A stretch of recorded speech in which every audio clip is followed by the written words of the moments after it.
This is Audible. Odium 6, The Dead Saga. Odium the Dead Saga, Book 6. Written by Claire C. Riley. Narrated by Holly Jackson. Chapter 1.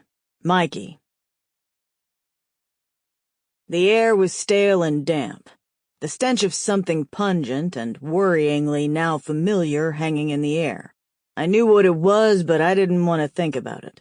In fact, I couldn't think of anything I wanted to think about less, because it was a smell that had been hung like a cloak around the world's shoulders for years now. A cloak which I unfortunately got to pull back and see underneath inside the candy store. The stench was death. "Move," a female voice said from next to me. So I moved, even though I didn't want to, even though every muscle in my body felt like it was solidifying and turning to rock. I didn't want to move because I'd already been in a place like this before, and I knew what a place like this was for, what secrets it held inside its walls. But I did move, because I had to. I put one foot in front of the other and tried to think of any way out of the situation that didn't end with me being cut up and eaten like a damned burrito. My stomach rumbled, though in hunger for a burrito, my long-lost favorite food, or in fear for its own life, I wasn't sure. Either way, no matter how hard I looked around me for a means of escape, or no matter how hard the cogs in my head turned to figure out how to get out of the situation without ending up on someone's plate, I still came up blank. I glanced over my shoulder, seeing Afe staring at me. Her mouth was a thin line, but the edges lifted into a slight curve when she saw me looking. I looked away, my gaze casting over Drag as I did. He still had his arrogant smirk in place, but the blood trailing from between his fingers as he clutched the stub of ear that Afe had left for him told me that nothing about this was funny anymore, if it ever even was. The cut above his eye had stopped bleeding, but blood was smeared down one side of his face like war paint. The man looked feral. Feral and seriously pissed off. I should have stayed in the damn truck, I decided. The musky corridors were dark, and the only sound I could hear was that of our footsteps scuffing against the dusty ground beneath us. The walls were lit by torches that were hooked into the wall, like we'd gone back to medieval times. Shit. Maybe we had, because if I thought the apocalypse was bad, it was nothing compared to what I feared was coming. Hands suddenly grabbed at the back of me, pushing me into a small stone room, and I stumbled in, my booted feet tripping over themselves before I managed to right myself and stop myself from falling over. I swiftly turned around to face the women, if they could be called that. Outside, that was just what they had seemed like. Women. But in here, they were so much more. They were self-rulers, gods of the underworld, controllers of their own destiny. Maybe that sounded dramatic, and maybe it was. The one thing that was stark in my mind when I looked at them, my gaze dragging over each emotionless face smeared with black war paint, their black eyes dead like their souls, was that we were well and truly screwed. Drag walked in after me, slowly, like he had nothing to fear. One hand still clutched the side of his head where his ear should have been, and he was still wearing his grin like armor. Or maybe he truly didn't give a damn. Maybe he really had lost it. Somewhere between now and the past, when the world went to hell, maybe the evil of the earth had swallowed up anything human left inside of him. He turned to look at the savages, his grin creeping wider up his face as he took his time to look at each and every one of the women, like it was a cattle market and he was picking a prime piece of beef to take home. I didn't think he'd gotten the memo that we were the beef and it was anything but a cattle market and more like a butcher shop. "Anyone got a light?" he asked, pulling a pack of cigarettes from the top pocket of his leather cut. "Better yet, a bottle of whiskey would go down real nice, 'cause I've got a killer headache that only whiskey is gonna solve." He smirked. The savages muttered between themselves, but I couldn't quite catch what they were saying. Or maybe I could, but it just made no sense. Their dialect seemed to be a mix of real words and made-up ones, and when it all came together it sounded like nonsense in my head. The savages parted and Afe stepped forward, She pulled out a lighter from her pocket, and Drag leaned in and casually lit his cigarette, his hard gaze on her the entire time. "Thank you, darling," he said with a nod of his head and a smile. "I knew you were going to be more accommodating to me. We've always gotten along so well, you and I. Always been able to help each other out. Not sure why today is so different, but I'll let it slide." He blew a smoke ring and reached over, placing his hand between her legs and moving his fingers against the material of her pants. A slow smile quirked on his mouth. "Gonna have to be a good girl for me now, though, or I'll have to punish you." She continued to watch him while he talked, jabbering on about making her feel good and how it was all a misunderstanding and how they could still come to some sort of arrangement. Her expression remained the same. Calm, blank, watchful, impassive. And while she was watching him, I was watching her, and what I saw scared me more than the monsters outside. Finally, Drag had the good sense to shut the hell up. He pulled his hand back and took a step to one side before leaning against the wall to our left, probably realizing that he was getting nowhere with her. "So, gorgeous. What did you want me and my boy down here for? You after a little ménage à trois?" Drag chuckled and glanced across to me. "I'm sure we can come to some arrangement, though I will admit I don't normally like to share my playthings." He shrugged. "I guess that's why God gave you more than one hole, though, right?" He laughed again, and I blinked in shock and surprise that he'd just said that to her. The man had clearly lost his fucking mind. Afe stepped closer to him, one of the long-haired women right at her heels. I watched, waiting to see if he was going to flinch. When he didn't, I decided he must have balls of steel. She'd already bitten his ear off, so clearly she wasn't afraid of him or any repercussions. "There will be no deal. No trade. At least not with you," Afe said, her tone dark. "Maybe a deal for you, though." She laughed and looked at the other savages who joined in laughing. "At least, the parts of you that are left." Drag continued to smirk, unfazed by the threat. Crazy fucker even laughed back. "That's okay. My club will trade to get me back. Whatever you want, darling. Just name your price." Afe put a hand to the side of his face, gently cupping his cheek in it. She dragged her palm down and then moved her fingers over his mouth, letting them brush against his lips. Drag opened his mouth and sucked one of her fingers in. He sucked his own blood off her fingers, humming like it was the most delicious thing he'd ever tasted. "You misunderstand, pet. I don't trade you to your club, but to others who are hungry." She pulled her finger out of his mouth and stepped away as Drag's expression hardened. "You'll make a good trade for us." "So that's how it's gonna be, huh?" he said. Afe walked toward me, her gaze soft and cold, and my heart skipped a beat as fear clutched it between its icy fingers. "Yes, that is how it is going to be. It is the cycle of life, is it not?" "Not, I think. Definitely not." "Bitch, you're even crazier than I first thought if you think I'm going to let you or anyone else eat any part of me. I will cut you up and feed you to my dogs before that happens," Drag growled. Afe's gaze was on me, and she smiled as she came closer. A smell hung around her, and I would have sworn it was the smell of death. As she got closer, she leaned in and kissed my cheek, her lips hot against my clammy skin. "You will be my new pet, yes?"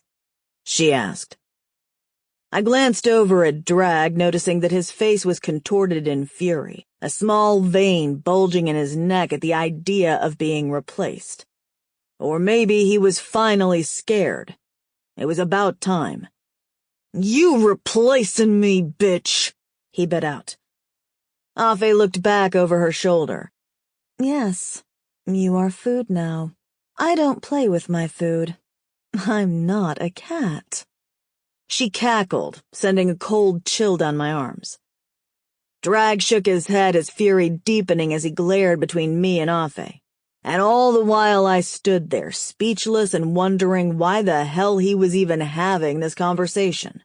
It wasn't like he was talking about taking her out for pizza or whether she'd do business with him again, and he was pissed off about the loss of earnings. No, he was pissed off because she was trading him in for me. He was jealous, not worried for his life. And all the while all I could think about was the sound of the bat hitting Phil's face, or who I'd thought was Phil, while he hung from the meat hook back at the candy store. His gargled screams and the splash of blood that hit the ground beneath him. I heaved, practically tasting the flesh on my tongue and the way it had slid down my throat. Afe turned back to look at me. Hush, pets. No need to fear. I'll look after you now, at least until I'm hungry, she said with a smile. I leaned back against the wall, willing the vomit to stop climbing up my throat as I stared at her. I'd been here before, in this situation, and I'd sworn I'd never be in it again. Yet here I was, ready to be cut up and eaten piece by piece. Shit. My people will take you to be cleaned, and then bring you to my chamber later, yes? Afe smiled. I opened my mouth to respond, but Drag cut me off. He'll be there, all fucking shiny and ready for you, bitch. Afe's gaze bored into mine, her dark eyes pulling me in and dragging me into her personal hell with a flick of her tongue. Her scent wrapped around me as she stepped even closer. So close our bodies touched. Her breasts pressing against my chest as they bulged out of the top of her leather corset. Only when I looked closer, it wasn't like any leather I had ever seen. The material was stretched, a light brown shade that was almost like a dark cream, and it was all patched together with tight, thick black stitches. It hit me suddenly what I was looking at, and what the smell was that hung around her, and my stomach recoiled. I tried to take a step back away from her and her human clothing, but I was already against the wall, already trapped within arm's reach. Drag started to laugh, a deep chuckling that grew louder and louder as the room began to spin. He knew exactly what I'd just worked out.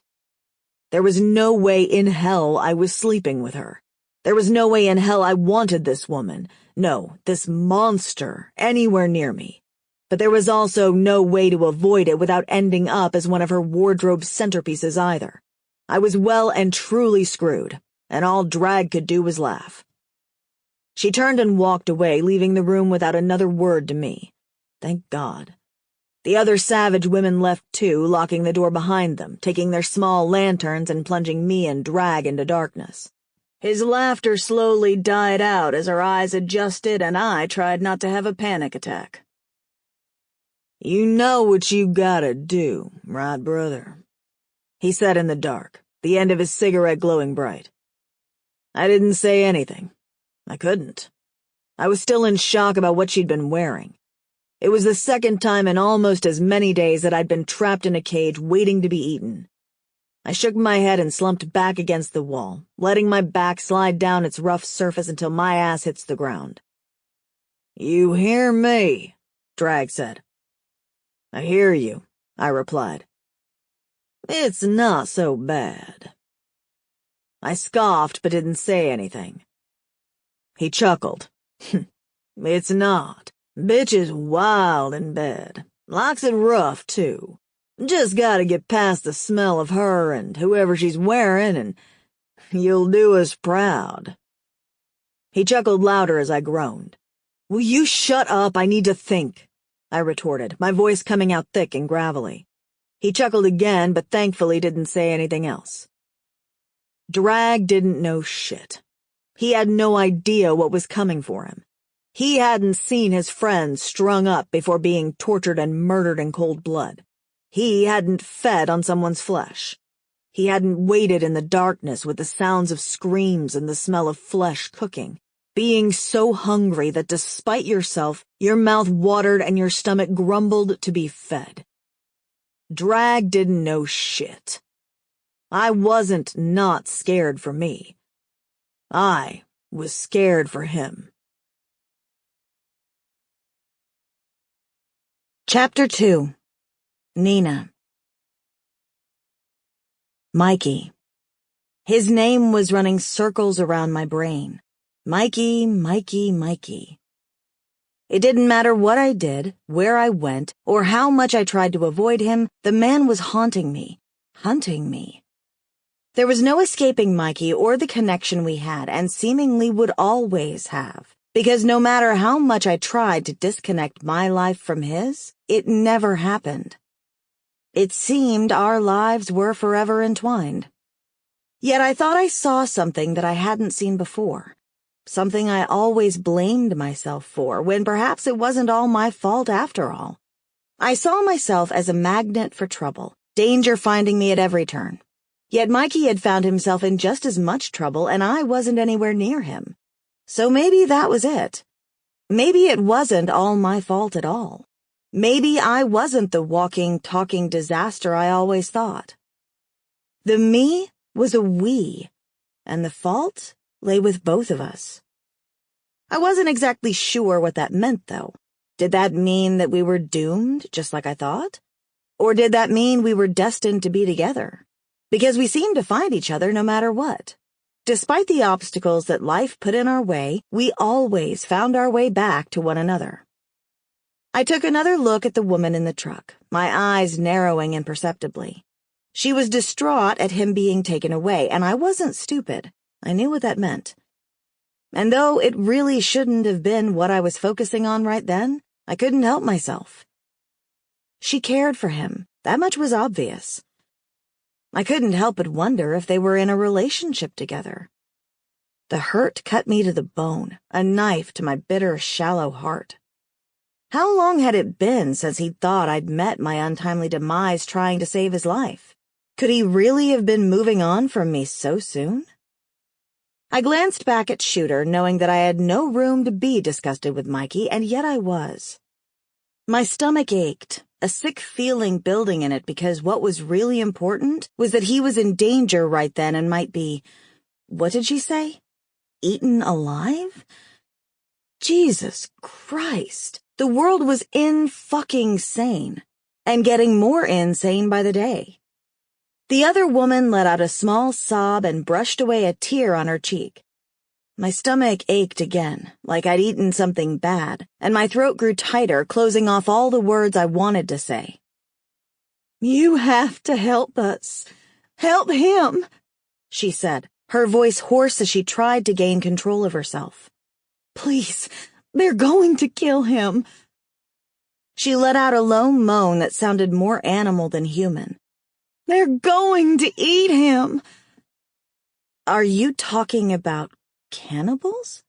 I asked, a slight hesitation to my tone, because though she hadn't exactly used that word, that was definitely what she was implying. But hey, maybe I was wrong. Maybe the world wasn't really as fucked up as all that, and it was a slip of the tongue, and she meant they had invited him over for dinner, like he was just helping to cook the food and wasn't actually the food. Or something?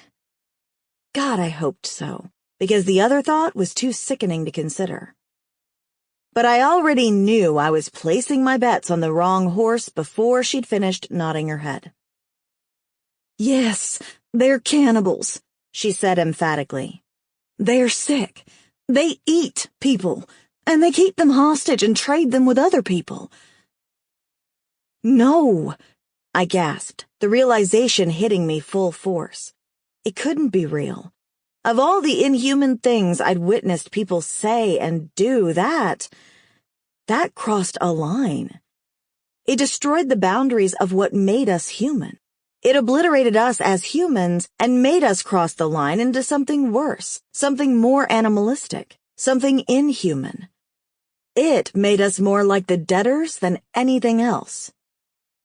Her pained expression told me 1,000 horror stories that would make even the strongest person weep, and a cold tremor ran up the length of my spine, sending frigid ice splinters to my brain. I wanted to shake myself. Maybe give myself a hard slap across the cheek to wake myself up from the living nightmare that I called life. Every time I thought one problem was solved or another life had been saved, evil crawled up from the pits of hell and dispensed more of its shit upon the world. Christ, maybe I was cursed. Or maybe the whole goddamned world was cursed. Come on, you can't actually be serious, I stuttered out, but my words held no weight to them. As serious as a motherfucking nun in a church, the big guy in the truck called across. I looked over at him, my mouth hanging open. But you're talking about people motherfucking eating people, bitch. You dumb or something? It'd be a shame if so, but I guess you can't get looks as well as brains.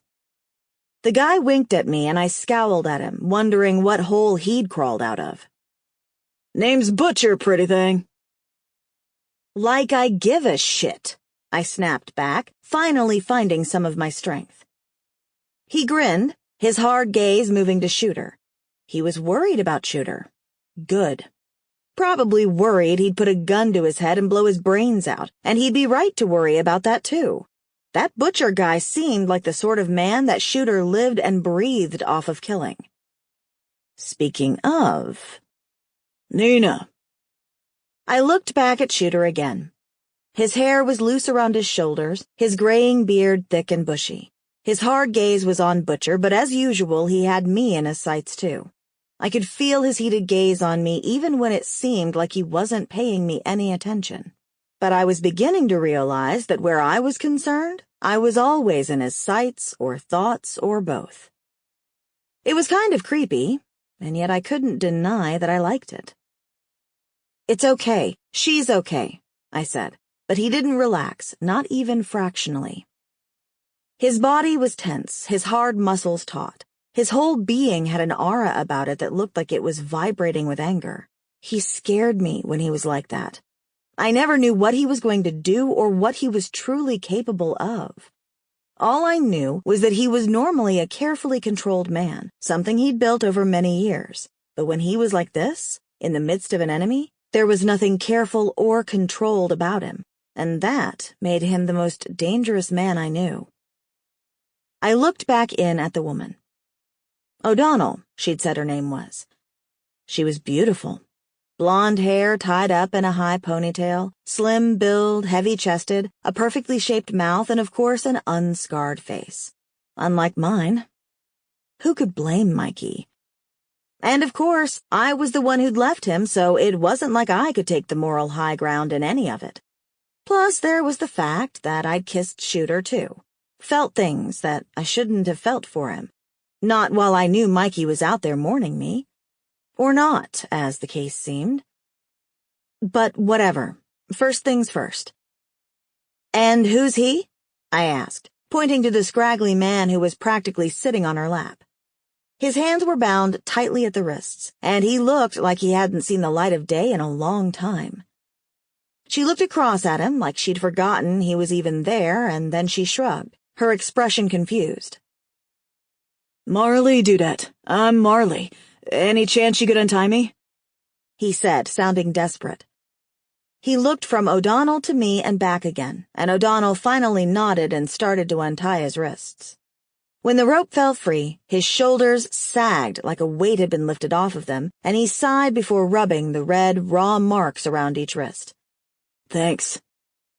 You have to help us, O'Donnell said again, finally getting her emotions under control as she looked up at me. Her gaze hardened and her tears had finally started to dry up. They'll kill him if you don't. She don't give two shits about helping your man, Butcher bellowed from the other seat, his hard stare still on me. And why the fuck would she? Her gaze connected with mine, her expression softening fractionally. Because it's the same reason she knows I'd help her. We both know, without saying a damn thing, who we are, or were, to Mikey. And where I felt contrite for kissing Shooter and equally angry at Mikey for moving on from me so quickly, O'Donnell didn't.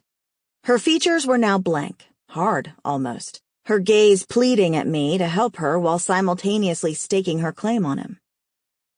But again, first things first and all that. "Are you okay with him?" I asked, gesturing to Butcher. Dude only had one arm, but that one arm looked bigger than both of mine put together and then some. "He's not forcing you to go anywhere or do anything you don't want to?" Butcher chuckled darkly and lifted his stub of an arm up for me to see.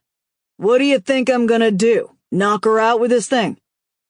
O'Donnell shook her head. "What? No. We're just trying to get our friends back is all.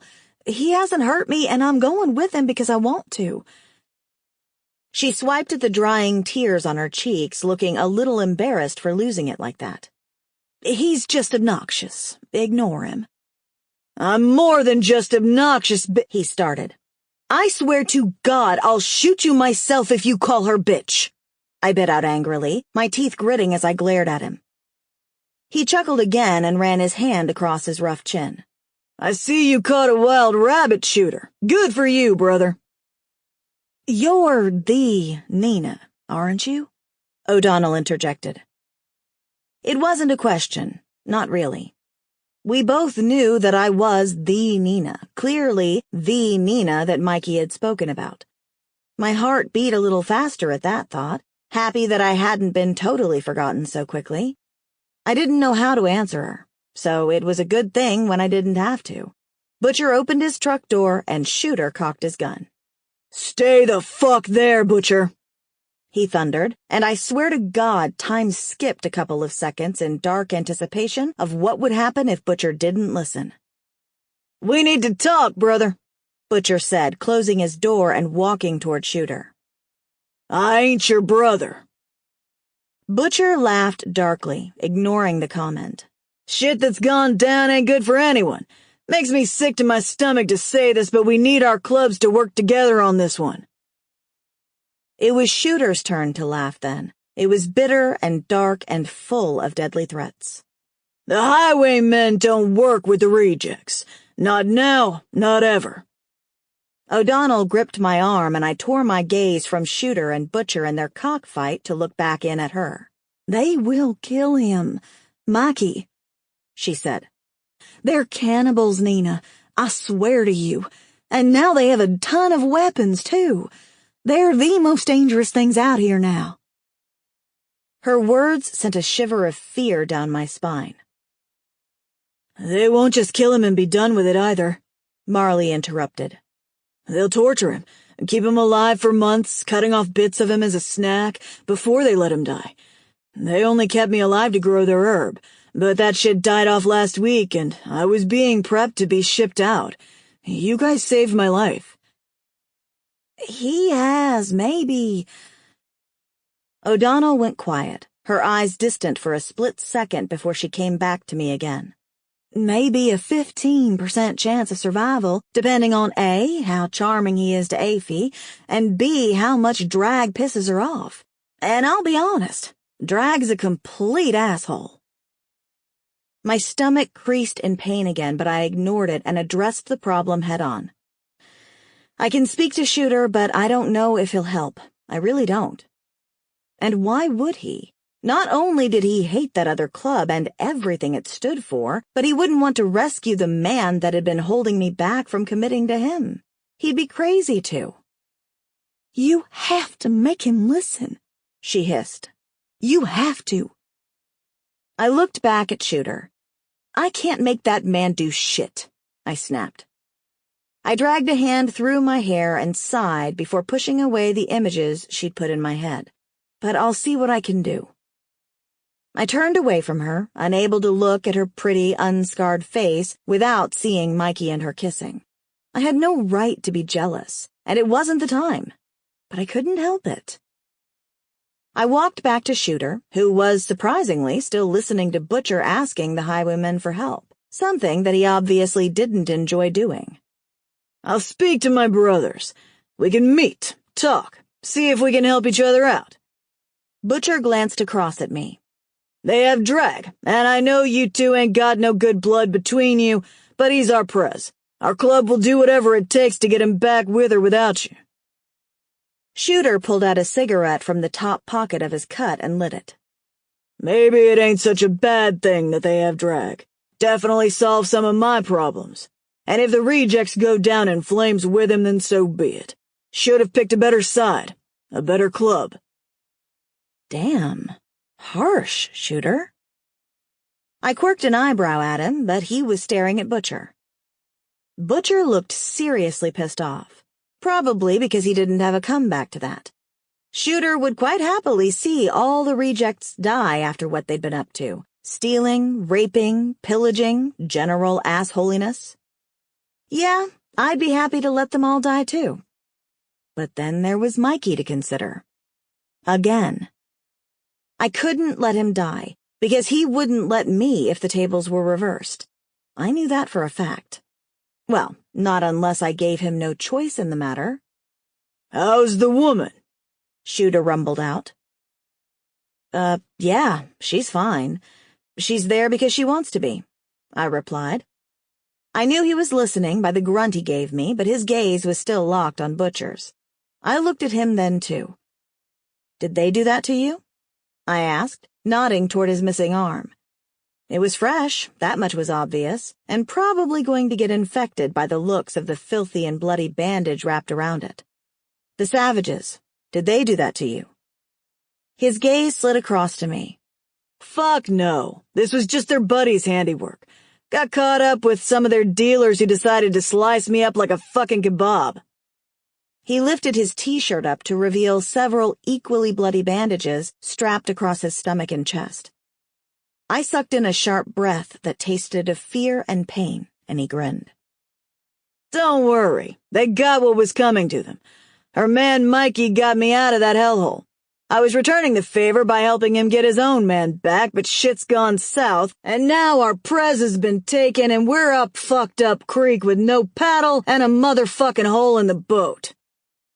Shooter didn't move, didn't flinch or make a sound, and yet I instinctively knew he was angry for Butcher. They may have been on different sides of the same war, but seeing Butcher cut up had gotten to him, that much was very clear. Seems like you lied to me, Shooter, Butcher continued with another slow grin. Turns out being a good Samaritan ain't all it's cracked up to be after all. Shooter smirked. One good deed don't make all your wrongs go away. Well, how about you think about this? Drag's been taken by that psycho Afy. Pretty sure she ain't planning on fucking him to death anytime soon, though it wouldn't surprise me where Drag was concerned. Doesn't seem like anything I need to concern myself with. Like I said before, seems like this solves a lot of problems for me. Shooter growled out. He was acting like he couldn't give a shit, but it was obvious that he did care. If he didn't, Butcher's brains would have been spread across the blacktop and we wouldn't still be there talking. Shooter wasn't the sort of man to pity fools lightly, and he didn't forgive easily either. If he was letting this Butcher guy keep on talking, there was a reason for it. Who do you think keeps our boys under control? Butcher said. Shooter laughed darkly. You think they're under control? Fuck yeah, they are. You should see what they want to do. It's only Drag that stops them acting on their most, shall we say, animalistic urges, if you know what I'm saying. Drag may like the anarchy of this world, but only if it's good for business. And cannibalism and murder and mayhem, that ain't good for business. We're going to have a whole world of trouble if they ain't got no leader. Butcher was on a rant if ever I saw one, passion burning in his eyes and a light sheen on his dirty forehead. Now I'm VP, so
if I wanted to.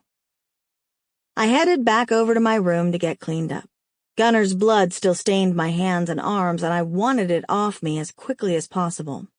Not only for the hygiene reasons, but Gunner's blood felt like I was spreading Shooter's secret to his club. A betrayal of sorts without meaning it to be.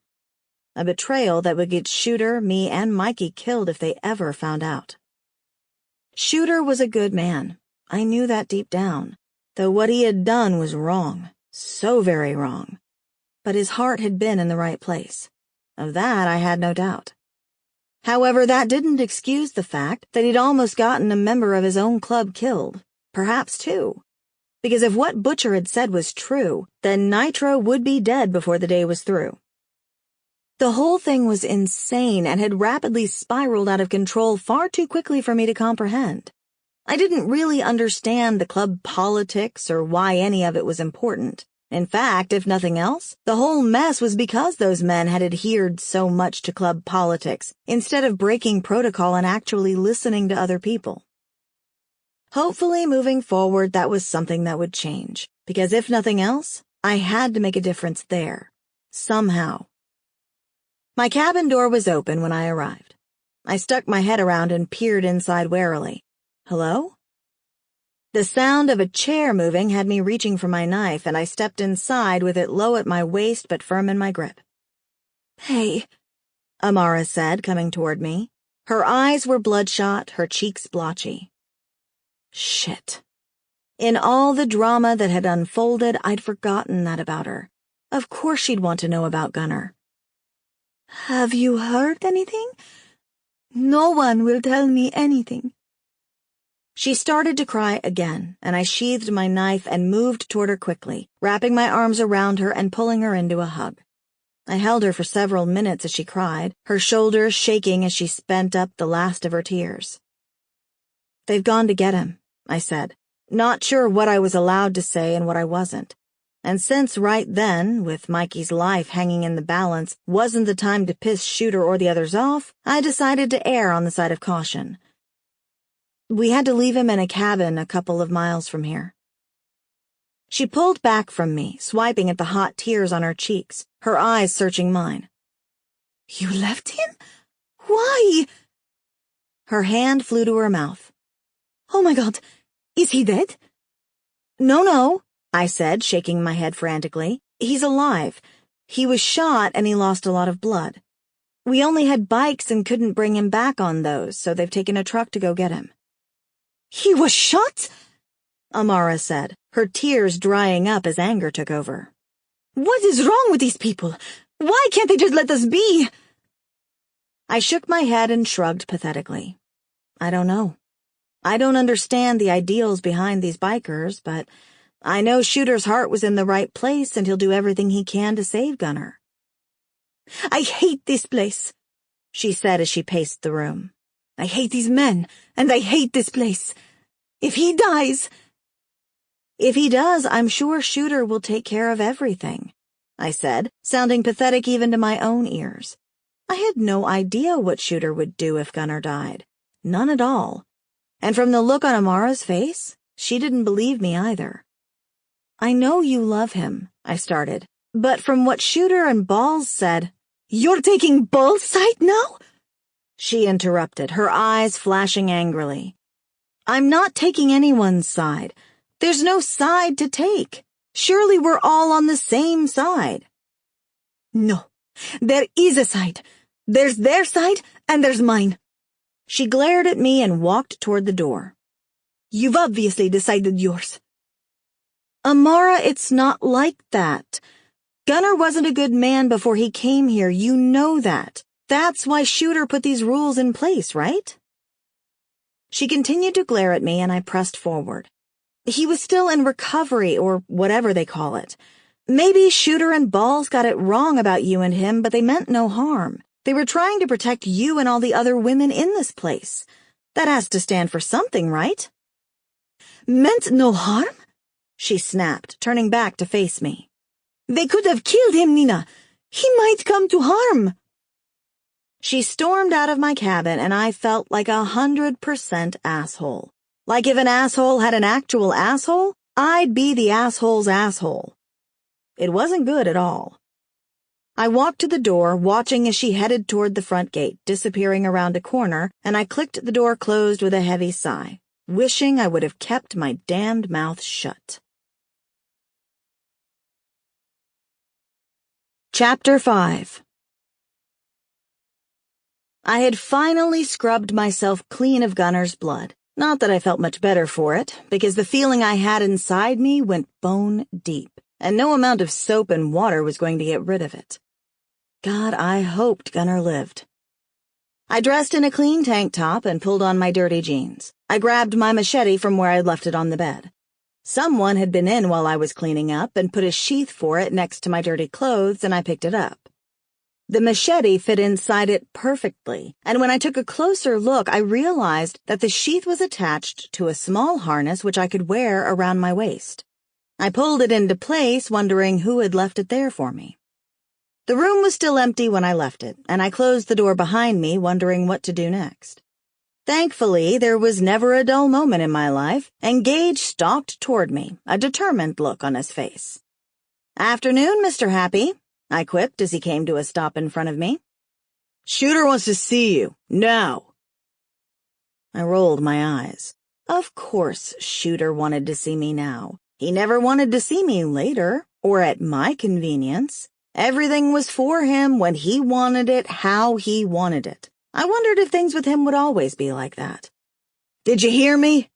Gage snapped, the lines around his eyes and mouth deepening like I was wasting his time by making him repeat himself. We'd all had a hard life, yet something about that man made me think he'd had it harder than most. Also, he had to be one of the grumpiest, most pig-headed and impatient people I'd ever met in my life. Gage was older than a lot of the bikers there, yet he was still one of the most fearsome. He could easily pass for late 40s, early 50s, but I had a feeling that he was actually much older than that.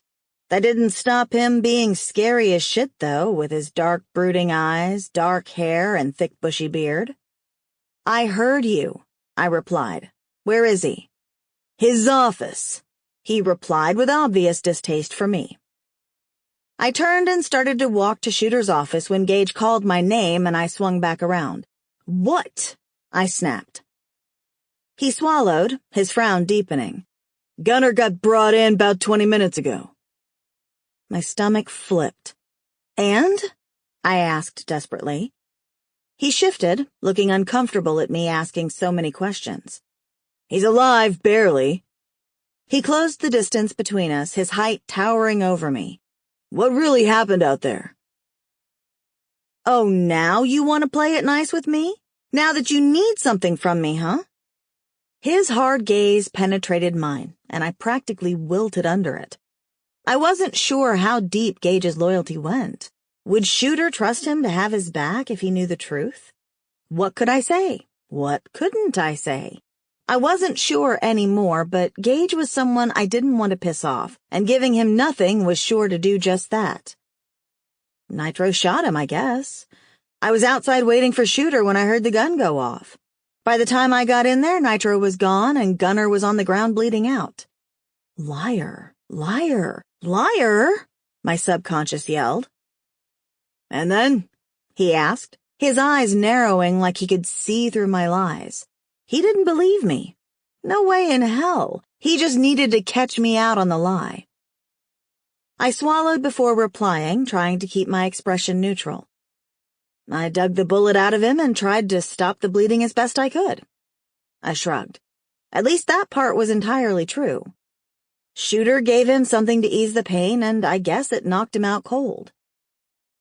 "Unconscious in case the dead sacks got in there," he muttered, and I shrugged.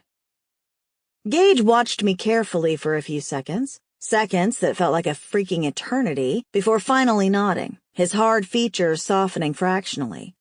"You did good," he said. "Reckon you might have just saved his life. Hopefully." "Hopefully?" I repeated. "Shooter explained about Amara and Gunner and she backed up the story. He's not fully recovered, not as far as I'm concerned, because trust me, the things he did before he came here you don't deal with so easily. But she says she loves him, that she's carrying his kid." I gasped like a fish out of water sucking for air. She's pregnant? Apparently so. He sighed again. Shit always gets complicated when women are involved, he said with another shake of his head. He dragged a hand down his beard and scowled. You better go find Shooter. We're heading out soon. I didn't have time to ask who was heading out, where they were going, or what they were doing, because Gage turned and stalked away, apparently done with his little heart-to-heart with me. See? Grumpy, impatient, pig-headed. I turned and headed toward Shooter's office, half wishing I hadn't bothered when I opened the main door to the building and his booming voice could be heard all the way down the hallway. Who the hell knew what was happening now? All I knew was that I wanted a timeout from everything. From him, from that place, and from all the damned testosterone flying around. I reached his office and hesitated outside, not sure whether I should knock or wait. Truth be known, I didn't really want to do either. I wanted to go and find Amara and see if she was okay. Maybe ask her why she hadn't mentioned that she was pregnant when I had seen her less than a freaking hour before. The yelling rose even louder inside the office, and I turned and started to walk away because fuck that. I had other things to do than stand around and wait for Shooter to finish yelling at people. The yelling grew even louder, and I was pretty sure a chair was thrown, because the unmistakable sound of smashing wood echoed out to me and I winced. I stopped walking and turned back around, wondering if right then was the best time to try his patience. Probably not. The shouting had stopped, so I walked back toward the door before giving it 2 sharp knocks before I chickened out. What? Shooter yelled from inside, and I turned the handle and pushed open the door. Inside was pure carnage. Broken furniture, smashed glass, and then Shooter with his gun aimed at Michael, a look of unfiltered rage on his face. Michael was bloody and bruised, though Shooter looked like he'd taken a couple of hits too. Michael was on his knees in front of Shooter, his hair hanging around his face. He looked over at me, his expression grim. "What's going on in here?" I yelled, my gaze darting between Michael and Shooter, though neither man would look at me, since they were both so intent on staring longingly into one another's eyes. Yeah, right. Death glare was more like it. "Anyone? Hello?" I snapped, coming further into the room. "Shooter, move that gun away from Michael's head." Your friend here was trying to steal a truck and supplies, Shooter finally bit out. And after all our hospitality, too. We're stuck here because of you, asshole, Michael yelled, rising up on his knees so the barrel of Shooter's gun pressed into his forehead. So if you're gonna shoot me, do it. If not, give me a truck and a gun and let us both leave. Leave? I asked Michael, my eyes narrowed. I thought you were going to let them try and save Mikey. I'll save him. I don't need this place or these men to do that. Besides, you said you trusted them, not me. Wow. Well, thanks for that. You know what? Just shoot him, Shooter. Get it over with, because clearly he has a death wish and I can't talk any sense into him. I walked further into the room so Michael could see me properly. You won't be helping anyone this way. All you'll be doing is providing a bunch of sickos some extra rations of meat a la man, idiot. That's what I told him, Shooter agreed. He let out a long breath and pulled his gun away from Michael's head before taking a step back. I don't have time to babysit you, man. Shit's going down now tonight, and I need to be there. Not my problem, Michael gritted out. Shooter shook his head, his jaw ticking in annoyance. If you really want to go get yourself killed, then go. Get the fuck out of here. Need a gun and a truck, Michael bit out. Shooter laughed and rubbed a hand down his beard. Fine. I'll tell Gage to load you up with whatever the fuck you need. But I'm only doing it because we wrecked the truck you'd been driving. The two men stared at one another, both of their hard faces turning harder as they stared hatred into one another's eyes. I was speechless, my hands on my hips as I looked between the two of them. Michael finally dragged his hands through his hair and stood up, his frown deepening. Under what conditions? Shooter gave another dark chuckle. Don't miss a fucking beat, do you? So, what conditions? Michael repeated. Once you're out, you're out. You get yourself caught up in that crazy and that's your problem. I won't be risking any of my men's lives to help you. I won't piss on you if you're on fire, but I have a feeling your death is going to be hella worse than that. And two, his eyes darted to me. Nina stays. That's not debatable. I opened my mouth to say something because who the hell did either of these assholes think they were, debating where I go as if it's anything to do with either of them? Michael looked toward me, his cold eyes licking me up and down in disgust before shifting his gaze back to Shooter. That's not a problem. Wow. Cold, Michael, I thought with a scowl. Shooter grabbed the radio off his desk and pressed a button. Load up a cage for Michael. Couple of guns, water, the usual. Enough for a day or two. He's leaving. He slammed the radio back down so hard I was surprised it was still in one piece. It'll be by the gate in 15. Michael turned and started walking away, and Shooter turned to me. I didn't know what to say to him or what to think. I had a feeling it would be the last time I saw Michael alive, and I was incapable of saving him because he wouldn't listen to me or trust my judgment. Michael? I called his name as he reached the door, and he paused fractionally before continuing to walk. Goodbye, I mumbled to his retreating back. I looked back at Shooter, finding him still staring at me. We still good? He asked. You still going to save Mikey? I asked, feeling irrationally angry at him. We're gonna bring down the savages. He shrugged in answer, and I rolled my eyes. He slipped his gun into the back of his jeans and took a step toward me, his arms finding my waist and tugging my body to him. We're leaving for a meeting with the rejects. My body was rigid in his arms. Tense didn't even begin to describe it. And I guess you want me to be the good little girl and wait here, right?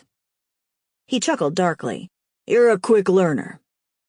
I snorted out an angry laugh and shook my head. You never change, do you?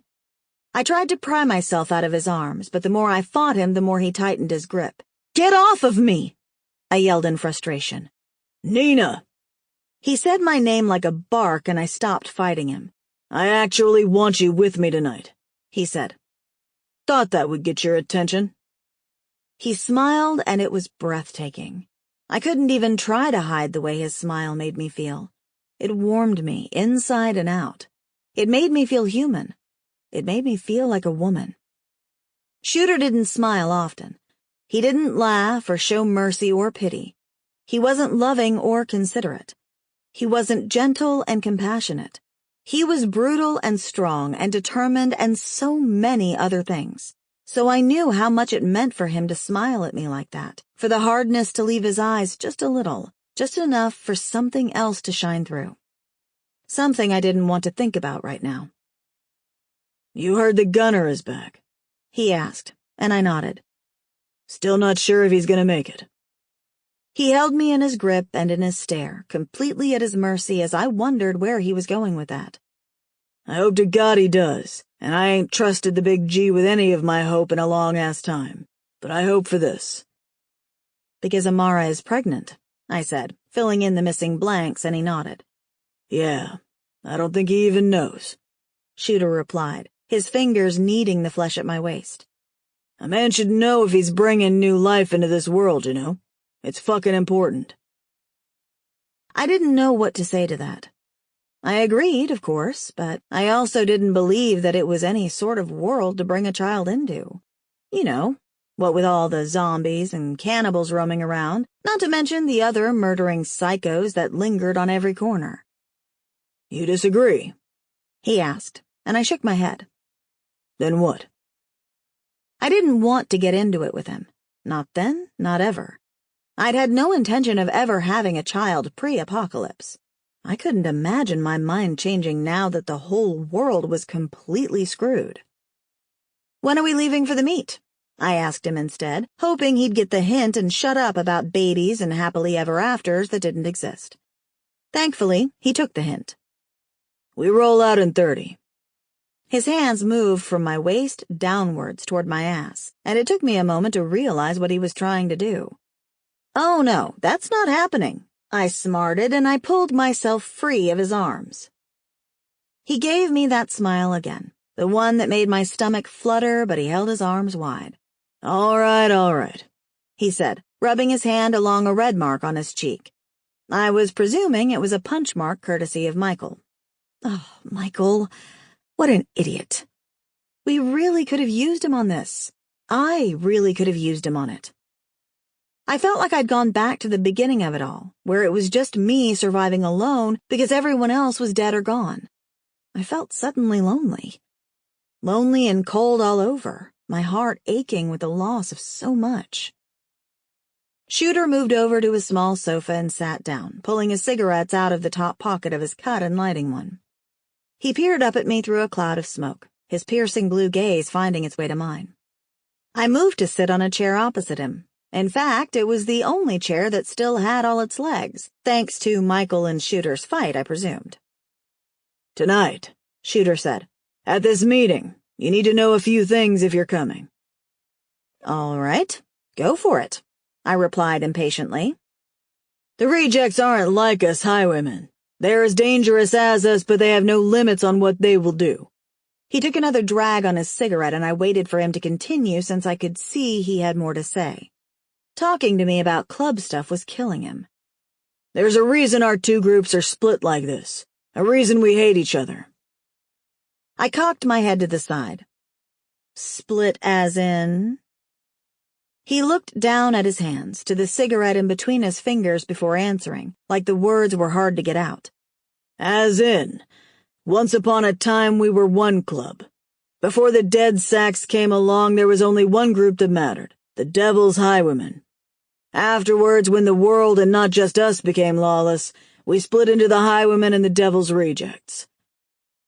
He stubbed out his cigarette and swallowed. Drag and Nitro were brothers, and growing up they were two of the craziest motherfuckers I've ever met. He laughed, but it died quickly. It became obvious pretty quickly that something weren't right in the head with Drag. He used the destruction of this world to play on that and do what the hell he pleased. Nitro was easily led, but his heart was never in it the way Drag's was. He's a good man. I felt like I weighed so much more than I did, like my pockets were filled with lead and rocks and were pulling me down. The obvious guilt and sadness in Shooter's tone told me so much more than his words did. I tried to control him as best I could, but when it became obvious he was turning the other brothers to his ways, I had to cut him loose. He looked up at me through his long lashes, his blue eyes finding mine. Misery. That was what I saw when I looked into Shooter's eyes. Utter misery. It's not your fault, Shooter, I said, getting closer to him. I should have killed him. It would have been better for everyone if I had. He shook his head. The things he's done, the people he's killed, it ain't right, Nina, and that shit's on me. So why didn't you? I asked. Why didn't you kill him? Surely the club would have understood. Shooter stood up and walked toward the window of his office. I stood up too and followed him, one of my arms looping around his waist as I came to stand by him. It seemed like the right thing to do, to give him my support right then. He looked down at me, reaching out to hook a hand through my hair and tilt my face up to his.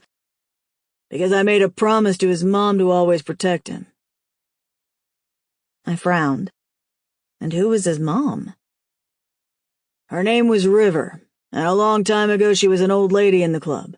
We protected her and helped to provide for her family when her old man was killed. They were both good people. He shook his head.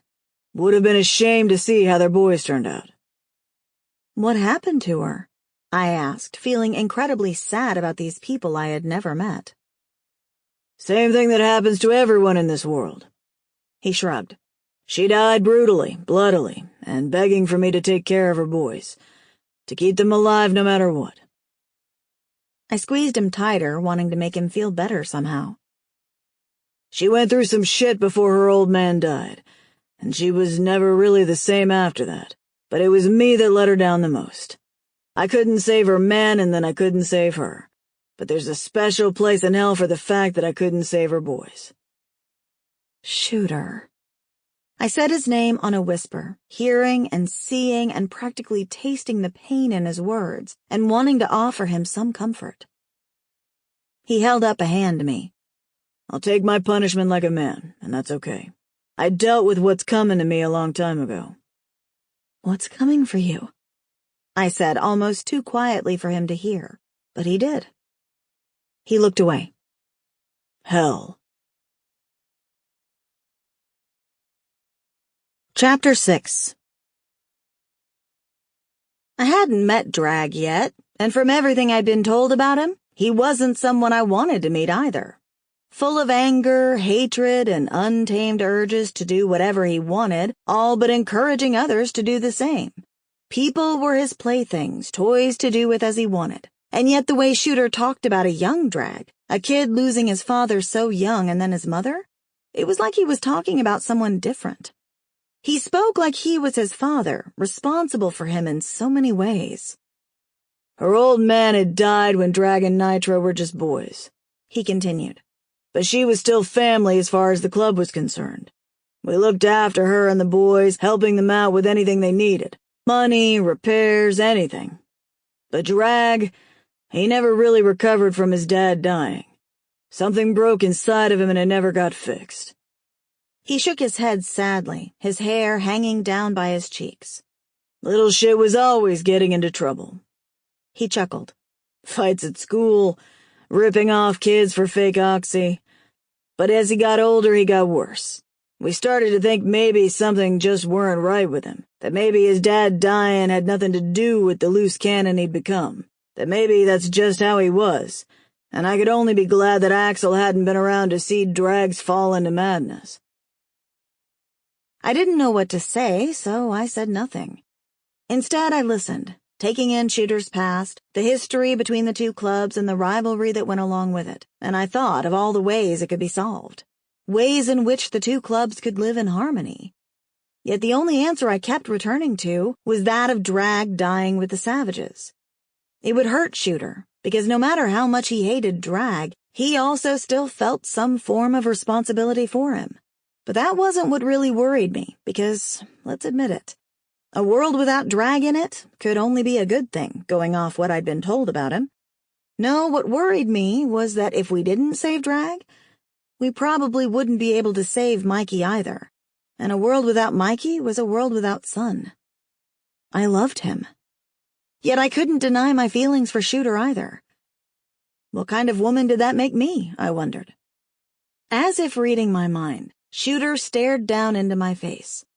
One hand in my hair and the other snaking around my waist, he leaned down and I didn't stop him when he started to kiss me. Slowly, at first, and then more forcefully, until my mouth was open and our tongues were moving together, teeth clashing in a frenzy as our bodies took over. His hands pawed at me and my body submitted willingly. It felt so easy with Shooter.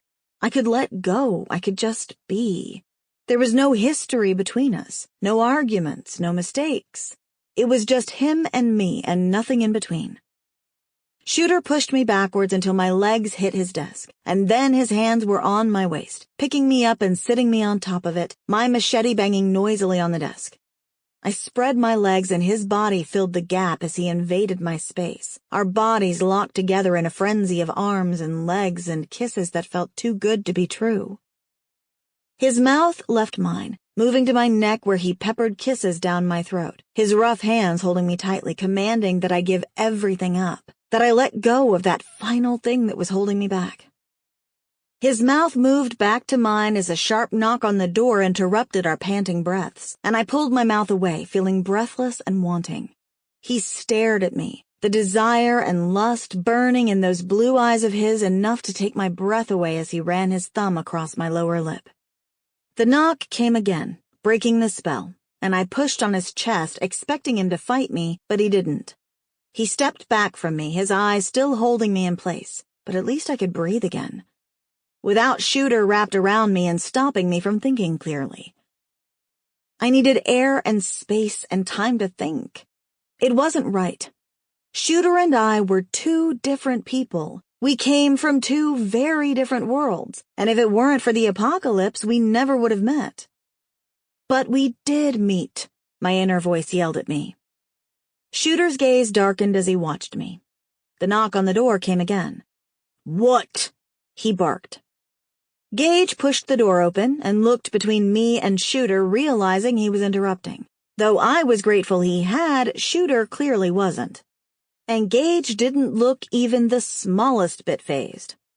Shooter finally looked away from me, and I could practically feel his chains falling away. "We're ready to roll, Prez," Gage replied. "All right, I'm on my way," Shooter replied. "Get everyone ready. I don't trust the rejects, and if I know anything about them, it's that they'll be coming prepared, because they don't trust us either." Gage nodded, and with one more look between us, he left, leaving me and Shooter alone again. "I get the feeling he doesn't like me much," I said when the door was closed and Gage couldn't hear me. "He don't like anyone," Shooter replied. "Don't take it personally." He closed the small gap between us. "If anything happens to me, you go to him. You hear me?"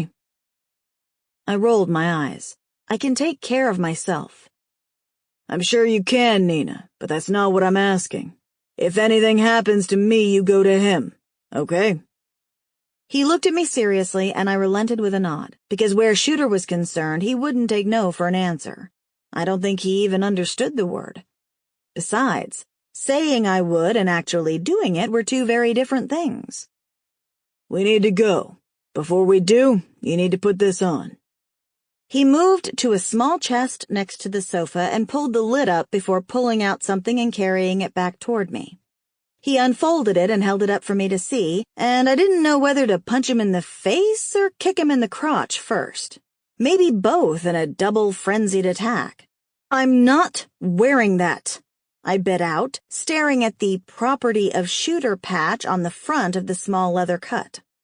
I turned and started to walk away from him, but he grabbed my wrist and pulled me back, my body slamming into his.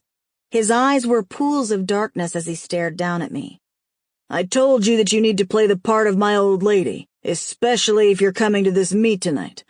Well, my old lady would wear this, for my sakes and hers. Now put it on and let's get going," he snapped. I opened my mouth to say something, but he cut me off sharply. "This ain't up for debate, Nina. Wear it or stay the fuck here. That's your choice. The rejects will eat you alive if you're there without this on." I sucked in a sharp breath, and we let the misplaced words settle between us. He dragged a hand down his face. "Why do you have to fight me on every little thing, woman?" I scowled. "Why do you have to act like such a caveman at every opportunity?" "Just fucking wear it, please." I huffed out a heavy breath and snatched it from him. "This doesn't change anything," I replied, putting the cut on. It was heavy, heavier than I'd expected. It felt strange, too, like I was wearing armor that could protect me, when really it was no more than a piece of material that wouldn't protect me from shit. But the best thing was that it smelled of Shooter, like leather and oil, sweat, and something else that could only be described as Shooter. I swallowed, not liking the way it made me feel. And how did I feel? Like I was betraying Mikey by wearing it. That was how. Shooter's eyes flared with lust as I untucked my hair from down the back of the cut. "Looks real good on you," he said, his voice thick and heavy with desire. He reached out, his fingers tracing the property patch and his eyes raising to meet mine. "Love this on you." I swallowed again. "This doesn't change anything," I said, and a slow grin rose on his face. "This changes everything, darling," he replied darkly. He grunted something else that I didn't quite catch, and then took my hand as he led us out of the room. We headed to the front gates where everyone was waiting for us, an army of men and bikes lined up and ready to go. Michael was nowhere to be seen, and my heart ached for him. Had I just gotten him killed? Was it my fault that he wouldn't stay and let the highwaymen help? Or was it his? The waters got a little muddy when I tried to place blame for any of the deaths in his family. If I were being honest, I'd have to admit that I was at least partly to blame for both Rachel and Nova's deaths. But his? I think that was all on him. It didn't stop the guilt, though, bitch that she was. All eyes were on Shooter and me as we strode toward his bike. He climbed on and pulled on his helmet before holding out a helmet and waiting for me to do the same. I felt hesitant and unsure, like by wearing the cut and getting on behind him, I was committing to something I wasn't exactly sure of yet. And yet I didn't really have a choice.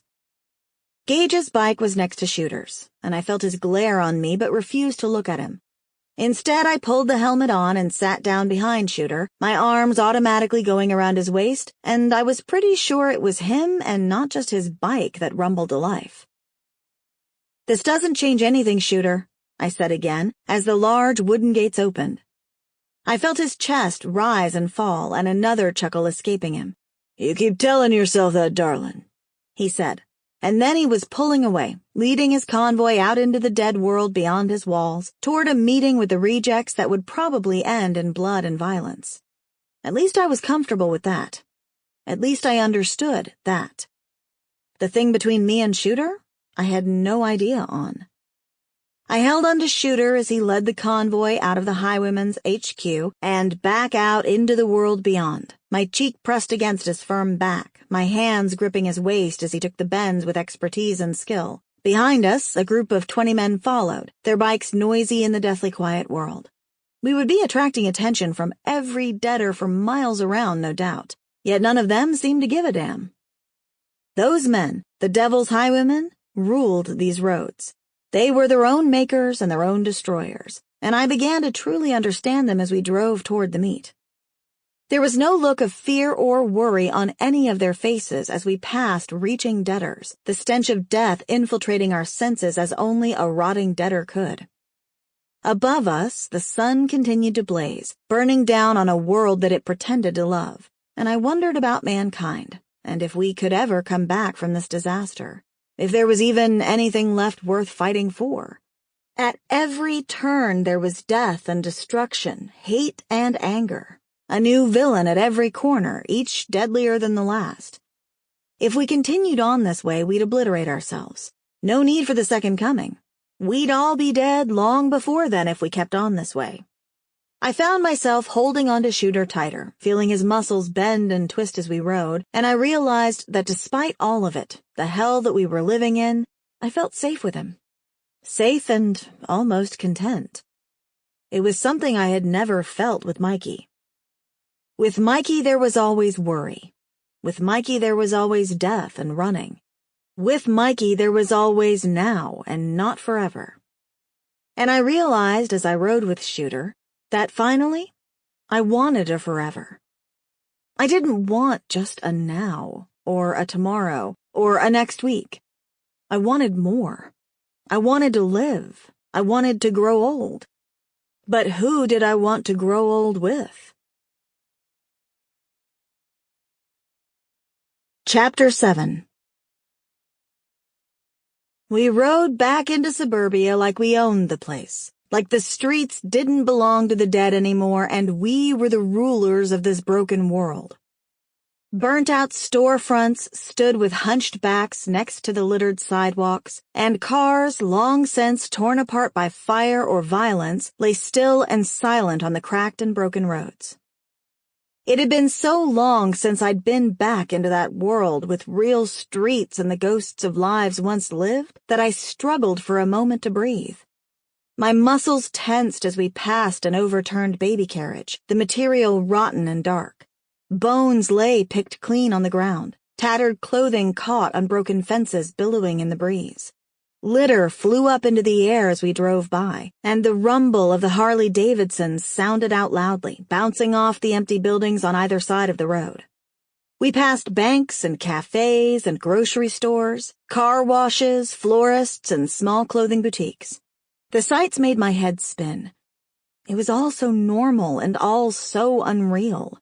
A few deaders shambled among the ruins of the dead town, their arms reaching for us as we passed by them. Their jaws snapped and they moved to follow us, cloudy gazes seeking us out. Shooter's bike slowed as we came to a more vacant part of town, where buildings were boarded up on either side of the roads, though pre- or post-apocalypse I wasn't sure. We came to a stop in front of a tall set of heavy metal gates, locked shut by several heavy-duty padlocks. Shooter pulled off his helmet and hung it on the bars as he reached into his cut and pulled out a set of heavy-looking keys. He tapped my hand and I released my grip on him and climbed off the bike, allowing him the room to do the same. He strode over to the gates, looking up at the faded sign above the gates and staring at it silently for a moment. I looked up too, reading it and wondering what significance it held to him. The Hardy & Sons auto repair sign was almost illegible, but Shooter stared at it like it had been freshly painted only yesterday. And though his shoulders stayed rigid and his back firm, something about his demeanor told me that that place had broken his heart once upon a time. The low rumble of engines was still behind me as Shooter unlocked the gates and Gage walked over and helped to push them open. They squeaked on rusty hinges and I winced and looked both ways to check for debtors, my nerves finally getting the better of me. A couple were in the distance, but too far away to worry about for the time being. I stepped out of the way as one by one the bikers rode into the grounds, parking over by a tall wall where a couple of older bikes sat silent and waiting. My gaze found Shooter, and he jerked his head, motioning for me to come inside. I checked the street again, watching the heat rays rising up from the warm ground, and then I walked inside, allowing Shooter to ride his bike inside and Gage to close and lock the gates behind us. I moved to Shooter's side automatically and followed him as he walked across the concrete ground stained with faded blood and riddled with old bones. This place held a heavy air of death, the feeling practically pungent in the air. I glanced up at Shooter, but he was too busy taking in his surroundings, his hard gaze looking both lost and found in his dark homecoming. I found his hand with mine, and he gripped it hard, his gaze finally meeting mine. "You okay?" I asked, my voice soft so no one would hear me. "Yeah," he replied, looking away as we continued to walk. "Lot of memories here is all." We reached a door, locked again by another padlock, and he shuffled through the ring of keys until he found the right one. He unlocked it and pulled it open, and I swear it wasn't the scream of hinges, but the scream of 1,000 deaths that echoed out from inside. He turned and looked at the other bikers, their normally hard stares looking just as lost as Shooter's. "Brett, Max, you two are on the gate. Spearhead, Balls, you two go check out the rest of the grounds. Make sure everything is still as secure as when we left it." He stopped and looked around him briefly before looking back at them. "The rest of you are inside with me. We need to pull the weapons from stores, clean the guns, load 'em up ready. Everything looks the same as the day we rode out of here, but you never know. It's been a long time, brothers. Keep your eyes and ears open and let's get this place secured and ready for the rejects ASAP." Everyone mumbled an okay, and then Shooter looked down at me. "Ready." I nodded, and a slow grin blessed his handsome face. He pulled out his gun and headed inside, and I unsheathed my machete and held it tightly in my grip as I followed him into the musty building, the light only infiltrating some of the way in. Boards covered every window, sealing the building from damp and death, and the smell of stale cigarettes, beer, and oil hit me like a slap of reality. If I would have closed my eyes and stood still, I had no doubt I would have been transported back to another time, in a day when that place had been filled with family and brotherhood, happiness leaking from the walls like a leaking water pipe. But those days were gone, I realized darkly, watching Shooter's large frame move through the dark room. Shooter had gone deeper into the darkness, and the other men had taken off in different directions to make sure everything was still secure. Some had moved to the windows and had started to pull down the boards. I almost wished they hadn't. Decomposed bodies littered the floor. Empty forms, now barely bones and moth-eaten clothes, lay on the ground. They mostly looked like bikers, given the dusty cuts they were still wearing, but some were women, their skeletal mouths hanging open like they were still gasping for their last breath. But the one thing that remained the same on all of them was the entry wound in each of their foreheads, putting them and keeping them dead and out of their misery. Death could not reclaim those men and women for its own. Light filtered in, and with each window uncovered, a new horror came into view. Violence was at every corner. At every junction, a new body lay on the ground, dismembered, disemboweled, torn apart by hungry demons demanding their vengeance in the form of violence and blood. I swallowed down the bile that rose in my throat. They were old deaths, nothing new, nothing fresh, and yet it felt like it had only happened yesterday. Like when the doors had been closed, the horrors had been locked inside until now. "Missed this clubhouse," Backtrack said, running his hand over the top of a dusty table. The mood was somber as we all reconvened in the center of the room.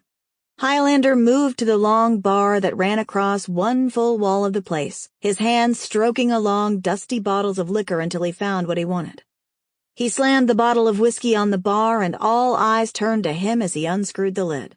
"To our brothers," he said, lifting the bottle and taking a long swallow of the amber liquid and slamming it back down. "Hope you're all smiling up from Hades, you bastards." He laughed darkly. Gage moved toward him and picked it back up. "For Bobby." He swigged the drink before staring into its amber contents. "And for all the women I've ever loved." He took another swig and then slammed it back down, and Backtrack moved forward, lifting the bottle up. "For my old lady, Cindy." He took a long drink and passed the bottle on to Spearhead, who had just come back inside with balls. "For Miner, crazy bastard that he was." He drank a mouthful down and then handed the bottle to Balls. "For my mom, God rest her soul." He took a swig and then raised the bottle back up, his gaze moving over us all. "For Sea-Dog, I hope you're finally at peace, brother." He took another swig and put the bottle back on the counter. One by one, each man went up and did the same, swallowing down a shot of whiskey in the memory of their fallen brothers or old ladies. Shooter was the last to step forward. He eyed the almost empty bottle of whiskey with a mixture of disdain and sadness before finally picking it up. He stared at it for a long time in silence. We waited, each of us wondering who he would drink to. His old lady, a family member, a friend, or one of his brothers. For some reason, it felt important. Shooter took a long swallow of the whiskey, drinking until its contents were gone, and then he lifted the empty bottle to the air, his dark gaze going over us all. "Two." The door to the clubhouse swung open and Brett came in. "We got company," he said, interrupting. Shooter looked somewhat relieved and put the bottle back down on the counter. He headed to the door and we followed him, heading back outside into the baking heat and sunshine with 1,000 death kisses upon our skin. I heard them before I saw them. The groans and growls of the dead were at the gates, their dead flesh scraping along the bars of the gates as they reached for us, sheaths of it sloughing away and falling to the ground. "I want these meat sacks gone," Shooter ordered, and he looked over at Gage. "Quietly. We don't want to draw more attention to us yet." "The dead are gonna know we're here sooner or later," Gage replied. "Let's make it later then. Small groups like this we can take. Any more, and we'd be overrun or trapped in here. There weren't that many in town from what I could see, so this might be just a pocket of them." Shooter tucked his gun into the back of his jeans and pulled out his knife. "I agree. Couldn't see many in town as we drove, so I'm thinking we've just attracted a couple. If we can keep them like this, it'll be manageable," Backtrack said, falling into step with Gage and Shooter. We made our way over to the gate, and though it was a big horde, it was more than manageable. I wondered, as the men hacked up the dead, how many of those rotten faces they recognized. How many of those people had been friends, or neighbors, or just customers to the garage? Or maybe none of them were, and all of those people were long gone. I hoped so. I couldn't imagine anything worse than living forever as a constantly starved zombie. Backtrack, Balls, Max, and Brett were hacking at the deaders through the fence as Gage looked around the garage, his hard stare taking in the place. "Need to make a watchtower of some sort," he rumbled out. "Agreed," Shooter said. He pointed to the roof of the main building. "We can get a base up on the clubhouse for starters. You can see for miles around up there." Gage laughed. "Got some good memories of being up there, Prez." Yeah. Jolie and I used to go up there all the time. She loved to look at the stars, and the view was fucking perfect." He smiled, but it fell before it reached his eyes. "I'll get to work on it." He walked away, yelling orders at some of the other men about getting wood from the shed and cleaning guns. Shooter looked back at me, almost like he'd forgotten I was there. His hard features softened when he saw me. "You okay?" he asked. I shrugged, feeling like I was intruding, the weight of his cut heavy on my shoulders. Yeah. He nodded an okay and started to walk away. When I didn't immediately follow, mainly because I wasn't sure if he wanted me to, he turned back to look at me. You coming or what? Sure, I said with a nod, and walked to him, my stride matching his as we headed back inside the dark clubhouse. Back inside, the smell of death was fighting for leadership with the smell of stale beer, and I grimaced. Windows were being opened and fresh air being let in. The bodies had been moved somewhere else, thankfully, and it was looking more and more like a real place instead of a horror movie set. I looked around us and could quite clearly imagine a younger shooter there before the apocalypse, before the dead stood up and destroyed the world. I imagined that he was much the same back then as he was now, still with the frowns and the scowls and the moodiness. But I bet there had been a lightness about him too, a side that no one but his old lady would have seen. I want to show you something, he said, and started walking again. I followed him down a long corridor, passing dark rooms and stained floors, until we came to a closed door with a lock on it. He pulled out the keys and found the right one before unlocking it and pushing the door open. He moved inside, and I followed him, looking around as my eyes grew accustomed to the dark. Shooter headed to the single window and began to pry away the wood that had been nailed to it. It came off with a scream of torture, splinters of wood landing on the ground at his feet, and I blinked at the sudden intrusion of light. It was a big room, with pictures of bikes and bike rallies and mostly naked women hung all over the walls. The room was tidy, barring a small pile of clothes in one corner. To the left of the room was a large, unmade double bed. I was so busy taking in my surroundings that I didn't notice Shooter move behind me, his arms wrapping around my middle. He turned me in his arms until we were face to face, his warm breath on my face and his fingers gripping me tightly. "This was your room?" I asked. I mean, it wasn't exactly rocket science, but I didn't know what else to say to fill the void. "Yeah," he replied. I say replied. It was more of a grunt than actual words. I nodded, a shiver trailing down my spine from his burning stare. "Who took the photos?" I asked, nodding toward the black and white prints that covered the walls. A small smile quirked the side of his mouth. "My brother." "I didn't know you had a brother," I said, wishing I could kick myself as soon as I said it. He released me from his arms and instead took my hand, guiding me over to the wall of pictures. He pointed up at a large image of a bike that was smashed up at the side of the road. A man stood just to the left of it, looking down at the wreckage, his hands crossed over his chest and a cigarette hanging from the corner of his mouth, smoke trailing up into his face. "That's one of my favorites," he chuckled. "Butch fucked up his bike that day trying to do a stunt like an asshole. He was so pissed that he chain-smoked 40 cigarettes, one after another, and then threw up everywhere." He shook his head and chuckled again, and I found myself smiling right along with him. I shouldn't laugh. He loved that bike, and it wasn't worth anything but parts after that crash. I smiled again, looking at the photo and wondering how old Shooter would have been then. I looked across at the other photos, seeing a young Shooter walking with his arm thrown over the shoulders of a woman. His back was to the camera, though she was looking over her shoulder and straight into the camera. I knew it was him, despite not seeing his face, recognizing the set of his shoulders and the hair all the same. The woman was beautiful, with long, dark hair and a stare so deep and intense I felt like she was talking to me. "Who's that?" I asked, my voice filled with curiosity. "That's Lainey," he replied. "She was my old lady before everything died." I nodded okay, feeling uncertain then. He'd never mentioned he'd had an old lady before, though it shouldn't really have come as a surprise to me. I guess what surprised me was that he'd been so open and candid with me. "You jealous?" he asked with a smirk.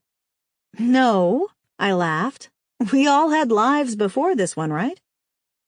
He grunted in agreement. "No point being jealous of a dead woman anyway." He said it blasé, like he didn't give a shit, but that was bullshit and I saw right through it. Shooter cared. If anything, he cared too much. That was probably what made him such a good leader, and how he'd managed to keep the men on the right path and not descend into madness and chaos like the rejects. "She was beautiful," I said. "She was my everything," he replied, his tone somber. His mood had changed, darkening and cooling into ice, and whatever he'd had in mind when he brought me in here was forgotten. The pictures, the memories, both loved and despised, had darkened his mind. I wondered if that was the reason he'd locked this place up and walked away from it all. Better to forget the past than drown in the pain and loss of it all. Chapter 8. Throughout the day, we sorted out the clubhouse, moving bodies, cleaning guns, and counting ammo. Shooter had left a small arsenal safely hidden when he'd originally left, which led me to believe that he hadn't thought the outbreak would last long. None of us had, back then.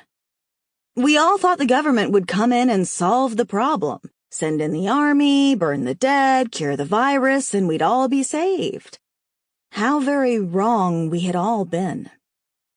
The men seemed happier being back there, though. Smiles and laughter filtered through the clubhouse like there was nothing to worry about and no dead knocking at the door wanting to get in and eat our brains.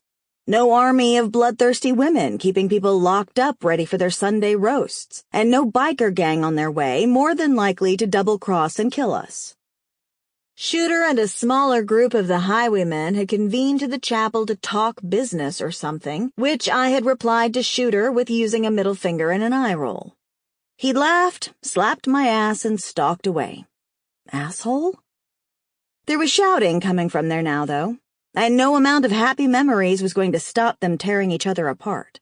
Voices were raised, things were slammed, and I was sort of relieved that I wasn't in there after all. One of the bikers counting ammo had grinned and told me that they were just dealing with a shitstorm on the way and not to worry, but worrying was in my nature. The door to the clubhouse opened and Brett came inside. Sweat dripped down the sides of his face and blood smeared his hands. He was breathless and looked around the room, his eyes falling on the closed chapel door. He stalked toward it, giving it a sharp knock before opening it and stepping inside. And then moments later, the men filtered out, serious looks painted across their faces and guns in their hands. Shooter led the group, a cigarette in one hand and his gun in the other. "Let's do this, brothers," he said, and they started toward the door. He cast me a brief glance as he passed and nodded to his side, gesturing for me to be by his side and follow them outside. Brett jogged back over to the gate where Max was still standing guard, and behind the gate stood 20 or so Devil's Rejects, all clad in leather and looking ready for battle.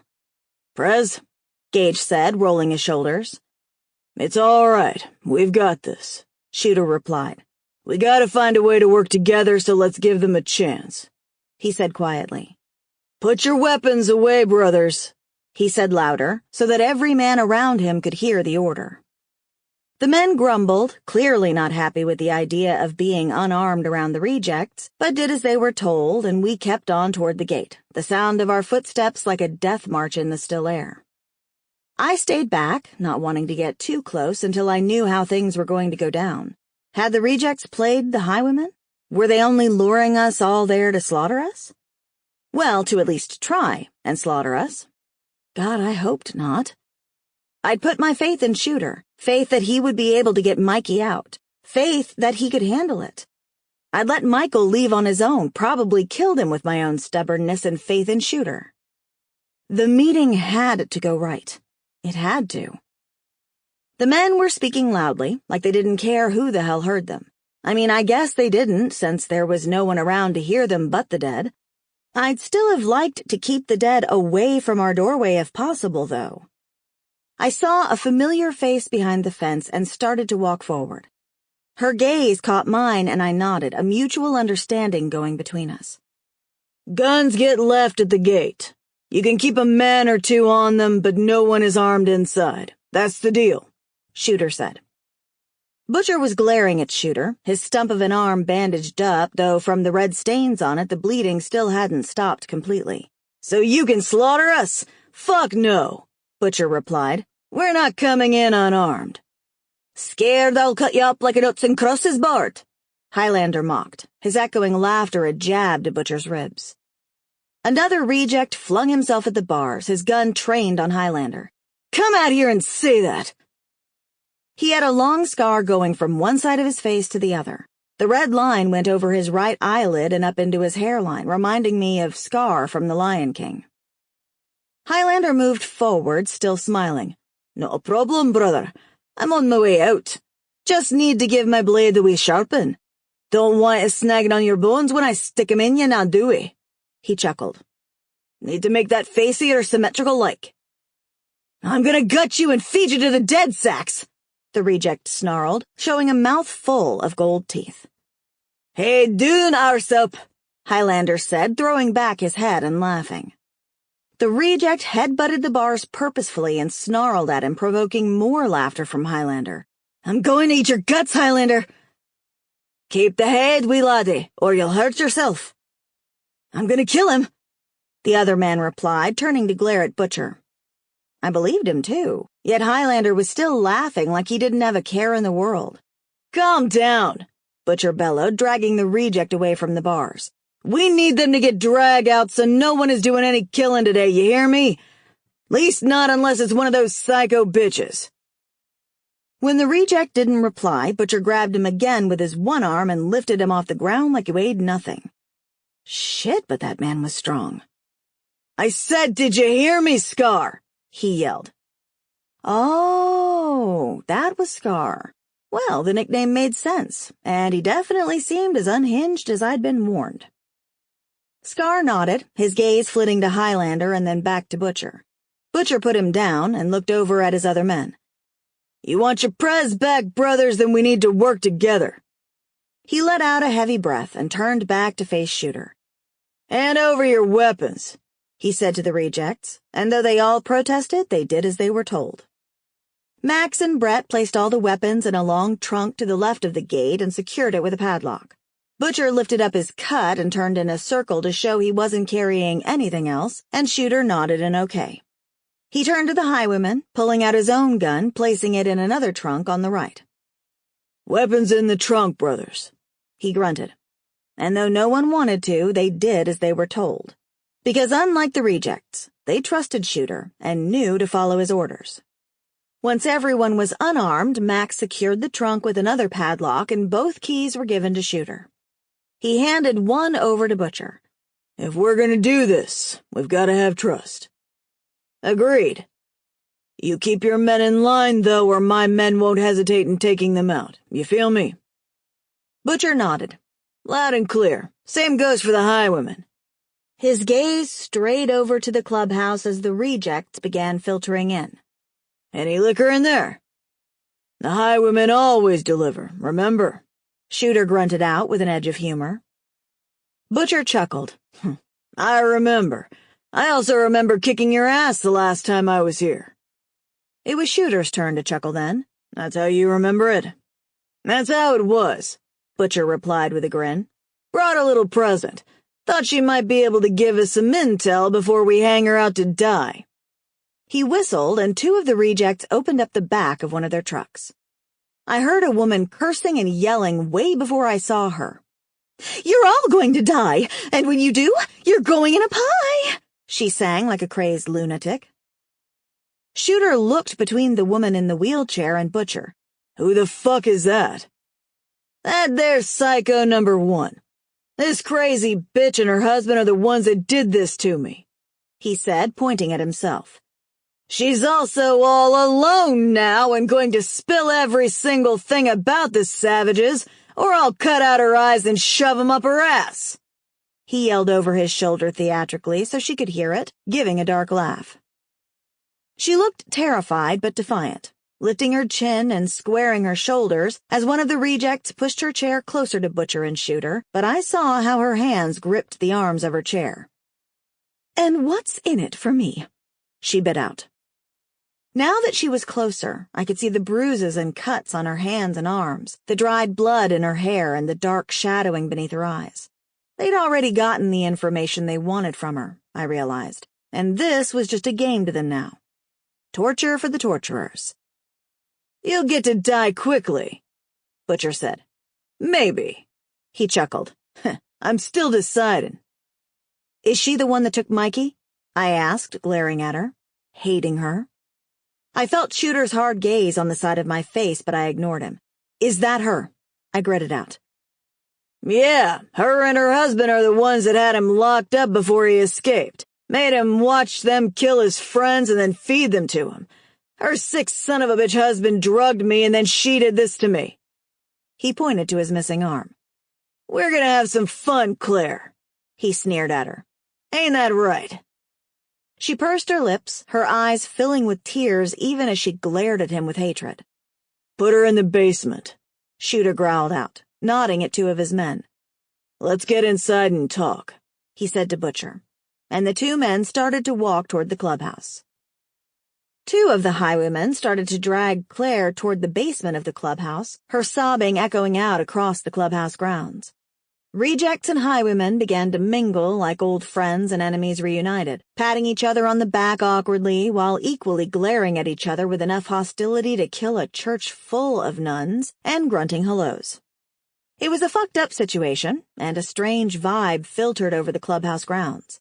I guessed that when they'd had to leave there, they'd had to take sides.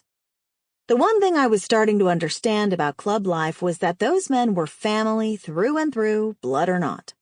They were brothers, and that family had been torn apart by Shooter and Drag. There was a lot of anger and resentment between those men, but looking around I could see that there was a lot of love too, just like in any family. I only hoped there was enough love to help them see past their differences and work together. I stared at O'Donnell as she came forward. Her eyes were no longer bloodshot, and she'd pulled herself together enough to look like she wasn't about to have a breakdown at any second. Hey, she said, her chin high and her shoulders back. I thought I preferred the vulnerable woman I'd met on the side of the road to that one. Hey, I replied. We stared at each other in mutual silence for a moment, neither of us knowing what to say. Finally, I spoke, mainly because I couldn't stand the silence anymore. Most of the men had moved inside, and it was just me and O'Donnell staring awkwardly at each other. We're both grown women, so let's leave the bullshit at the gate, okay? I said. She nodded. Sounds good to me. I could use a drink. How about you? I asked, and she nodded again. We headed inside the clubhouse, leaving Max and Brett to kill two deaders that had stumbled across our little get-together. Two rejects stayed behind as well, each sticking to their side of the gate, guarding their club's weapons. But there wasn't any animosity between the four men as they smoked and talked. You think this is going to work? O'Donnell asked. I shrugged and glanced at her. I guess it has to. Mikey's life depends on it, right? She stopped walking and turned to look at me. Then yes, I guess it has to work. No matter what, we have to rescue him, right? Right, I agreed. She watched me for a second before starting to walk again, and I wondered who she thought I was rescuing Mikey for, her or me. I didn't have an answer to that question because I honestly wasn't sure myself. I guess it shouldn't have mattered, though. The important thing was that we rescued him. Inside the clubhouse, O'Donnell and I headed to the bar area. The rejects had brought some women with them, and they'd made themselves right at home behind the long strip of wood that served as a bar and started to mix drinks like it was just any other day in hell. I had to admit, after what Shooter and Gage and everyone had told me about the women that the rejects kept at their clubhouse and how they treated them, I had expected beaten and broken women scared of their own shadows. But what I saw was altogether different. The women were scantily clad, their gazes hard yet playful, and their faces were painted in makeup, red lipstick and dark lashes. But most of all, they looked happy, comfortable even. Had Shooter lied about everything, or was it all a front? O'Donnell saw me staring at them. What's wrong? What's right? I replied with a shake of my head. She snorted out a laugh, and I turned my gaze on her. What? Judgy bitch much? She said and walked toward the bar. I stared after her, my jaw slack at her comment. She scooted up onto a stool and I stormed over to her. What the hell? I snapped, and she turned to me. I guess even at the end of the world, women like you can't help but look down your noses at other women, right? She scoffed and rolled her eyes. Well, fuck her. That was my signature move. I am not judging them, you idiot, I bet out angrily. One of the women looked up from what she was doing, her smile falling as she scowled at me. I'm not, I replied, looking right at her. Sure. Keep telling yourself that. You know these are good women, so climb off your damn high horse. I dragged a hand down my face. Come with me, I snapped, and started to walk away, hoping she'd follow me because it wasn't a conversation to have in front of those women or any of the rejects. I headed back outside, moving around the side of the building to the back. A tall wooden fence enclosed the entire place, and I looked around, happy to see that O'Donnell had followed and no one else was around. I folded my arms as she got close, and when she opened her mouth to speak, I held up a hand. I'm not judging these women. Get that out of your head, O'Donnell. She rolled her eyes at me again. Yeah? Then what's your problem with them, then? You know they're making things work for themselves, surviving, doing everything you do, so what makes you better than them? Oh, for fuck's sake, I grumbled. Shooter told us that the rejects treat their women like shit.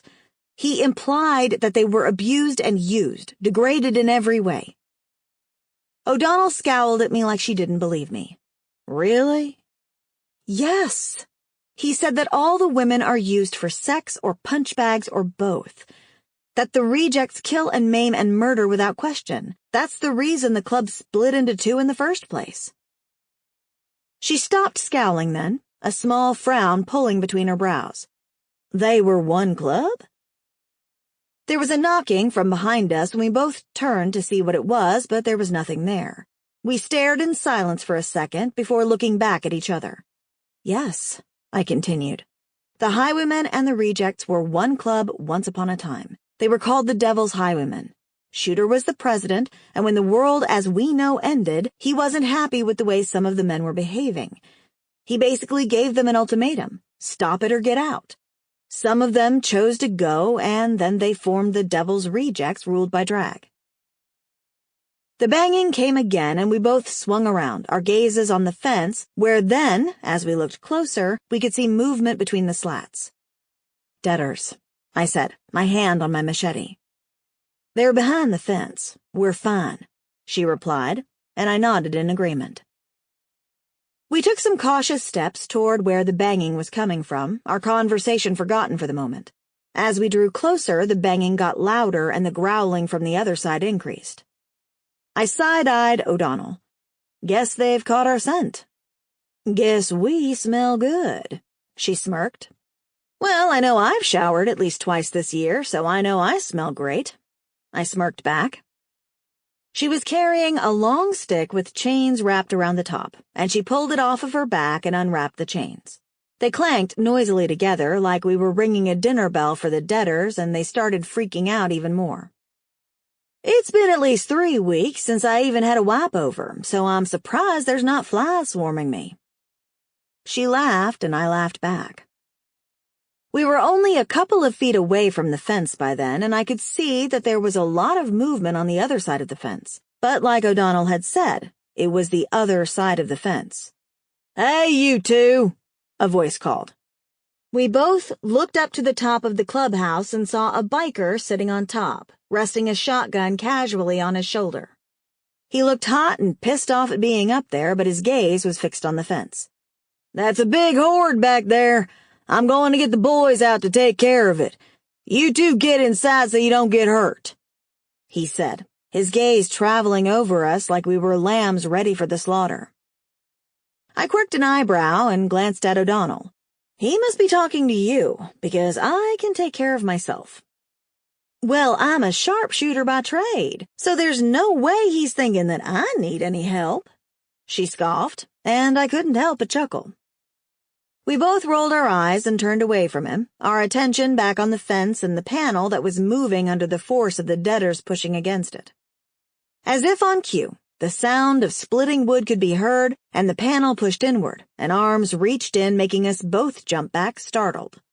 It was now a weak spot in the fence, and deaders started to push more forcefully on the fence, pushing aside another panel and finally squeezing into the clubhouse grounds. "I've got it," O'Donnell said, stalking forward with her stick and taking a swing at the deader's head.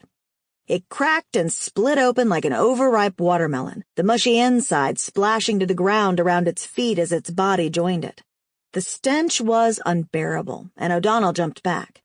Two more deaders squeezed through the gap, their clothes snagging on the jagged wood and tearing parts of it away to reveal naked and rotten torsos, half-eaten by God only knows what. Actually, I did know what, I just preferred not to think about it too much.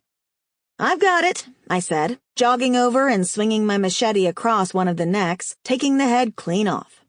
It landed with a splat, as I used my blade to slide down the middle of the skull of the other one, which immediately stopped it in its tracks, its cloudy eyes rolling back and its body going limp. I pulled my machete out and let the body fall to the ground. "Nice," O'Donnell replied, "but you should never leave a head like this," she said, stabbing her stick through the center of its forehead. "Heads are dangerous," I finished for her, giving a half-smile. "Exactly." More deaders had stumbled through the gap, and we got to work on killing every last one of them. Deader by deader, swinging and slicing, finally ending the lives of those monsters. With each kill, it felt like I was cleansing the world a little more of the horrors that roamed it. My muscles ached, but it was a good ache. I was breathless and sweaty, panting with exhaustion as the last of the deaders fell and some of the bikers finally came around the side of the building, blades raised. Their eyes went wide when they saw the pile of bodies, and in the center, me and O'Donnell, dirty, bloody, sweaty, and smiling like we'd just won the Nobel Peace Prize for extreme heroism in the face of adversity. Hell, I would definitely accept it if we'd been offered. Shooter stormed forward, his heated gaze moving up and down my body, checking for bites and scratches. When he was happy I was okay, he turned back to the other men. "Get the tools and fix this shit," he yelled out. He looked up to the top of the clubhouse where the biker was back. "And you, what the fuck happened?" The biker shrugged. "I took out that one," he said, pointing to a deader half in the fence opening. "They'd gotten the rest before I could do anything else." He shrugged again, and I heard O'Donnell snicker from beside me. Shooter looked back to me and O'Donnell. "You don't need to deal with this shit. We've got men that can handle it." "Looked like it," O'Donnell snapped. Shooter's gaze narrowed on her, his mouth pulling into a thin line. "I said we've got this. Now get inside." I looked at O'Donnell and gestured with my head that we should go. She shook her head in annoyance and barged past me and Shooter, and I turned to follow her, stopping briefly to look back at him. His hands were on his hips, his hair loose around his shoulders. His tanned face looked furious, but the look in his eyes told me that he was proud of me as much as he was scared for me. Still, I wasn't going to let him speak to me like that, despite what he wasn't saying. "Do I need to remind you that you don't own me, and you don't get to tell me what to do?" I bit out. "And I don't need a man to protect me." A half-smile crept up the side of his face, and he stalked toward me, his hooded gaze fixed firmly on me. His hands reached for me before I could stop him, one hand moving to the back of my head and the other wrapping around my waist and pulling me close to him. "I don't need reminding of shit, Nina," he said, pressing his mouth to mine. He pulled away. "But it seems like you need reminding of a few things." He sucked in his lower lip and let me go. "Later," he said, and turned away from me. He'd already walked away and started barking orders at the other men before I could reply, so I turned and headed back inside to get myself a well-deserved drink instead. Some things weren't worth arguing about, and that was one of them. Shooter would learn he couldn't control me soon enough. Chapter 9. There were 3 things that I learned about the 2 motorcycle clubs within the first hour of being at the clubhouse. 1. They hated each other. Deeply. One club had gone bad, real bad, and the other had tried to do good. It was the simplest way of putting it. 2. They had been one club at some point, and the rejects completed the same ritual that the highwaymen had when we'd arrived, drinking whiskey and raising their glasses to their fallen brothers. And 3, and possibly the most important of them all, regardless of what club they were currently in, all those men knew how to party.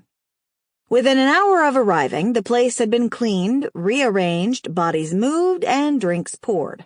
We couldn't turn on any music since there was no electricity, but I could imagine that years before, music would have been blaring from the huge but now useless speakers set in each corner of the room. It didn't stop some of the highwaymen from dragging out some old guitars from a cupboard and playing a few songs on those. Damn, it was good to hear music again. I was nursing the same drink I'd had since coming back inside, unsure of my place within the group. I had expected the meet to be a serious affair, all scowling faces, stroking beards, and hands slamming on the table to the tune of "You Can't Handle the Truth." But apparently the men needed to party and catch up before they got all moody and serious. Go figure. At the back of my mind, I worried about Mikey. He was trapped somewhere with the savages, no doubt frightened and in danger, and there I was, drinking and enjoying listening to the sound of a guitar and a butch man singing along to it. But those were the rules of the club, and some things you had to wait on. Apparently, the club did things in its own time and in its own way, and O'Donnell and I had to wait for them to clear the air in their own way. There was so much hate festering in the room, and yet beneath the hate you could see brothers reunited, laughing and backslapping each other as they caught up and reminisced about the old days. It was kind of cute. You know, if lives weren't literally hanging in the balance. As it were, I wished they'd all just dry hump and get on with the meeting to decide how we were going to take down the savages and rescue our people. O'Donnell had stayed by my side the entire time, though she'd gone through twice as many drinks as I had since arriving. Apparently she needed to unwind, too. Shooter had come over once or twice when he'd seen some of the rejects looking at me, and they'd moved away quickly. And though O'Donnell wasn't wearing a property patch, it was like the rejects knew to stay away from her. Lucky girl. I sipped my drink, my gaze watching everyone. My muscles were tense and my head was swimming with 1,000 questions, but the only thing I wanted to do was ask O'Donnell about Mikey. How had he been when she'd last seen him? Were they together? Where had they met? Yet every time I tried to speak to her, I found the words wouldn't come. I guess my subconscious really didn't want to know the answers to my inappropriate questions, since it really was none of my damn business. She finished her drink and went and retrieved another before coming back and sitting next to me again. Eyes followed her as she moved across the room, though again, no one made a move on her. Maybe the rejects weren't as bad as Shooter thought anymore. Perhaps he'd gotten things wrong. She sat back down. "I know what you're thinking," she said. "You have no idea," I retorted, and took another sip of my drink. I think it was rum, or maybe brandy. It had been that long since I'd had a proper drink of liquor that I couldn't be entirely sure anymore. All I knew for certain was that it was strong. Butcher warned them that he'd cut off their most precious parts and shove it down their throats after frying it up with some onions if they came near me. She smirked, and I stared at her in horror, my thoughts automatically going to Mikey being held captive by a bunch of cannibals. I know, it's tasteless, especially after what he went through, but he wasn't named Butcher for nothing, right? She shrugged. Whatever keeps you safe, I guess, I smarted, and her smile fell. How are things with Shooter? She asked, and I narrowed my eyes at her, and she at least had the decency to blush. I just mean, well, you're together, right? Her gaze dropped to the property patch on my cut. Not really, I said. This was just to keep me safe while I was here. I snorted on a laugh and shook my head, as if I would need saving from these. I gestured to the bikers in front of me, chugging whiskey and cheering each other on. You two seemed pretty close outside earlier. Does he know you aren't together? Because he seems to have it pretty bad for you. She was trying to be casual in her questioning, but I could see right through her. Well, we're not. Oh, she said quietly and looked away. She took another sip of her drink before speaking again. Look, I should probably tell you that Mikey and I glanced sideways at her. What about you and Mikey? She tugged nervously on her hair. I don't know. She sighed, struggling for the right words. Sure you do, I replied. Just say it. I felt angry, furious even, and I couldn't understand why. There was no reason for me to be. And she was right. I was with Shooter, at least in the sense that we had kissed and I liked him. I dragged a hand down my face. It was like being back in high school again, and I couldn't stand it. I stood up and threw whatever was in my cup to the back of my throat. It was a mistake I regretted right away, as it burned all the way down my throat, and not in a good way. He thought you were dead, she said, standing up and meeting my gaze. If that makes it any easier. I nodded, unsure what to say, but I had to say something.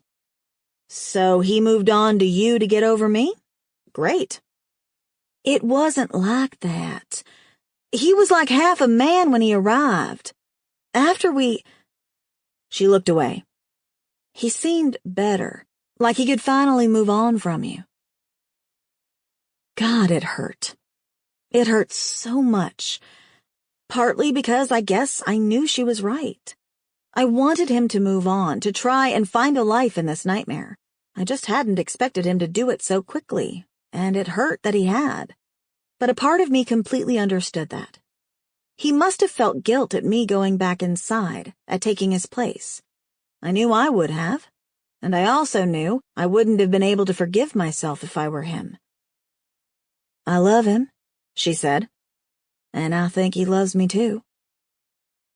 I glared at her, hating her with every ounce of my being in that moment, and envying her all at the same time. I'm sorry if this hurts you. I'm not trying to be cruel, but we're good for each other. Mikey and I. Really good for each other. I've waited a long time to meet someone like him. Thanks for clearing that up for me, I bit out, and turned to leave. I headed back to the bar and grabbed another drink.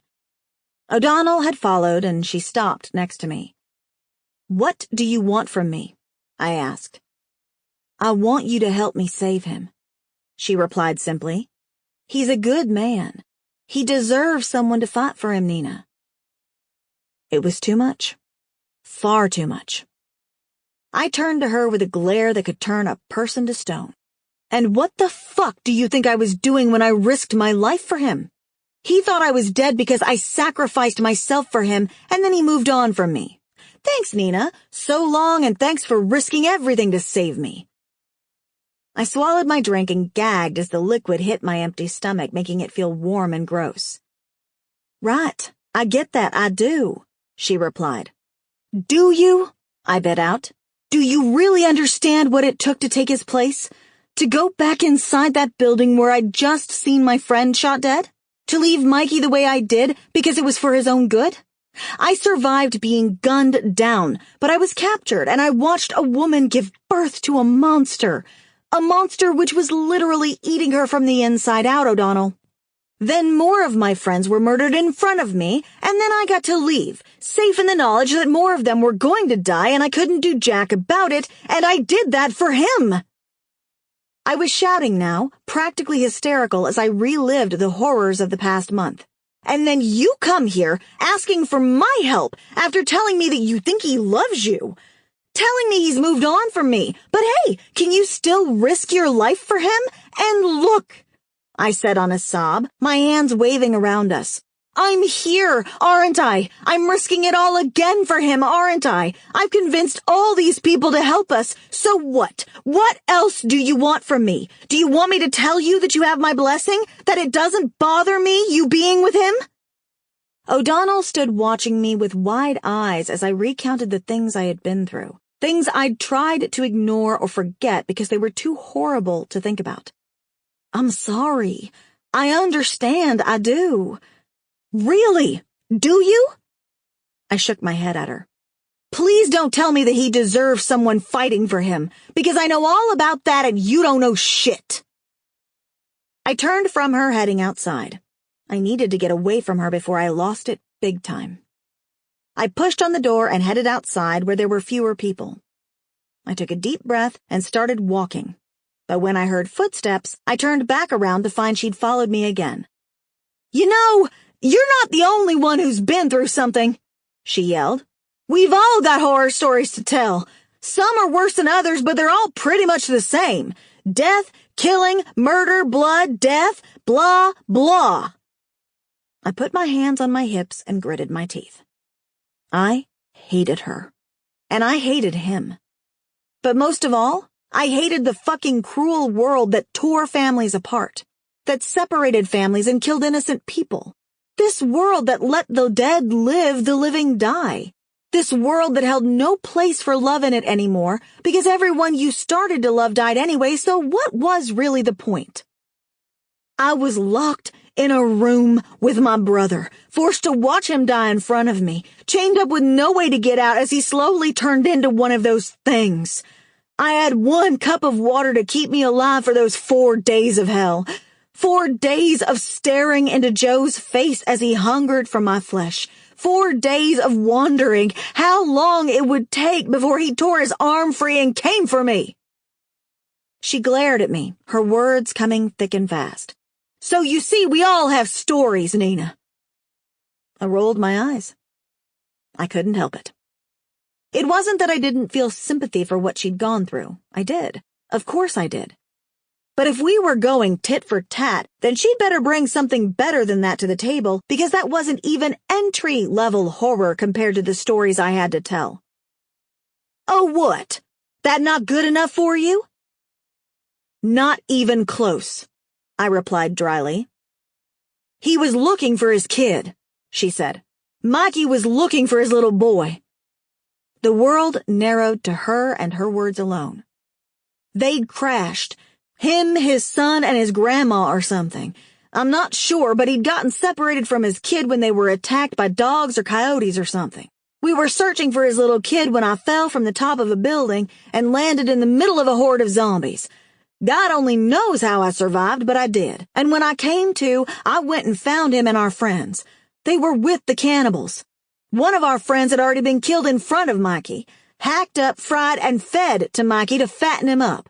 The other, Phil, my friend, he was taken and sold to the highest bidder, the savages. And me? What about me? I was caught in a trap, a cage, and led to a candy store filled with death, and somehow I found Mikey there. Yet despite all of that, Mikey risked his life to try and get Phil back because he didn't want anyone else having to go through what he just had to go through. So screw you and your horror stories, because nothing can be worse than that. We stared at each other in silence, her words still echoing between us. It took me a while to get my mind around everything she had just told me, and while I still thought I could win that war of horror stories, it didn't matter anymore. All that mattered was that the kid was missing. Adam was missing. He was out there, alone in the world. Or he was already dead. I bent at the knees and tried to suck in a breath, but couldn't get any in. "Are you okay?" she mumbled as I tried in vain to breathe. I nodded, but I was not okay. Not at all. Everything I had done was to protect Mikey and Adam, and it had all been for nothing. Both of them were going to die regardless, maybe even because of me. I felt sick and angry and exhausted from it all. I should have listened to Michael and gone and found Mikey when I had the chance. O'Donnell leaned over and rubbed my back. "So you see, we have to help him." God, she was so clueless. So fucking clueless. I glared up at her, and she stopped rubbing my back. I couldn't think of anything else to say to her, so I turned and walked away, hoping to God she wouldn't follow me that time, because surely I couldn't be blamed for what I did to her if she followed me. I headed around the outside of the building, toward the back where we had killed the deaders earlier, half of me hoping to find some more to kill. I needed to be away from all the people and all the noise, and to just react without being judged. I was so confused and so upset about everything, and the last person I wanted to see was Shooter. Yet as I sat down on an old picnic table next to one of the outbuildings, that was exactly who came out of it. He lit a cigarette and blew the smoke into the sky before turning and locking the door he'd just come out of. He saw me and stopped what he was doing before walking toward me. His hair was down, hanging around his shoulders in curtains of blonde, and his blue eyes pierced me to my very soul as his features softened on my upset face. We could have been strangers in a normal world. No death and destruction, no carnage and murder, just the world thriving while we slowly sucked the life from it. Shooter sat down next to me, and I waited for him to say something cocky or arrogant, but he didn't. Instead, he surprised me completely. The world's a cruel, dark place, Nina. But if you really look, you'll always be able to find some good in the darkness. His words rumbled out, and I turned and looked at him in surprise. The light was going down behind him, casting his features into darkness. He'd never looked so frightening or so handsome. "How can you be so certain, Shooter?" I asked, feeling suddenly so very vulnerable and nothing like the hard woman I kept on pretending to be. Because the moon comes out every night, don't it? And even on the darkest nights, the stars still pierce the blackness up there. He threw his cigarette to one side and looked up to the sky. We've all got to be the stars to break up the blackness. We've got to keep getting up, keep surviving, keep going, even with nothing to light our way. Because things will get better. They always do. Eventually the moon comes back and fills the sky again, right? He cocked his head to one side and looked at me, and I nodded. "I guess," I murmured. Ain't no guessing about it, Nina. It's fact. He reached out and cupped my face in his hand, and I couldn't help but lean into his touch, needing it, the closeness, so that I didn't feel so alone. Wish I didn't want you so bad, he murmured, rubbing his thumb across my lower lip, his eyes searching my face. Wish I was a better man that could leave you be, that could walk away. But wishing never got me anywhere. I couldn't look away from him. Couldn't pull away from his touch, because that frightening and beautiful man looked so sad, and the pain in my heart was so raw that it felt like his sadness and my brokenness belonged together. So instead of pulling away from him like I should have, like I normally did, I leaned in further, embracing his touch, needing it, wanting it. I tilted my face up to him and pressed my lips against his, and then I kissed him. And when he kissed me back, I didn't try to stop him. The truth was, I couldn't have stopped it even if I had wanted to. I'd deal with the aftermath the next day, because right then, I needed someone to care that I was there and I was alive. I needed someone to want me like a man should want a woman. And I needed to feel like I was a woman first and foremost, because being a warrior was painful and I was tired of hurting. Just for one night, I wanted to be Nina. Just Nina. A woman full of desire and wanting. A woman with love in her heart and hope in her head. Chapter 10. Mikey. Drag was snoring. Snoring. What the hell?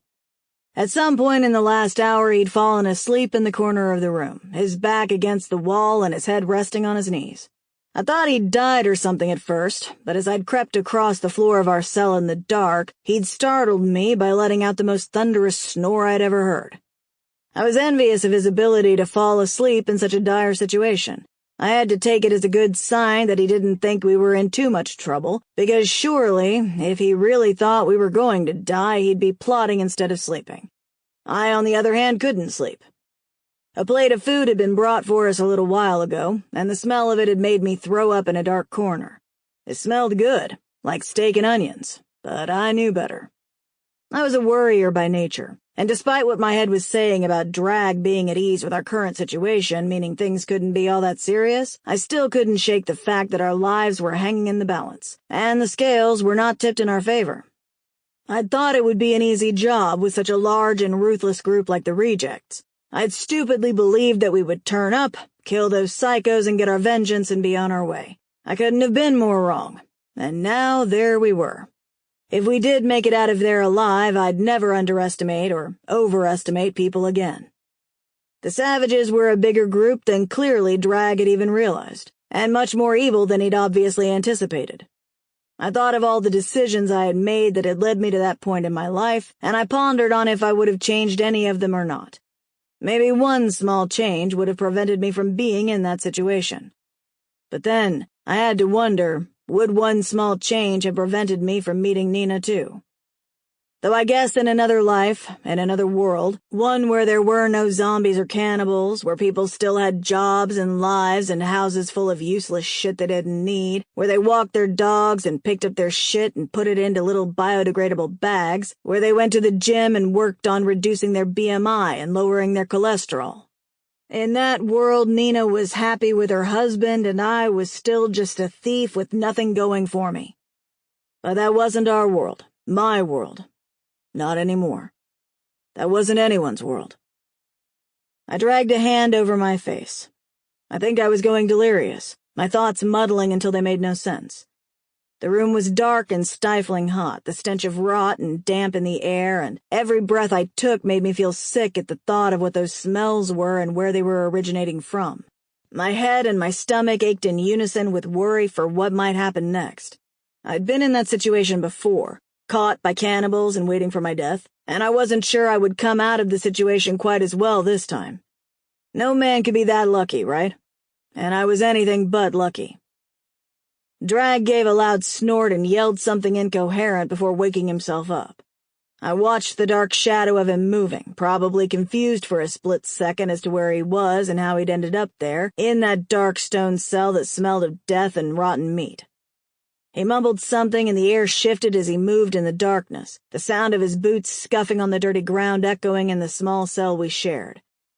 "Hey," I said, hoping to bring him around quicker, because I needed him to get his shit together so we could come up with a plan for getting the hell out of there. I'd been thinking about that for the last hour or so, too. I could get us out of the room. That wasn't a problem. But without any weapons or the knowledge of how to get us out of the rat maze these people lived in, I wasn't sure if it wouldn't be entirely fruitless. I tried to follow which way we were going when they'd brought us in there, but hadn't been able to. The dark and the smells had attacked my senses, not to mention the many twists and turns the underground cavern seemed to hold. We could have been 3 feet from the exit or 100, and I'd have had no idea. "Mikey, right?" Drag drawled, bringing me back from my thoughts. "Yeah. You looking forward to your private meeting with Afe later?" He chuckled. "Gotta warn you, brother, bitch gets real wild." I shook my head at his dark humor, though of course he couldn't see it. I stood up to stretch my legs, my knees popping as I did. I hated that place. It reminded me of waking up at the candy store with the sound of Ricky's screams filling my head and the stench of death clawing at my nostrils and... Fuck. I had to stop thinking like that. I was going to get out of there. It would be okay. Drag's men would come and get us out of there, and if not, then I trusted in O'Donnell to go get Aiken. I thought of O'Donnell then, and the terror I'd seen on her face as I had agreed to go with Afe. I had promised her I would be okay, and I had no intention of letting her down. If I did, she'd no doubt risk her own life getting her vengeance, and I'd lost one woman in this goddamned world because of my stupidity. I wasn't going to lose another. She cared about me too much, and that worried me, but this life was fast-moving, each day a new danger to avoid, so we hadn't had a chance to really sit down and talk about the thing that was happening between us. But when I got out of there, we would have to. Gotta say, the housekeeping in this place ain't much to shout out about. Drag grunted. "This is better than the candy store," I replied. "At least here I sort of know what to expect." Though I didn't trust Afe not to cut us both up and flay us into thin-cut steaks at a moment's notice, I was trying to hold out a little hope since she'd said she wanted to keep me as her pet. Drag, on the other hand, didn't sound like he was going to be so lucky. "You'll be having a real good time with the Queen of Hell soon enough," he said bitterly. "Can't wait," I retorted as calmly as I could. "Any tips?" He chuckled. "She likes to be in charge, and she likes it on top," he replied. Light from his matches illuminated his face for a second as he lit a cigarette and pulled a drag on it. Got it. Dominatrix type.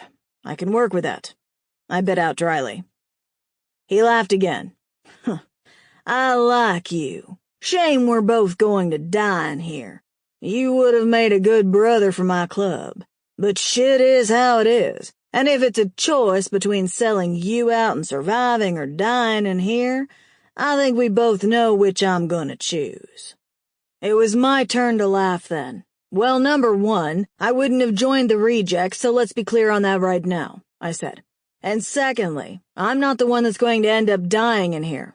She's cutting you up and selling you off like cold cuts to the highest bidder, remember? Silence descended as heavy as the darkness. Somewhere in the distance I thought I could hear someone crying. I could have been wrong, though. I hoped I was. You should be careful. I won't always be in here, Drag replied. You planning on leaving? Hell to the motherfucking yeah, brother. You didn't think I was just going to sit down and wait for them to come and cut me up, did you? He stubbed out his cigarette, the orange glow vanishing. You're going to need my help, then, I replied. Nah, I'm good. I need you to deal with Afe so I can make my escape. Keep that psycho busy. My club will already be restocked and on their way back, and I need to be ready to get out of here. I sighed. Why did he have to make it so hard? We need to work together to escape. We're better that way. Why's that? He asked. I listened to him moving, and I presumed he was standing up. I blinked and suddenly he was there standing in front of me, and even though the room was almost pitch black, I could see him clearly. I used to be a thief, I began. A damn good one, too. I moved away from him and toward the door. I could break into any safe, any house, disable any alarm I came into contact with. Not much call for that line of work in this life, he retorted. Right, I agreed, fiddling with the lock on the door. But it does mean that I can do this.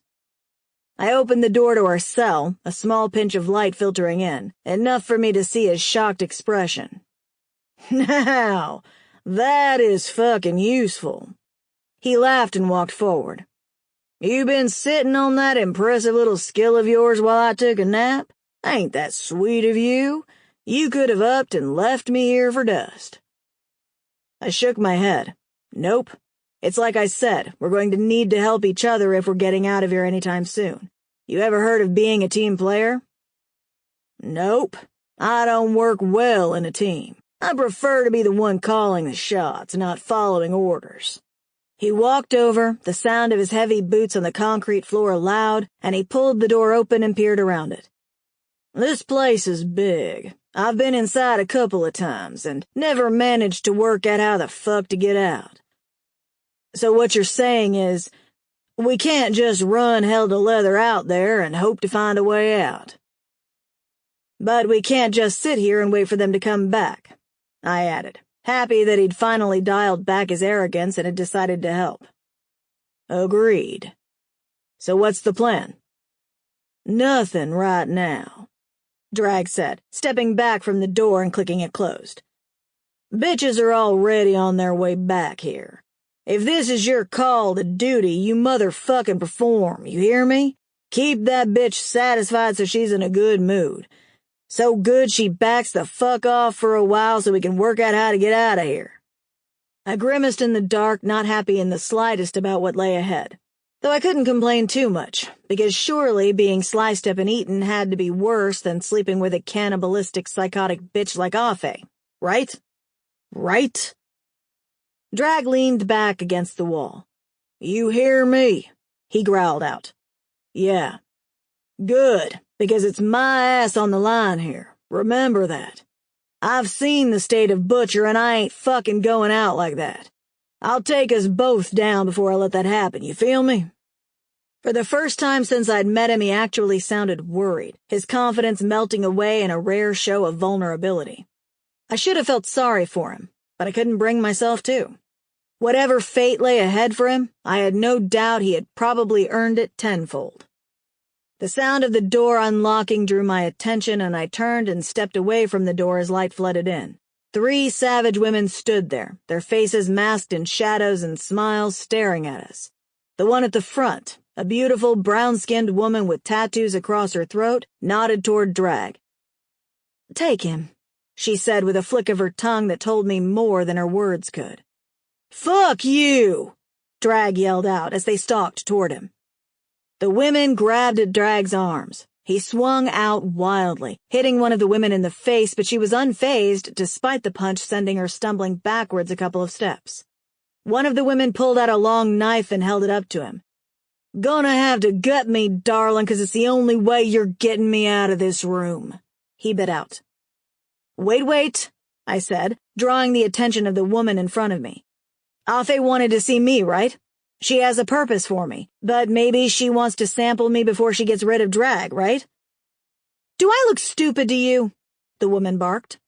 She pulled out a knife and stepped forward, pressing the tip of it into my chest. I could have taken it from her in a second, but to what end? For what reason? There was no way I'd find my way out of that place, and then I'd be dead just like Drag. So I stayed perfectly still, looking down at the beautiful and deadly abomination in front of me.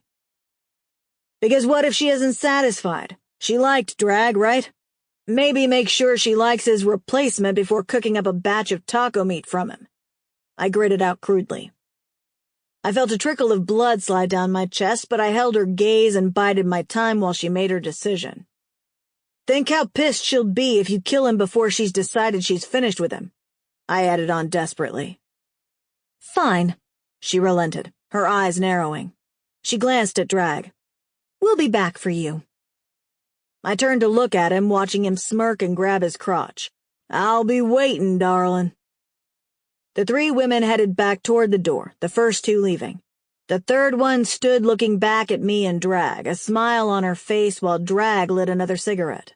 "I look forward to it," she said, her voice smooth like butter. "Me too," he chuckled. "I'll take that as the first taste." She laughed, nodding to where Drag was still holding his crotch.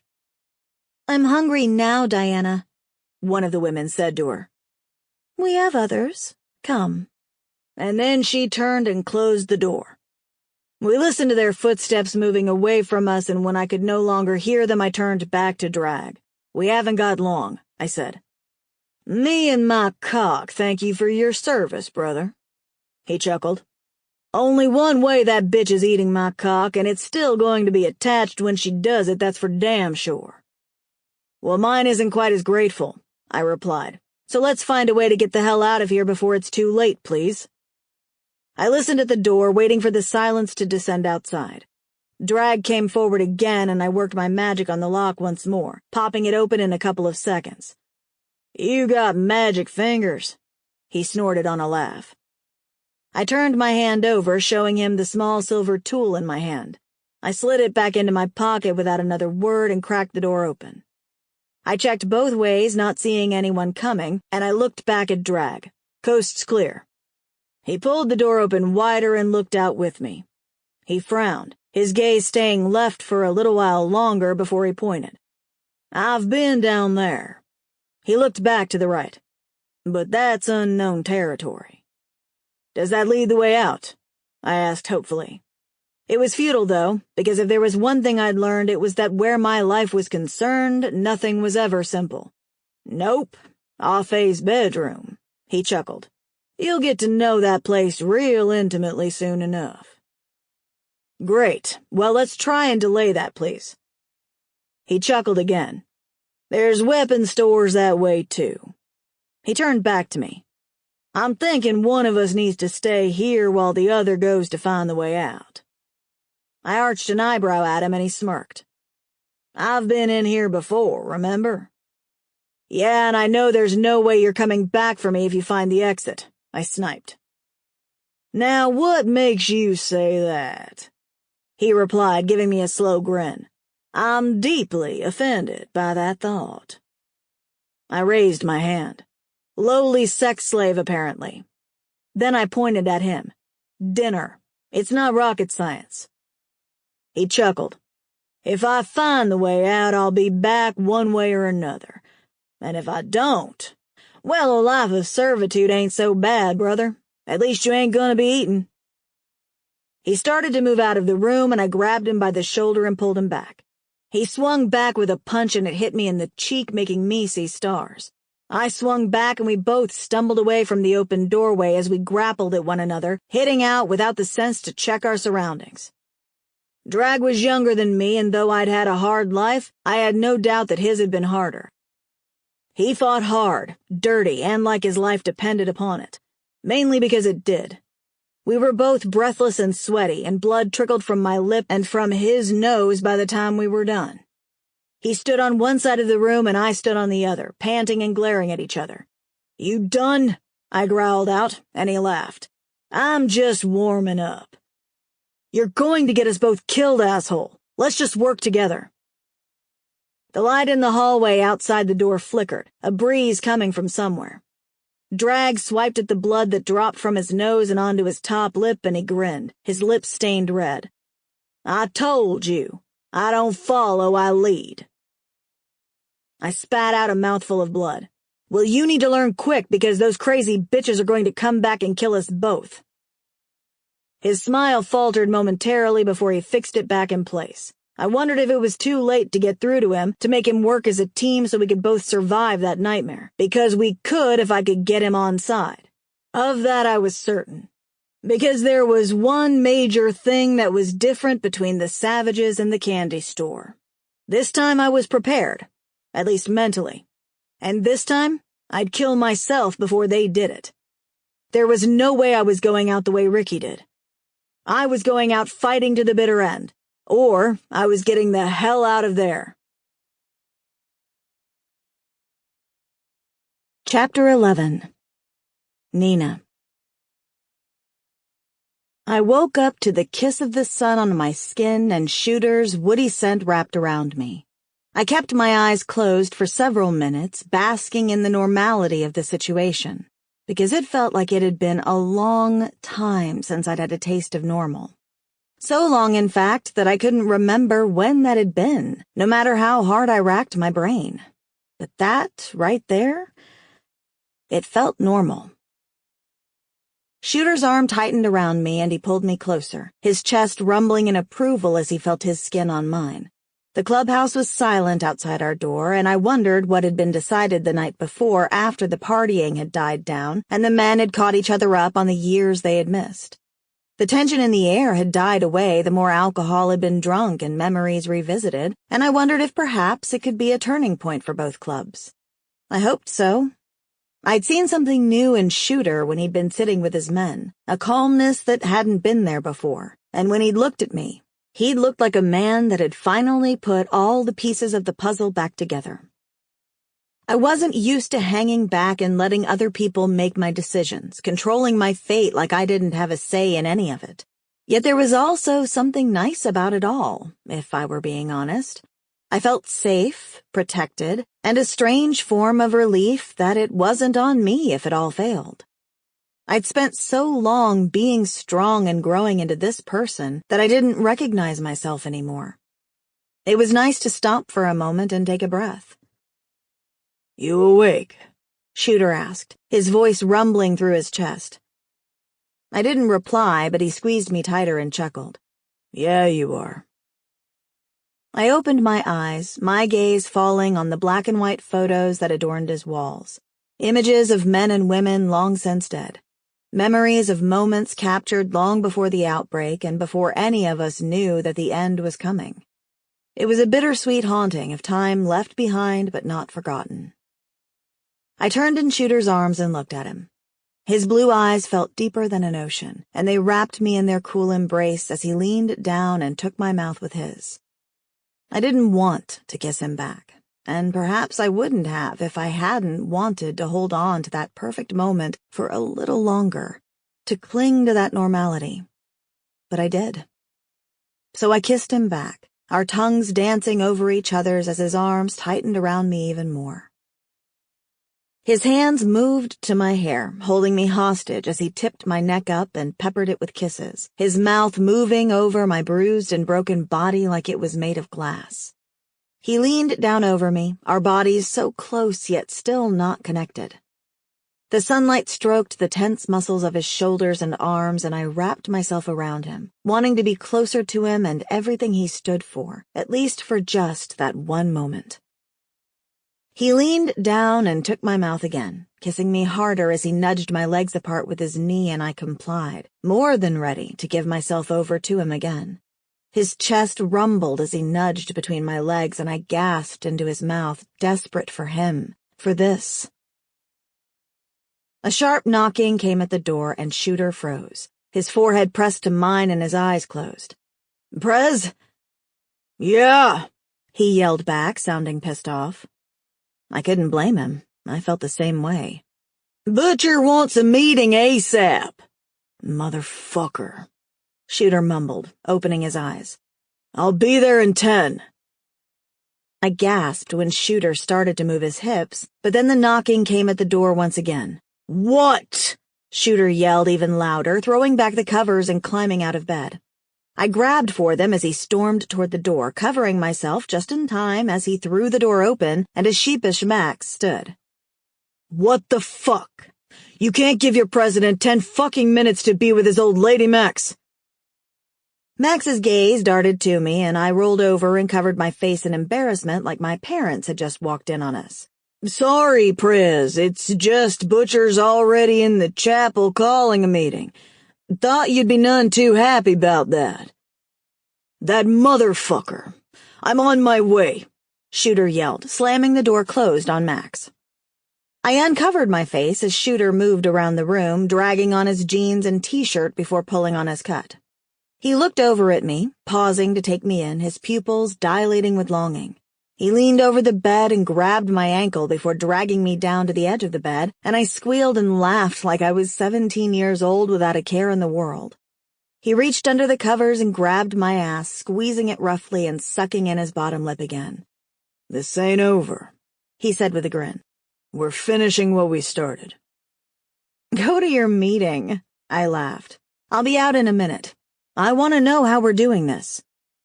Doing what? How we're going to kill the savages. I want to know the plan. His face turned serious and he nodded. I don't want you there when this goes down. I rolled my eyes at him and he scowled. I'm serious, Nina. So am I snapped, all good mood forgotten about. Nina, he growled, stalking toward me. Shooter, I bit out, narrowing my eyes. I pulled the covers tight around my body and held his stare. Go to your meeting before Butcher takes over this whole thing. I need to get dressed. Shooter glared down at me, but I glared right back, more than ready to take him on if need be. I was tired of his bullshit orders.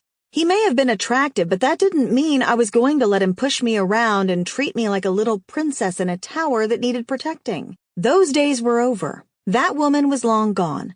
It was nice to take a trip down memory lane for an hour, but the hard Nina was more than ready to kick ass now. Shooter finally shook his head at me and left the room, and I lay in the middle of his bed, naked, barring the thin sheet, feeling pissed off. I took a couple of deep breaths and tried to shake the feeling off. It wasn't the time for that. Lives were on the line and I needed to focus. We all needed to focus. I stared around Shooter's room, wondering what would happen that day. Would we save Mikey?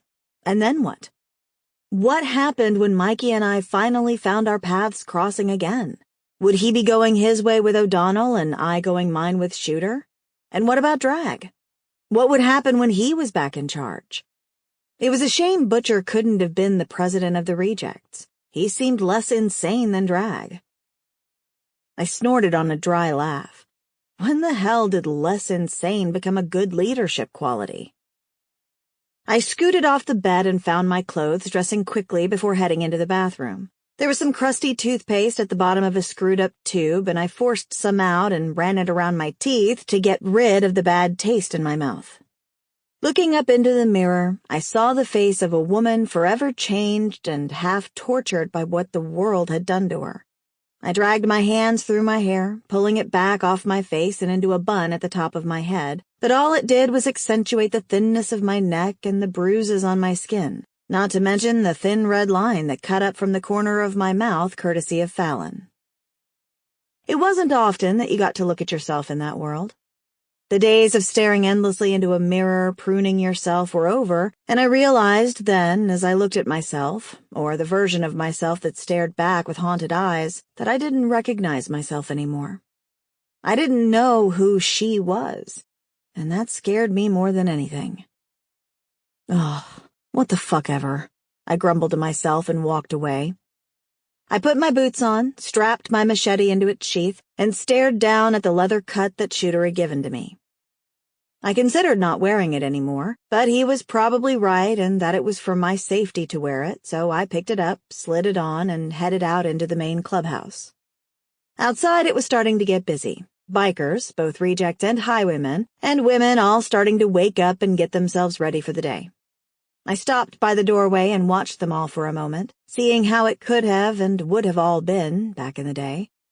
That day was different from the day before, and the men seemed more at ease with each other, barring Scar from the rejects, who was sitting on one of the sofas, a semi-naked woman on his lap and a beer in hand even at that early hour, while he stared daggers at an oblivious Highlander. That spells trouble, I thought worryingly. Clearly not everyone was ready to kiss and make up. Balls saw me and started to make his way over, and I sighed heavily, wondering whether he was going to start giving me shit for taking Gunnar and Amara's side. He stopped next to me and leaned against the wall, following my gaze to Scar. He won't do nothing without the say-so from Butcher. You sure about that? Yep. If it's one thing I know about Scar, it's that he's a stickler for the rules. If the press says leave it, he'll leave it. I nodded, still not feeling happy about the situation. Things changed, people even more so, and looking at Scar then, it seemed highly likely that he wasn't the same man that Balls had once known. Plus, there was the whole he's a psychopath thing. Gunnar woke up, Balls said, interrupting my thoughts. Thought you should know. I turned to him, my eyes searching his face for any sign of malice but finding none. He didn't look annoyed or unhappy about the situation. If anything, he looked a little guilty about the whole thing. Good. He should have. The whole mess was his fault. He okay? I asked, trying to seem blasé about the whole thing. Yeah, he will be if infection don't take a hold of him. He's got some healing to do, though, he replied. Seems like what you did for him likely saved his life. He chewed on one of his dirty fingernails, and I resisted the urge to slap his hand away from his mouth. I nodded an okay, relief filling my chest. Glad I could help. Balls pursed his lips. I feel like that mess was probably my fault. I snorted out a laugh. You think? He dragged a hand through his messy hair. No need to be such a bitch about it. I straight up laughed, attracting the attention of several people. You don't know me very well, do you? I smirked. Bitch is my middle name. I winked and Balls smirked back. Why do I believe you? He smarted. I smirked at him. So what happens now? Balls shrugged. That's up to Shooter. I think things are going to start changing, though. For the better? He shrugged again.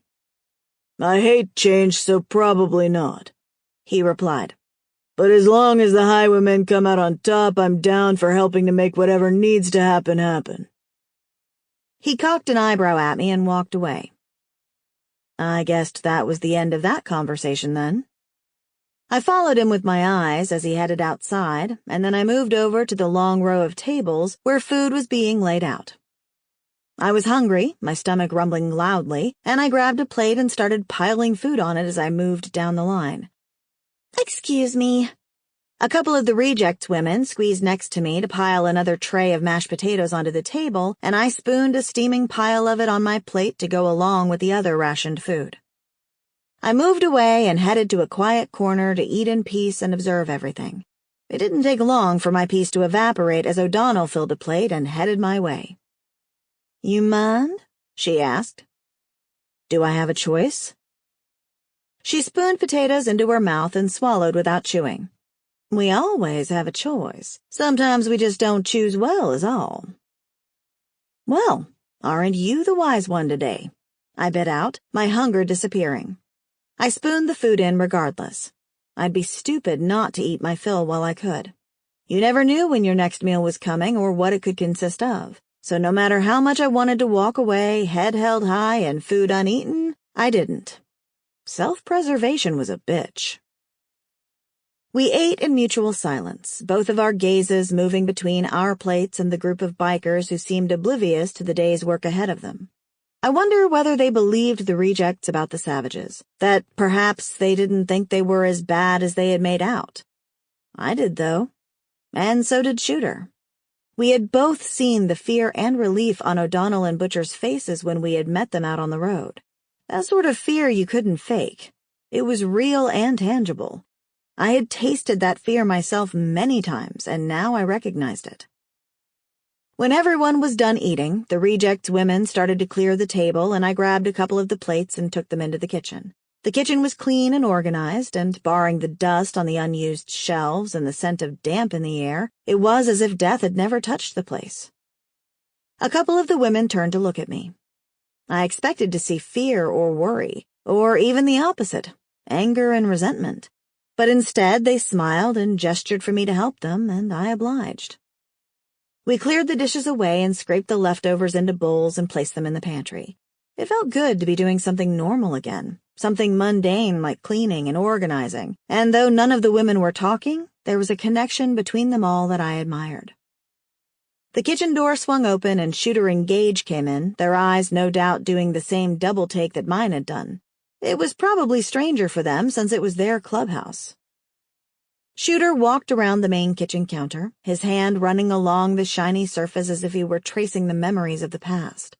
I watched him silently, his features pulling in tight momentarily before he looked up and caught Gage's gaze. Gage nodded and let out a heavy breath, something silent being shared between them, before Shooter finally straightened and turned to look at me. "Wondered where you'd got to," he said. "Just helping out. Keeping myself busy since I can't be in your meeting," I replied, trying to hide the bitterness in my voice. "We're holding it now." He watched me, his blue eyes seeming to darken as they roved over my face. "I thought you and O'Donnell should be there," he added. I didn't know what to say to that. I knew what a huge thing it was for me to be in that meeting. Hell, for any woman to be in on that meeting. I looked over at Gage and saw the look of displeasure on his face, but he nodded to show me he accepted it. "Okay, then," I said quietly, and put down the can of food I was holding. We'd been about to start organizing the stores and work out what food we had to go on when Shooter had come in. I turned back to the women who had all stopped what they were doing and were watching the exchange in surprise. "We'll be in church when you're ready," Shooter said. "Do me a favor and keep your mouth shut in there." I opened my mouth to object when Gage interrupted. "Brothers are already pissed off he's letting you in, so why don't you throw him a lifeline?" I looked from Gage to Shooter, still ready to argue my point, but eventually decided against it. "All right, I'll try." "Try real hard, woman," Gage bit out before turning around and walking away. "You know I don't do things just to piss you off, right?" I said to Shooter. He cracked a grin and turned and left the kitchen, and I rolled my eyes at his turned back. "I'll put you across my knee if you roll those fucking eyes at me again, Nina," he said, letting the door swing closed behind him, and I couldn't stop the blush from rising in my cheeks. "You girls okay handling this without me?" I asked the Rejects women as I tried to ignore their humor-filled smiles. The Rejects women were the opposite of the Rejects men in that they didn't talk.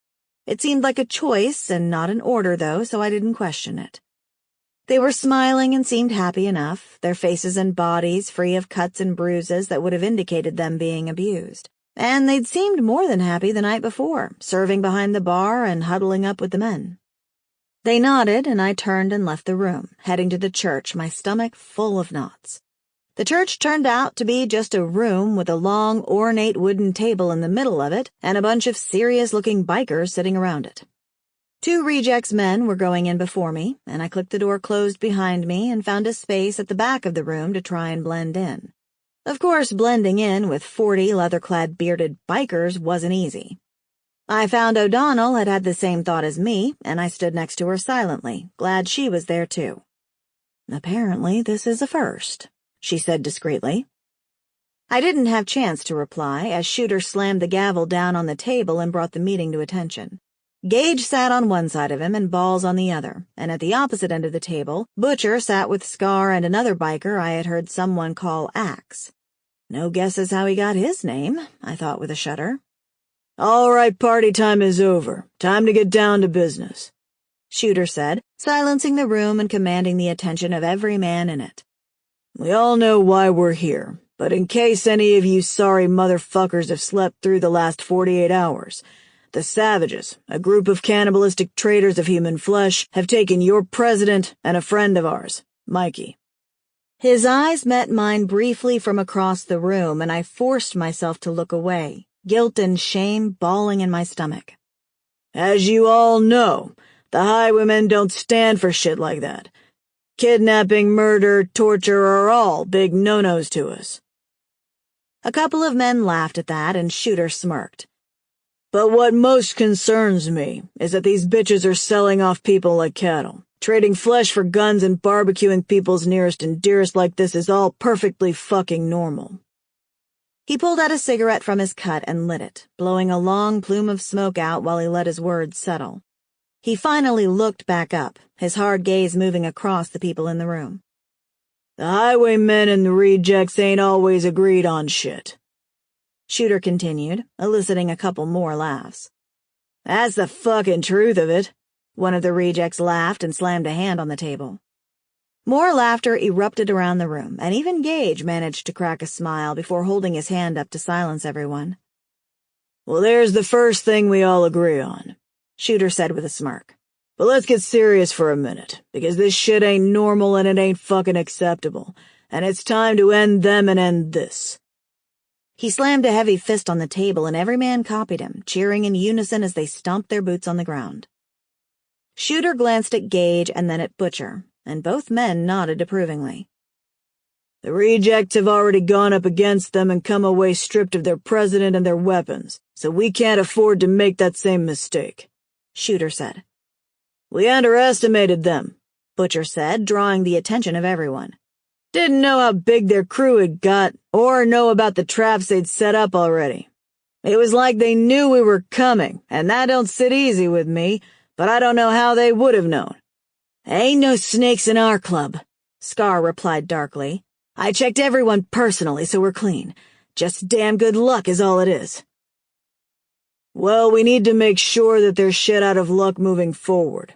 We all have something to lose from this. The highwaymen trade water and blades with the Savages, and that's obviously going to stop now, so we're going to need to find their water source." Shooter stubbed out a cigarette. "The rejects, too," Butcher said.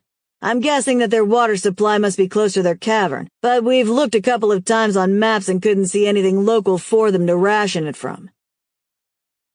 I glanced over at O'Donnell, who looked like she was going to have an embolism if she didn't get off her chest what she wanted to. "What is it?" I asked her quietly. She shook her head to silence me, but if nothing else, I wanted to know what she was thinking. I cleared my throat and said it a little louder so I'd attract some attention to us. "What is it? Do you have an idea?" A couple of the men turned and glared at us, but no glare was darker than that of Gage's. O'Donnell side-eyed me like she was going to kick me in the shins, but whatever, it was done now.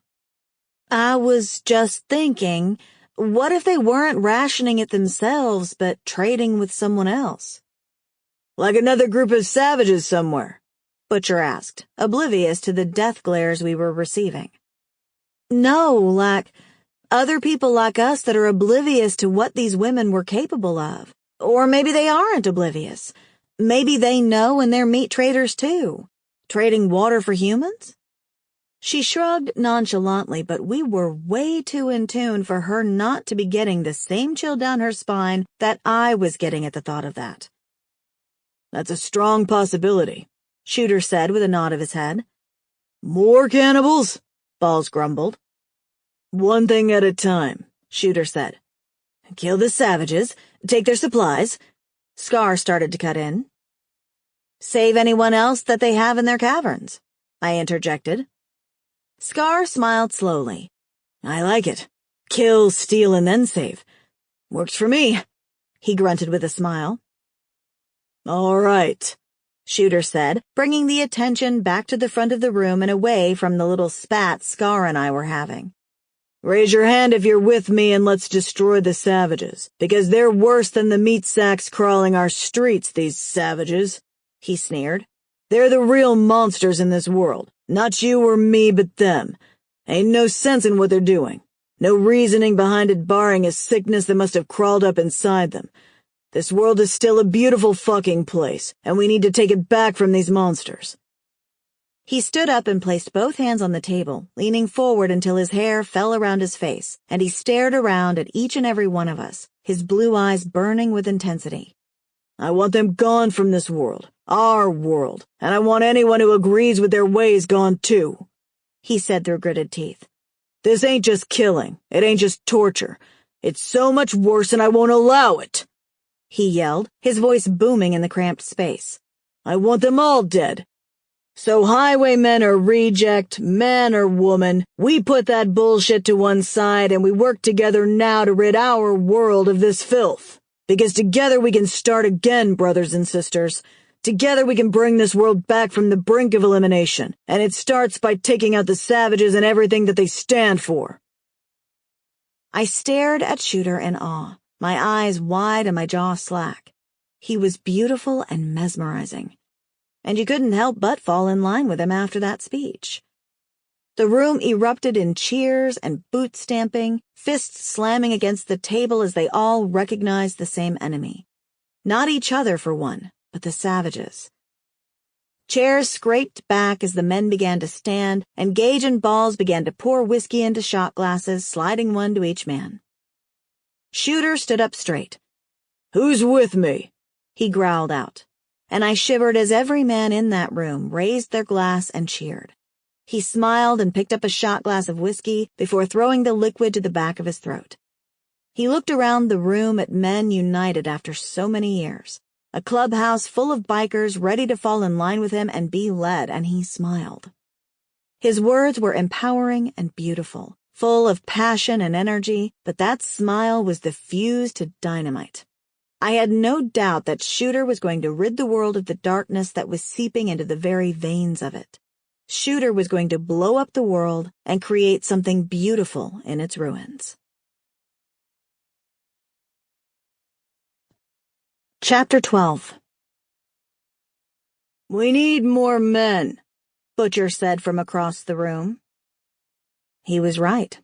Even with the highwaymen and the rejects reunited, if what Butcher and O'Donnell had said was true, there weren't enough of us to take on the savages, especially now that they had most of the rejects' weapons.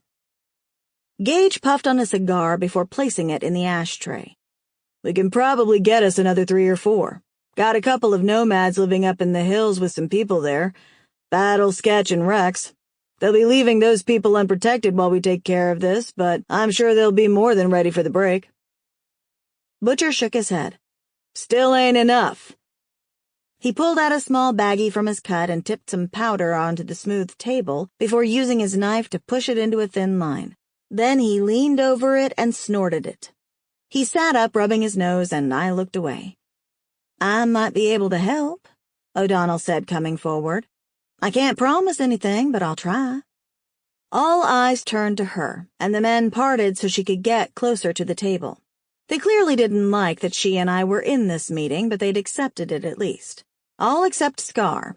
But then again, Scar seemed to permanently look like he wanted to kill everyone. What are you talking about? Shooter pressed impatiently. I'm not having women on this, and even if I was, one woman ain't going to be making a whole world of difference. I scowled at him, but he ignored me. He was an idiot if he really thought O'Donnell and I were just going to sit there while they went to war. Maybe he was just an idiot altogether, because we seemed to be having the same argument constantly. O'Donnell gave him the middle finger, eliciting some chuckles from around the room. especially me. The group I'm from are called the NEOs. It stands for New Earth Order, and the man running that group, Aiken, he's like you, Shooter. He won't stand for people like the Savages. He wants to make the world a better place, not just for him, but for everyone. She stopped and took a breath before continuing. He doesn't normally like to get involved in other people's bullshit, though, but since the Savages have Phil and the rejects made that Claire woman and her sicko husband pay for what they did, he might just join the cause. Shooter looked across at Gage and then back to O'Donnell. How many of you are there? She looked hesitant to tell him, and her loyalty between her people and her feelings for Mikey were at odds, but she eventually gave up the information with a sigh. Give or take 58, though some are old and some are just kids. She chuckled to herself like she was remembering some private joke. So, usable people? Maybe 35 and one kid. One kid? Gage asked with a scowl. We ain't bringing a kid in on this. It was O'Donnell's turn to smirk then. You'll see. Where's your base? Butcher asked. A light sheen of sweat ran across his forehead and his eyes were bloodshot, though I wasn't sure if that was from the drugs or from the fact that clearly an infection was setting in. I was hedging my bet at a combination of both. I wondered why the rejects or the highwaymen hadn't offered him any antibiotics. I knew Shooter had some, and though Butcher wasn't a highwayman, surely they could have traded for something. I can't tell you that, O'Donnell said without hesitation, but I was looking at a map of this area last night, and if I can take a couple of people back to Haven, our base, I can be there and back in a day, 2 max. We're not that far, really. A lot can happen in 2 days, bitch, Scar bit out. Our Prez's life is on the line here. He slammed his fist on the table, making it shake like we needed the reminder. I know, but if I could get them here, would that be enough people? She asked. Shooter leaned back in his chair, a look on his face that told me he was adding the numbers up. He lit another cigarette before replying. I think if we can get the nomads here and your people, we'd have enough, maybe. The attack would need to be coordinated and planned, though, and we'd need more weapons. I'd be happier with 20 or more people to topple the odds in our favor, since we're going into uncharted territory, but there's no one else out there that can fight and wouldn't be just slaughtered. He sucked in his lower lip, his gaze moving to me. There is, I said, my cheeks heating as the attention from the men in the room focused in on me. There are the women at the clubhouse, at your new clubhouse. Absolutely not, Shooter growled out angrily, his glare telling me he wanted me to keep my mouth shut. They can fight, Shooter. I trained them myself, I yelled. And they'll want to help. And if they all die, what then? He yelled back. What will become of the world then? Then they die. I held out my arms, my forehead creasing in confusion. What if we all die out there? Death happens. You can't shield them from it forever. I've been training them and they're good. Really fucking good. She's right, O'Donnell agreed. She glanced back at me. And if she trained them, then I'd trust them to fight alongside us. I felt a small glow of pride at her last statement, but I'm stubborn, so I refused to show her or anyone else that. Scar snickered from the corner of the room, and I swung my gaze to him and glared. What the hell are you laughing at? Scar looked up at me, his dark eyes burning into mine and making me want to shrink inside of myself. There was something perpetually evil about that man, and I had no doubt that if we rescued Drag, things for the rejects would be no different than before. I made a decision there and then that I would kill Scar, or die trying. Shooter ain't gonna send his woman to war, bitch. He chuckled darkly. He's got a plan for you all. Watch your mouth. Shooter barked from his seat, and I thought he was angry because Scar had just called me bitch and he knew how much I hated that. But I was wrong. What? She don't know your plans for the future. She don't know how you're trying to set up this perfect little clubhouse where the women are safe, protected, and there for the sole purpose of repopulating our world? Scar cocked his head to one side, his gaze landing on me. He not tell you that, darling? You bitches are just baby makers to him and the highwaymen. Ain't nothing special about you other than you got the equipment for the job." Scar chuckled and poured himself a glass of whiskey. "He's not going to risk your lives because you're the fucking future." The room was silent as I stared around it, seeing the same look on every man's face. Agreement, knowledge, intent. I looked back at Shooter, a sickness hitting my gut. The asshole didn't even bother to look ashamed of himself. I tried to take a deep breath, but found my own anger was strangling me, squashing my lungs and stopping me from taking a calming breath. "Shooter?" I asked, my tone cold, hard, full of hurt and anger. "Is that true?" Gage and Balls were watching me, and I wasn't too blind to see that Gage had his hand on the gun at his hip. I didn't realize I had taken any steps forward until O'Donnell reached behind her and grabbed my hand, squeezing it, stilling me. I hated her for that, but I needed it too, because that touch woke me up from the daze I had fallen into. I finally took a steadying breath and spoke again, and that time my voice was calm. "Shooter, is that true?" I asked again, my features softening, my voice foreign to my ears. Hurt and betrayal were slick on my skin as I stared at him. He leaned forward in his chair and dragged a hand down his chin and over his beard. "Every woman there wants to be there, Nina. They know why they're there and they agreed to it. They're happy for it. They want to be a part of the future, to bring us back from extinction." I felt sick, dizzy with shock and hate for him. But I swallowed it all down, burying my disgust in the chasm he'd just made in my heart. "No one is forced to do anything they don't want to, and it's not quite like Scar so eloquently motherfucking put it." He glared at Scar, who smiled back. "We'll talk about it later. Right now we need to focus on this mission. We'll go in with the men we have. O'Donnell, take 2 men to go with you. Get this Aiken and your people to come and help if you can. Gage, get the nomads. And the rest of you, we need to pool as many weapons as we can get. So make them, borrow them, steal them, I don't give a shit. I'm going to do recon with Butcher and Balls on the Savages' hideout. We need to find another way into that place. We have until O'Donnell gets back, and then we're taking them down one way or another." "One way or another?" Balls asked. "I'll blow them all to hell if I have to. I've got the stuff to do it. And from what I know of Drag, he'd rather go down in flames than die at the hands of those psychos taken apart piece by piece." Shooter picked up his gavel and slammed it against the table, and then everyone started to file out of the room. Scar still looked pissed off, and there was no way he agreed with waiting 1 or 2 days, but just like Balls had said, he fell into line once Butcher gave him the order to get on with it. O'Donnell squeezed my hand again and let go before leaving the room, and then there was just Shooter, Gage, and me. "Want me to get her out of here?" Gage asked, and all but snarled when he looked my way.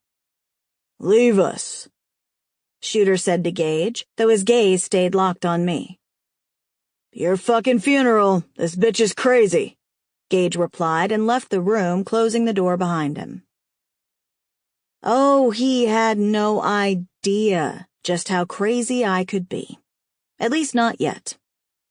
The blinds were shut, the door closed, and the air humid and making me feel practically suffocated. Each breath in was strangling me, each pound of my heart another nail in the coffin. And the same words going round and round in my head the entire time. How could he? "I get that sounded bad to you," Shooter finally said, breaking the silent staring contest between us. "Scar had no right to tell you those things. Not in that way." In my head, I was diving over the ornate table and slitting his throat as my anger bubbled over.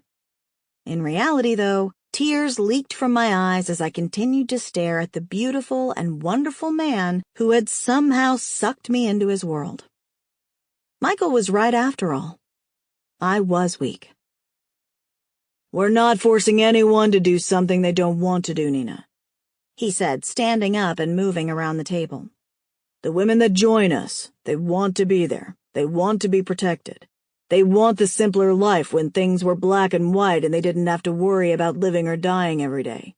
When they could put their lives in their husbands' hands and get on with things. Where they could make babies and look after their home without worrying about meat sacks breaking through the front door and killing them. It's the way the world has been since the dawn of time. Women stayed at home taking care of the house, and the men went out to work or to bring home food. This ain't nothing new. Is that why you didn't want me to train them? I asked slowly as he got closer. Because you didn't want them to feel too empowered in case they realized that they didn't need to be your baby makers? Another tear slipped out. Every word out of his beautiful mouth was a betrayal of what I believed in. In case they decided they wanted to be more than that? Shooter slammed his hand on the table. It's not that simple, Nina. Women are the future. Without you, we're just a group of men running around with our dicks in our hands, living until we don't live no more. Without women, there ain't no point in anything. Surely you can see that. All I can see is a man who thinks he can control the future by controlling people. Shooter shook his head. Shit ain't that simple, but yeah. I think we can control the future. Change it, even. I thought of the women that the rejects had brought with them, and how happy they had seemed. And I thought of all the things Shooter had told me about the rejects, how they supposedly treated their women. What happened between the rejects and the highwomen? I asked. That's history. I shook my head. Tell me. But I already knew. It was obvious if I thought about it. Shooter sighed but nodded, agreeing to tell me. Drag wanted to force the women into servitude. I didn't. He wanted the women all lined up like cattle, ready to be mounted by anyone. I didn't. I have more respect. I wanted relationships, marriage. I wanted families for the kids brought into this world, not babies spat out with no clue who their daddy was. I wanted... His voice broke and I almost felt sorry for him. He rounded the table and finally stood in front of me. Reaching over, he placed his hands on my arms and looked into my eyes. I wanted a kid to call me daddy again. I wanted an old lady that was mine, not some club slut that worked all the boys. I wanted life to have some meaning again. I wanted a family. Drag didn't agree. He thought the process was too long, didn't see the point in family. Thought that women should be on their backs and doing as they were told. A couple of the brothers agreed, so they were given the choice to leave or I'd end them. They started the rejects and ran their club their way, and we became the highwaymen and started to build a future. Women are too important to this world to let die. That part wasn't a lie, Nina. And the women are happy. You've seen it for yourself. They'll all choose their own mate. Nothing is forced. Amara and Gunnar already chose each other, right? That was different, I replied. Was it? Because the way I see it, they fell in love and now they're going to live happily ever after. He cocked an eyebrow at me like that proved his point. You arranged for him to be murdered because he chose Amara, I replied obstinately. Shooter shook his head. No, I arranged that because I thought he'd taken what he wanted. I didn't know that they wanted to be together.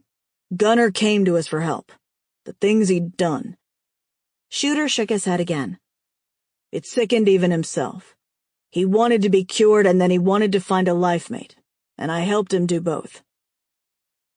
I hated that I couldn't argue with him on that point. In fact, I couldn't argue with him on any of it. Not really. Yet in my heart, I knew that it was all wrong. So very wrong. He pulled me in, his face at my neck as I absorbed his words. Tears still slid down my face. I felt lied to and cheated. Because even though I knew what he was saying was wrong on so many levels, there was also some beautiful naivete to it all. What he was trying to build, what he wanted for the future, was something we all wanted. Was it really so wrong? His intention was good on the surface, but there was also something gross about it all. And what about the reject women now? They all seem happy. They don't look like the broken, abused women you just described. I said, trying not to choke on the bubble of sadness clawing up my throat. Shooter shrugged. Never said they weren't happy, just that I didn't agree with the way he wants it. We fell silent, my body full of pent-up hate, sadness dragging itself through my body. I chose you, Nina. He hummed against my neck. Me? For my mate. I chose you. He kissed along my jawline. His words terrified me in ways I couldn't even begin to comprehend, and yet there was something so beautiful about them, too. You know swans mate for life. Even when one of them dies, they won't take another mate. They just mourn their loss, waiting to die and meet them again. He stopped kissing my neck and looked me in the eye. We don't have that luxury anymore. We're dying. The world is dying, and there isn't enough of us to sustain it. Dead sacks outnumber us 10-1, and if we don't do something about it, they'll kill us off. Full-on extinction of the human race. What are you saying? I asked, swallowing my pride. I'm saying that I loved my wife. Loved her with every drop of blood in my body. My son even more so. If I could mourn them forever and never take another woman as my own, I would. But I can't do that. Life is too important. It's too precious. And she made me promise to fall in love again, to meet someone. And when I left this world to go to her, that I'd leave it in a better way than I found it. I never wanted to take another mate as my own. Not until I met you. Shooter held my face in his hands, and he kissed away the tears on my cheeks before kissing my mouth. I could taste the saltiness of my tears and the bitterness in each one of them, and I wanted to push him away because his kisses felt like betrayal and lies. I don't want a baby, Shooter. I don't want to be a mother. I said, the words painful to my ears, but it was true. He carried on like he wasn't listening to me, his body pressing closer to me. You're my everything now, and I'm doing all of this for you, for us, for everyone here. Together we'll make this world a better place, darling. I opened to him despite myself, letting him in and kissing him back with all I was worth. What Shooter was trying to do was beautiful and impossible, but I couldn't blame him for trying. His words hurt as much as they embraced me, until my emotions were in a whirlwind, dazed and confused over how I was supposed to feel about any of it. It was so wrong, yet a part of me knew it was right, too. His hands gripped my hair, and he tipped my head back, exposing my throat to him, where he kissed along it. My hands moved to his waist, to the thick wall of muscles on his stomach and chest. I wanted you from the first moment I saw you, he mumbled, grabbing my waist and lifting me up to sit on the table. He spread my legs and filled the gap as he kissed my mouth again. Wanted you like I've wanted no other woman for a hell of a long time.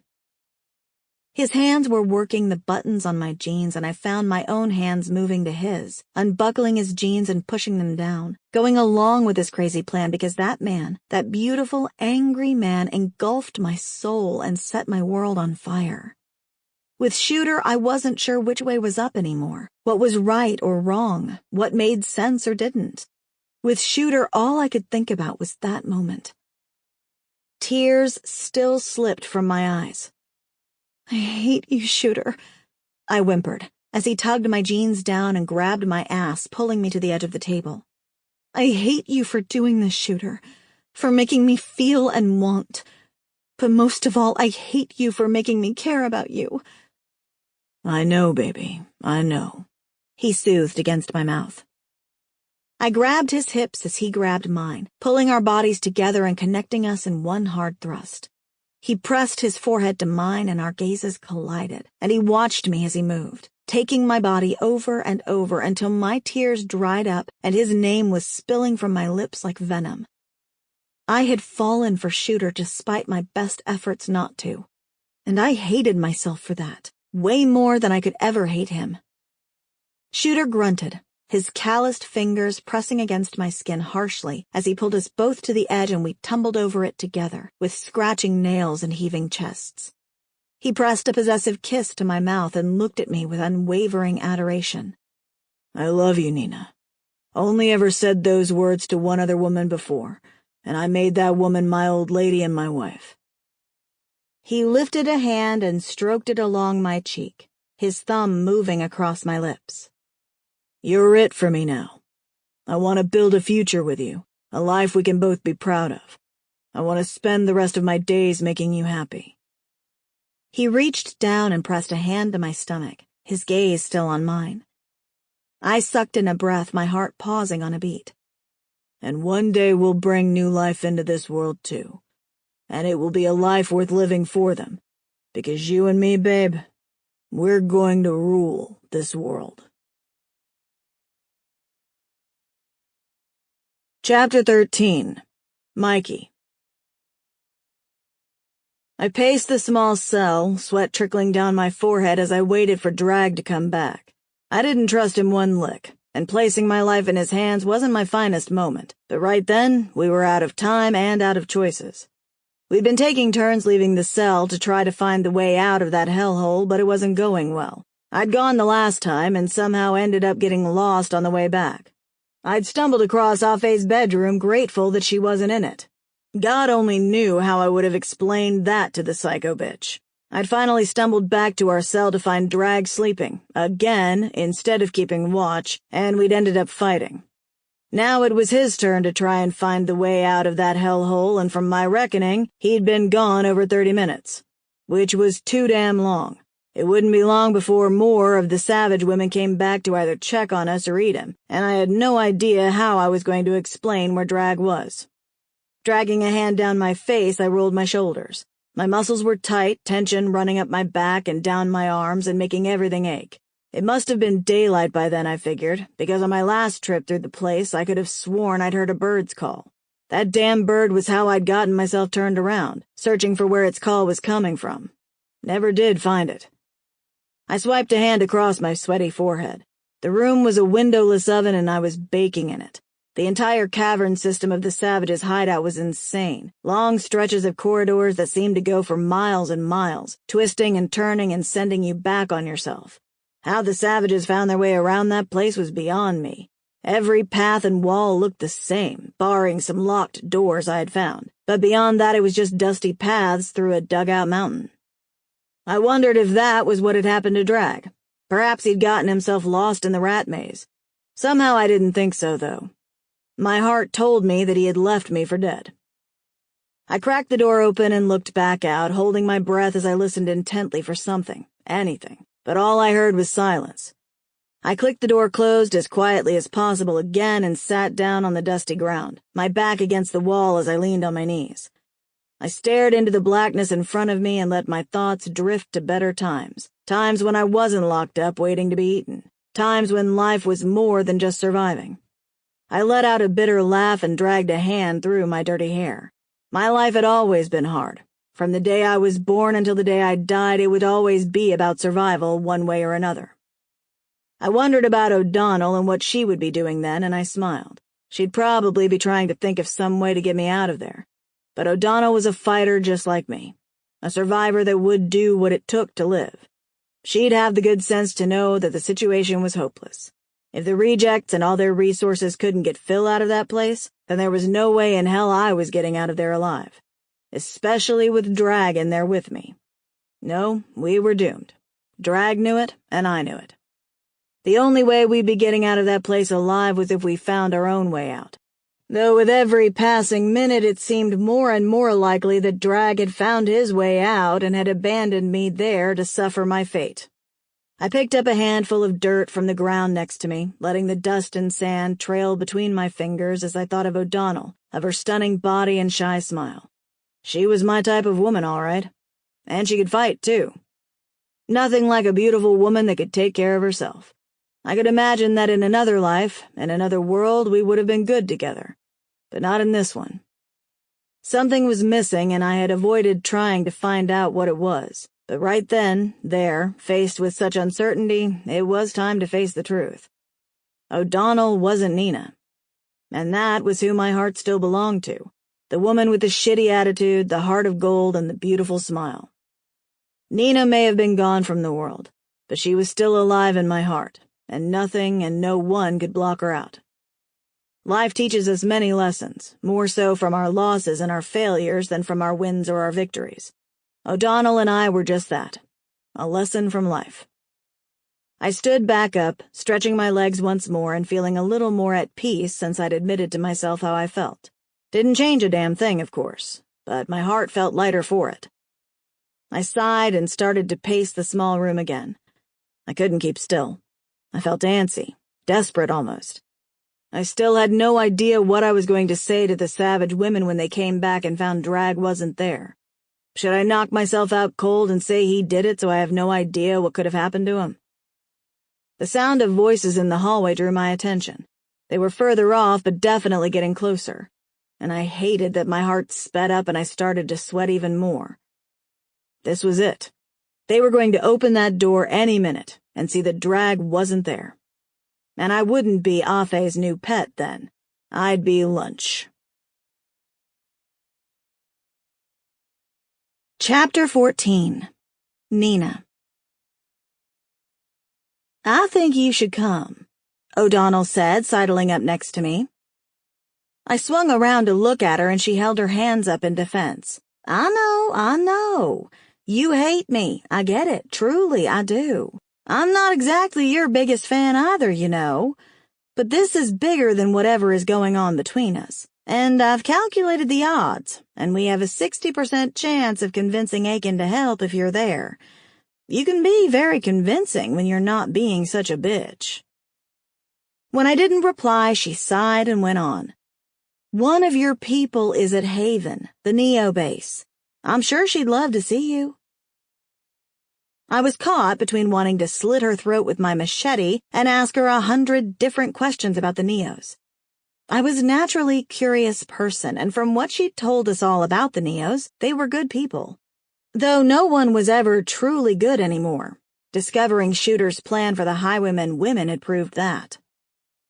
Joan, I think her name is. She shrugged. That is, if no one has put a bullet in her head yet. Man, that woman is annoying. She sings constantly, and honestly, she can't sing for shit. I couldn't help but smile. Crazy pants. I laughed. That sounds about right. O'Donnell laughed back. My heart felt a little warmer knowing that she was okay. How's she doing? She was fine when we left her. A little upset about not coming with us to find the kid, but Mikey put her straight and she understood. I think. I hope anyway, because she'll make everyone's lives hell if she changed her mind. O'Donnell sighed again and I chuckled, because yeah, that sounded like Joan all right. Look, I think you could help convince Aiken to help us. O'Donnell placed her gun on the counter, her hand still gripped around the body of it while we talked. My laughter died, and the mood darkened again as we both remembered our places. What makes you think I can convince him to do anything? I don't even know him, I replied, already knowing I was going with her so I could see Crazy Pants again. The old broad was annoying as hell. She barely washed and constantly stunk like shit, not to mention that she was half crazy, if not all crazy, and she forgot things more than she remembered them. But I had a soft spot for her all the same. O'Donnell laughed and picked her gun back up before strapping it to her back. Because if you can convince bikers to let women into their sacred church meeting, then you can convince anyone to do anything. She smiled, and though I wanted to smile back, I found that it wouldn't come. Look, let's not hate on each other, okay?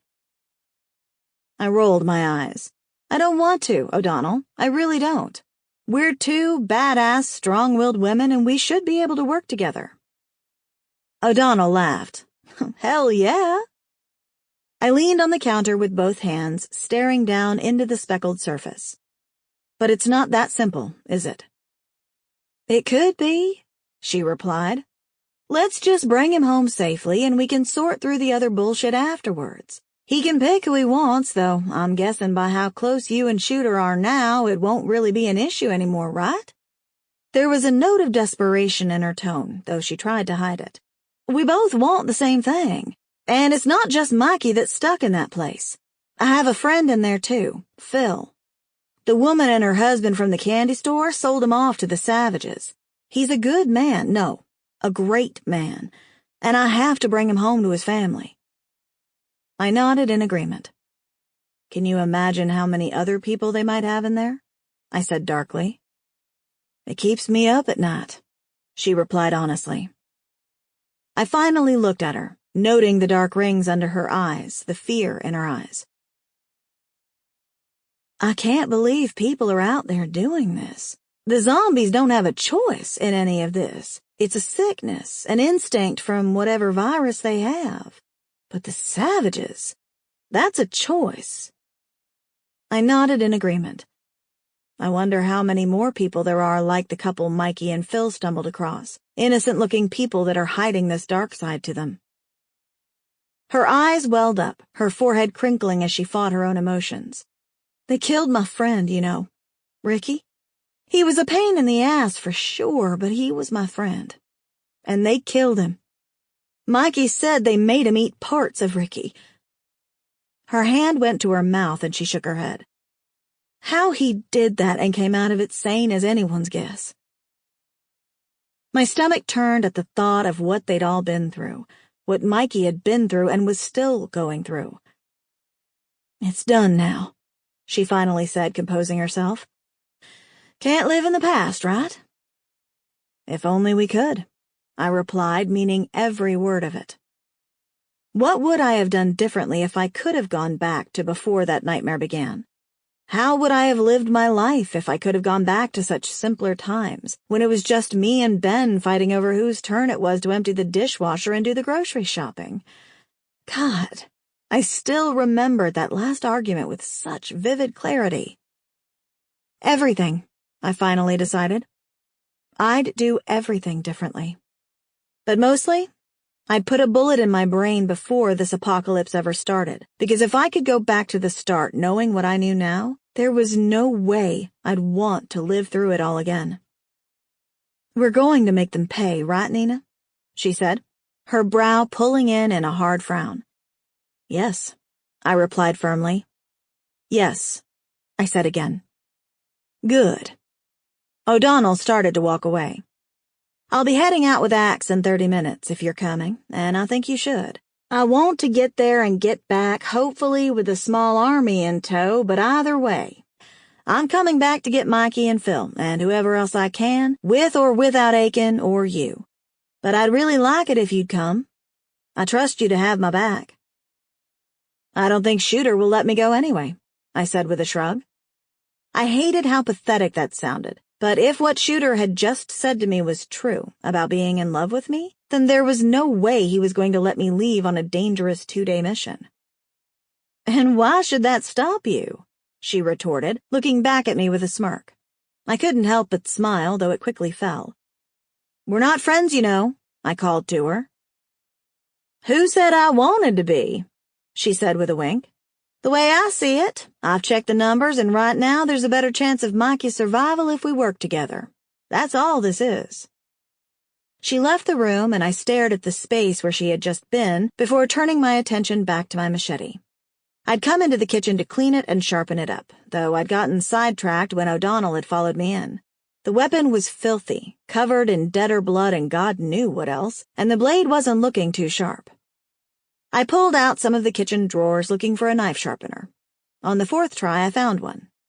I took it out and placed it on the work surface before grabbing a rag and cleaning the blood off the blade.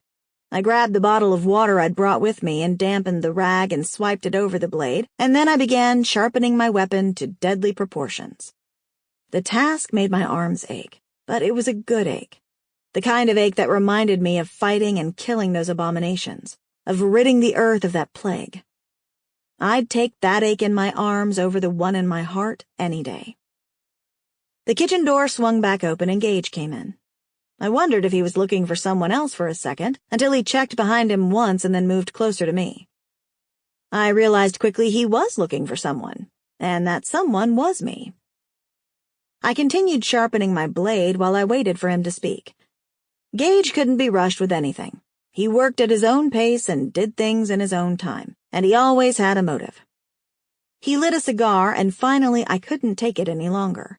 I stopped sharpening my blade and looked up at him, finding that he was staring away from me. "Can I help you with something?" I snapped. He slowly looked down at me, his dark eyes dragging me into his own personal hell. Just wondering what your plan is, he growled out. Plan? Yeah, your plan. A woman like you don't belong with a man like him. You know it, and I know it. Reckon even he knows it, but he'd need to put his dick away and start thinking with his big boy brain to realize it first. So what's your plan? Because as sure as shit ain't being his old lady and spitting out babies for him. He cocked a dark eyebrow at me. Or am I wrong? I held on to the sides of the kitchen countertop and stared up at him. I don't know what you're talking about, Gage. I thought Shooter and I were getting along just fine. He chuckled. Darlin', you and I know you're no good for him. You're too...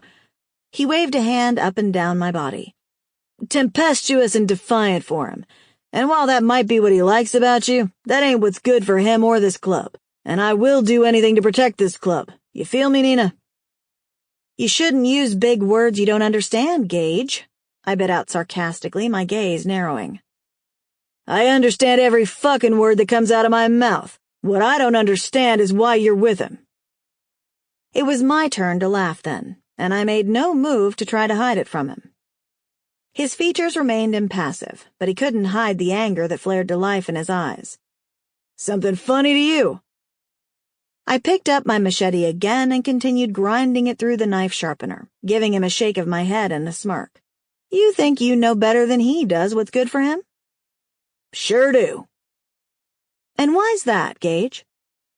He puffed on his cigar again. Been with this man a long time, Nina. Seen the shit he's been through, and I know better than he does what's good for him and not. And you are not good for him. You're not good for anyone. You're impulsive and moody. You're prone to doing whatever the fuck you want without a care in the world for how anyone else will be affected. But mostly you're stubborn as hell, which really annoys the crap out of me.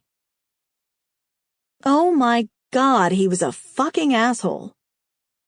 I rolled my neck and picked up my machete, holding it up against the light. The thing was probably sharper than it had ever been in its life at that point. I took a couple of steps around the counter separating us, closing the distance between Gage and me. He didn't flinch, and his gaze stayed locked on mine as I got closer. I may not be the perfect, blonde, submissive old lady you imagined for him, but I think he's man enough to know what he wants. I lifted my chin, wondering why I was even having that discussion in the first place, when it was me that didn't know what she wanted anymore. Gage's hand reached out, and before I could stop him, he'd knocked the machete from my grip.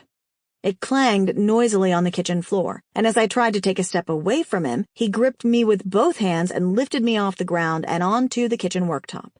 In a position which was reminiscent of me and Shooter earlier, Gage filled the space between my thighs, his hands holding my wrists tightly in his grip.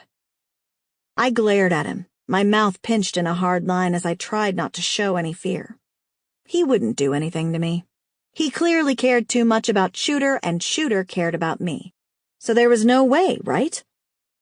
I tried to convince myself as we locked stairs. Gage leaned down and placed his nose at my neck before moving up to my earlobe. Goosebumps trembled along my skin, and though I held myself rigid, I still didn't fight him. Not yet, I told myself. You're pretty. I'd even go so far as to say beautiful, Nina. I'd take you as an old lady in a heartbeat if for no other reason than to teach you to come to heel. But a man like Shooter needs someone more compliant right off the bat. I've seen what a woman like you does to him, and the club can't take that again. Gage pulled back to look at me, his hand still holding my wrists. You mean his wife? I asked bitterly, and Gage looked impressed that I knew about her. Yeah, he told me about her. I'm not trying to fill her shoes or take her place. Good, because no woman ever could. I rolled my eyes. You have a little thing for her? Is that what the problem is, Gage? He smirked at me. I don't want to hurt you, but I will if it means protecting this club. It's all we have left, all I have left. And you're trouble. Could fucking smell it on you the day you arrived, kicking and screaming like a feral cat. I've been called worse, I laughed. But I think we were talking about you and Shooter's wife, not me, right? Ain't nothing to talk about. Sure there is. You don't think I'm good enough for Shooter and that I could never fill her shoes. You've always been jealous of him, right? Jealous that he got the girl you wanted? And now what? You think coming between us and getting him a good little wife that won't argue back is just what he needs? I scoffed, feeling angry and frightened all at the same time. Gage barked out a laugh, and I snapped my jaw shut. I had no idea why I was goading him like that. Clearly there was something wrong with me. Why couldn't I just keep my mouth shut and walk away? Like I said, you have no idea what you're talking about. Gage let go of my wrists and stepped away from me, and I slid off the counter and reached down for my machete, feeling stronger with it in my hands again. You want to know what my real problem is with you? Enlighten me, I replied, my tone dripping with sarcasm. You're too much like her, and that ain't good for him. He looked away before adding, or me. I swallowed, unsure of what to say to that. It's why he likes you so much. You remind him of her. She never did as she was damn well told either. It's what got her killed. Like I said, clearly you had a thing for her. He picked up his cigar from the kitchen counter and lit it again. His gaze went far away as he puffed on it, cigar smoke clouding around him. I watched as his normally hard face softened. She was my daughter, he said, and finally looked at me. Shooter's old lady. They were constantly like two bulls going head to head. She was feisty and beautiful, and she fucking hated my guts from the day she was dumped on my doorstep as a teenager. He chuckled. Almost killed us both when we lost her to the infection. Gage dropped his cigar into the metal sink and it hissed as he splashed some water on it to put it out. I stared at him, struck dumb with shock. I opened my mouth and then closed it again. I'm sorry. I didn't know. And I was sorry. Really sorry. Because I knew that there were some deaths you never got over, and losing a child would be one of them. He shook his head and looked me up and down. I hate having you here, Nina, because you're too much like her. You won't stand for injustice even if it means getting yourself killed standing up for what you believe in. And I hate to think what would happen if he lost you. But mostly, I hate to think that he might be finally moving on from her. I blinked in surprise, touched and hurt by his words all at once. I'm sure he'd get over it, I mumbled, because I had no idea what else to say to him. He gave a slow shake of his head. That's where you're wrong, Nina. Losing you would send him back to the dark place that I only just about dragged him back from after losing Laney and Colt. I looked up at Gage, that strong and scary man that seemed like he was afraid of nothing and no one, a man that had also once been a father and a grandfather. And what about you, Gage? I asked softly. He chuckled and bent down so he could look me in the eye. He ran his tongue along his bottom lip and lifted his chin. Don't worry about me, darling, he said with a wink. I'm already dead inside anyway. Chapter 15. I stayed in the kitchen alone for a good 10 minutes as I worked through all the information, but no matter how hard I thought about it, I still struggled to make sense of it all. Fuck it, I mumbled. Because seriously, fuck it. What else was I supposed to do? It just wasn't fair to put the weight of the world on someone's shoulders like that. I mean, I prided myself on being a strong woman, but the anxiety of what Shooter might do if anything happened to me was too much to bear, and I kind of even hated him for it. I hated pressure and commitment, and any of the stuff that came with being a person who actually gave a shit about others. Hated it right to the very marrow of my bones. Deeper still. I barely knew Shooter. Yet it felt like I'd known him all my life, like every moment up until then was set in place to bring us together. And yet I needed to get away from him if I was going to figure out what I really wanted. My relationship with Shooter was already too intense for my liking, and with the extra information that Gage had happily piled on like the proverbial cherry on the cake, was suffocating and scary. And if I was being honest with myself, I wasn't ready to roll over and be someone's happy little stay-at-home wife. Not then, not ever. Yet that was what he wanted, right? Right. I dragged a hand through my hair, wondering why I couldn't breathe, why the room felt so small, and why I felt sick to my stomach. But mostly I wondered why the hell I had let myself get backed into this corner in the first place.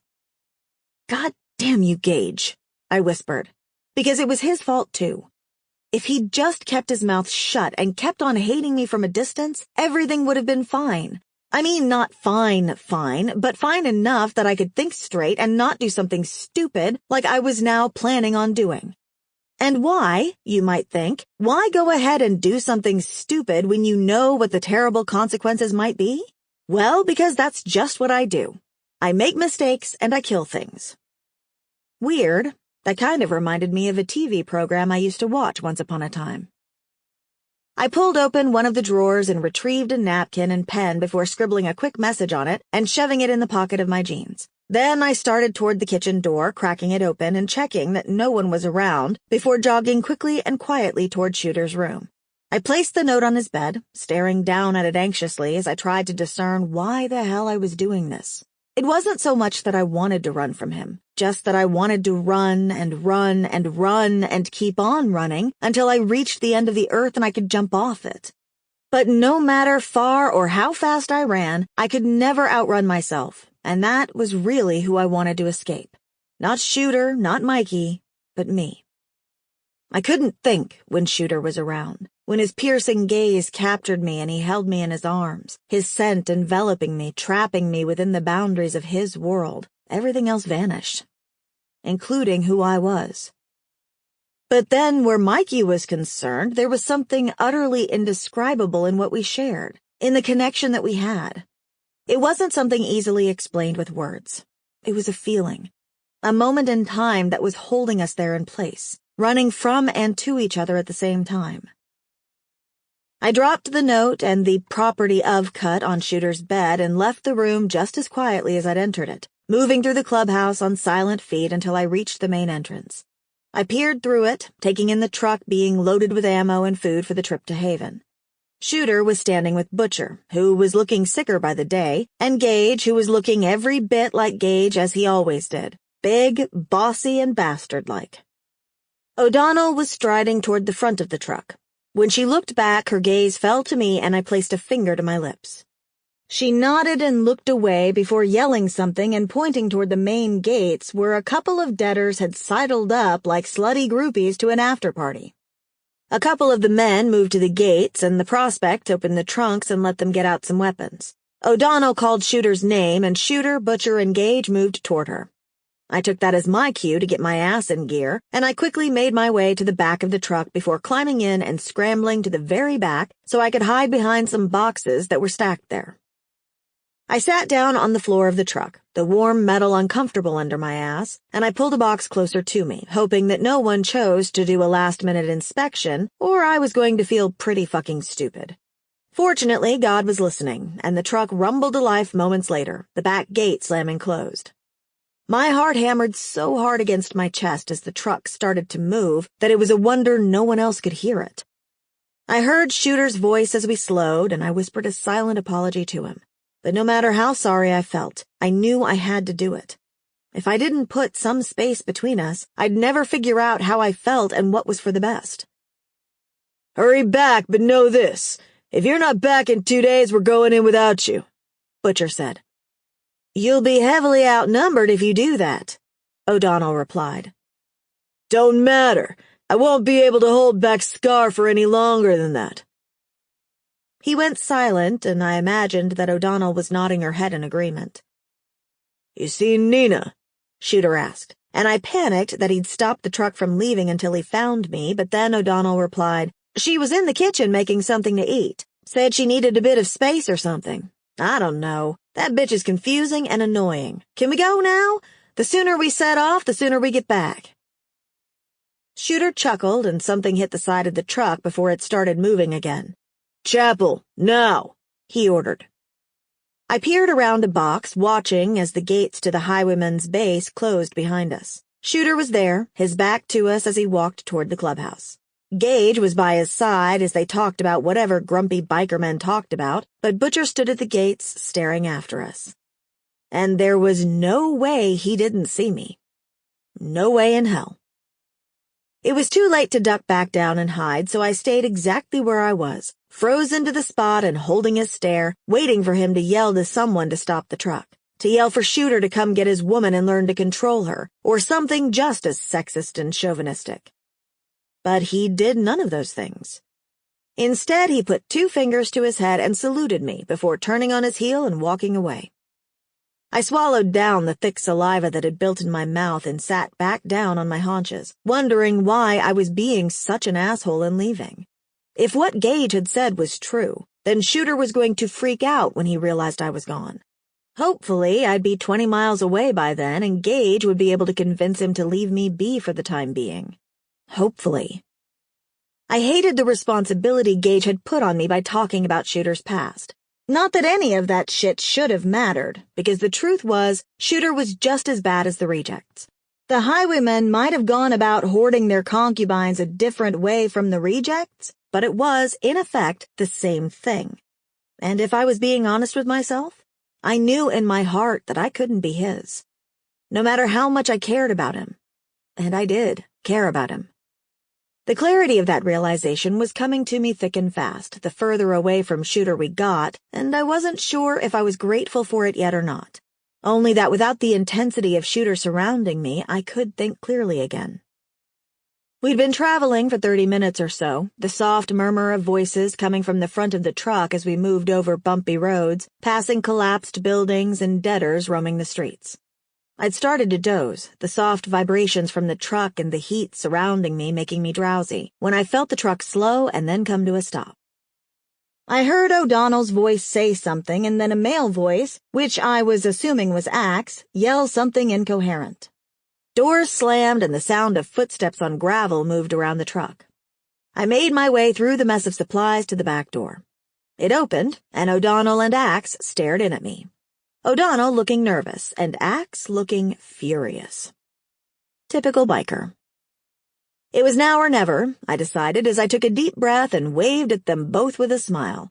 Thank God you stopped. I forgot to pee before we left. I jumped out, my heavy boots crunching on the broken ground. We were back out of the city, the buildings and cars giving way to nature. And let me tell you, nature had been busy here. The roads were almost completely covered with ivy and vines, making the road like a green highway to the Emerald City. I took another deep breath, glad for the fresh air in my lungs.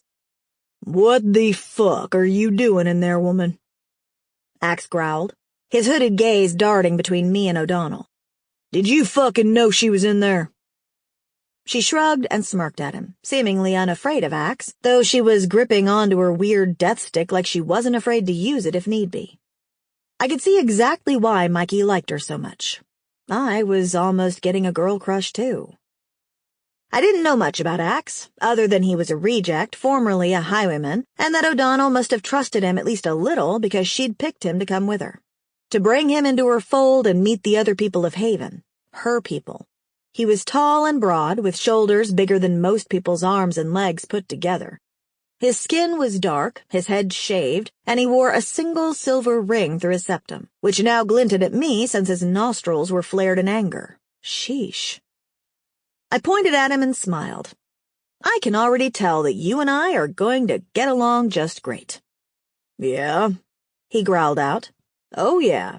I nodded. "And why's that?" "Because you didn't call me bitch." I winked.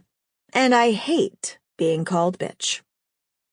On the inside, I was trembling, fearful that he might insist on turning the stupid truck around and taking me back, but on the outside, I had my wall up and I'd hung a sign that said I was cool, calm, and collected. At least I hoped that's what it said. Axe blinked and dragged a hand over his shiny head. "Seems to me that you just signed my death warrant. There ain't no way Shooter ain't gonna put a bullet in my brain if I don't take you back to the clubhouse right the hell now." I rolled my eyes. Oh, stop being so dramatic, Axe. He looked over at O'Donnell. "Is she fucking jacked?" O'Donnell smirked. "Probably." I smirked back at her and rolled my eyes. Come on, guys, we need to get going. It's a long trip and we don't have much time, I said, walking away from them both and heading toward the front of the truck. One thing was certain. We really did need to get to Haven as soon as we could, because I believed Butcher when he said that he wouldn't be able to keep Scar from doing something stupid after that. Scar was headstrong, bossy, and an asshole to boot. But I had a feeling that Butcher didn't think he'd be able to control Scar because he didn't expect to still be alive by then. He'd been looking worse as the days had gone on, and by the rancid smell that hung around him and the pallid color to his sweaty skin, his arm was infected, and no doubt the Deader virus was taking hold. I didn't really know Butcher, but I still felt a sense of sadness wash over me at the thought. Thank you, humanity, right? At least I knew that part of me was still alive and kicking. I reached the front of the truck and climbed in. Seconds passed, but neither O'Donnell or Axe came to get in. I stuck my head out of O'Donnell's door and looked around to the back. I couldn't see either of them, but I knew they were both there. "You two better get in before I leave your sorry asses behind," I called. I heard the telltale sound of a Deader groan coming from somewhere and added, "And it sounds like we have some visitors, and not the good kind that bring Christmas gifts or pot roasts. So hurry up, because I really do have to pee, and I'm not doing it with Deaders watching me like perverts at a live porno show." I sat back in my seat and waited, hoping that Axe would see no sense in taking me back to the clubhouse. Thankfully, they both arrived at their prospective doors and looked in at me. I looked over at Axe. "I'll make sure he knows you had no idea," I said. But when he still didn't look happy, his hard, angular face staying stiff and unmovable, I added, "We'll tell him you were half a day away before you even knew I was back there, okay? He's not stupid. He'll know you had to keep going then." "Just don't fucking die," he grumbled and climbed in. I patted him on the shoulder. "Aw, you really care," I said sarcastically, and laughed. And as O'Donnell climbed in and slammed her door shut, I heard her laugh too. "Care? No. I just like my dick between my legs and not shoved up my own ass." He gritted and started the truck. I smirked and looked away, my gaze going out of the window. I hated that I was probably going to get those two in trouble with Shooter, but it was something I simply had to do. I cared about Shooter, but if his plans for the future were true, then he wasn't the man for me. Or perhaps I just wasn't the woman for him. Either way, I'd never know how I truly felt if I didn't get some space from him. 2 days would be enough for me to grasp such a life-changing decision, right? At least I hoped so, because that was all I had before I was back at the clubhouse and making my choice. Mikey or Shooter. Or maybe neither. Chapter 16. O'Donnell was sleeping, her head resting against the door. I couldn't blame her. The AC in the truck wasn't working, so it was hot as hell, and even with all the windows open and a breeze blowing in, I was getting drowsy, my head lolling from side to side no matter how hard I tried to fight it. We'd been on the road a couple of hours, the world passing us by in a blur of life and death. Axe had barely said a word the entire time, and after an awkward attempt at small talk, O'Donnell and I had given up. She wouldn't give us the exact location of the Neo headquarters, which I guess was smart given the present company she was in. But still, I had to wonder what we would do if anything happened to her. Would Axe and I just hightail it back to the clubhouse, tails tucked between our legs and no army? Axe didn't seem the hightailing kind of man, so I was guessing not. Sweat trickled down my back and I fidgeted uncomfortably in my seat, half of me wishing I'd just stayed back at the clubhouse where it was cool. I would have given anything to kick off my boots and slip on some strappy sandals. Oh, those were the fucking days. Sandals, shorts, and a bikini top to keep cool in the hot weather. Instead, it was all arms covered, long pants and boots to avoid a potential zombie bite. Stupid zombies. They always ruined everything. I fidgeted again and Axe grumbled something under his breath. I looked over at him, watching as sweat trickled down the side of his bald head. I was glad to see I wasn't the only one feeling the heat. "Your head is so shiny," I laughed. I really wanted to grab a dish towel or something and wipe it for him. I can practically see my face in it. He side-eyed me. Don't talk to me. Whoa, what's your problem? I grumbled. You're my problem, he replied. I can smell trouble coming off of you like the stench on a skunk. I feigned offense. You don't even know me, Axe, I bit out and rolled my eyes. God, what is it with you men constantly telling me I'm trouble? And I don't smell like a skunk. Though the truth was, I probably did. Axe snorted on a laugh but didn't reply. Instead, his gaze stayed firmly fixed on the road ahead. I decided to give him the silent treatment, too, and I crossed my arms and stared out the window, watching the world go by again. After a mile or so, I started to feel drowsy again, and I let out a yawn so big I could have swallowed a small baby.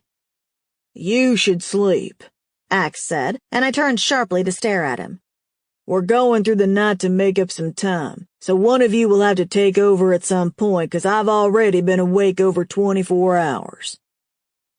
All business, huh? I replied. Yep. He was right, though. It made total sense to keep traveling, especially since we had fuel all bottled up in the cab of the truck. Less danger if we just kept on going. I slouched down in my chair and closed my eyes, hoping for sleep, for dreams about a world where death didn't exist and we didn't have to worry about being eaten alive by zombies or people. But the dreams wouldn't come.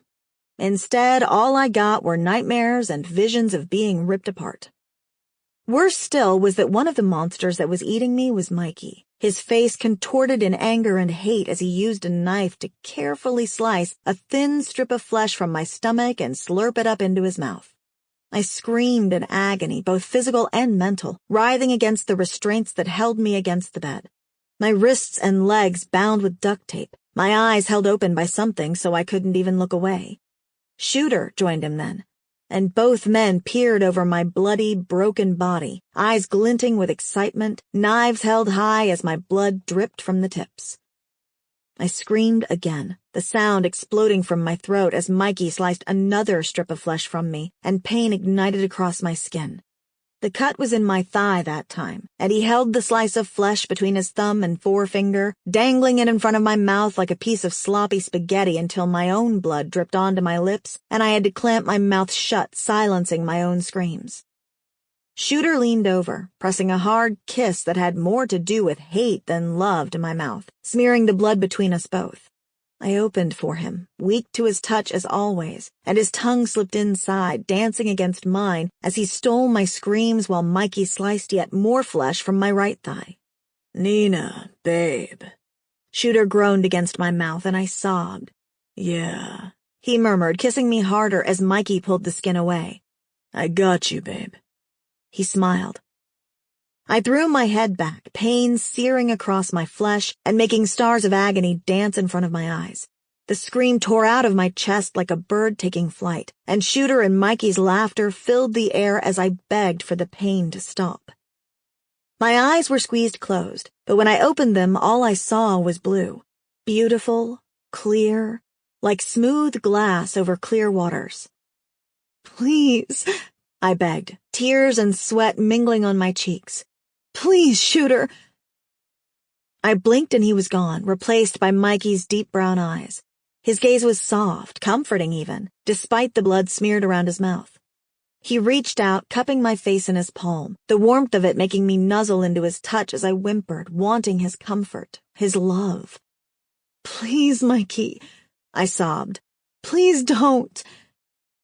He opened his mouth to speak, but no words came out.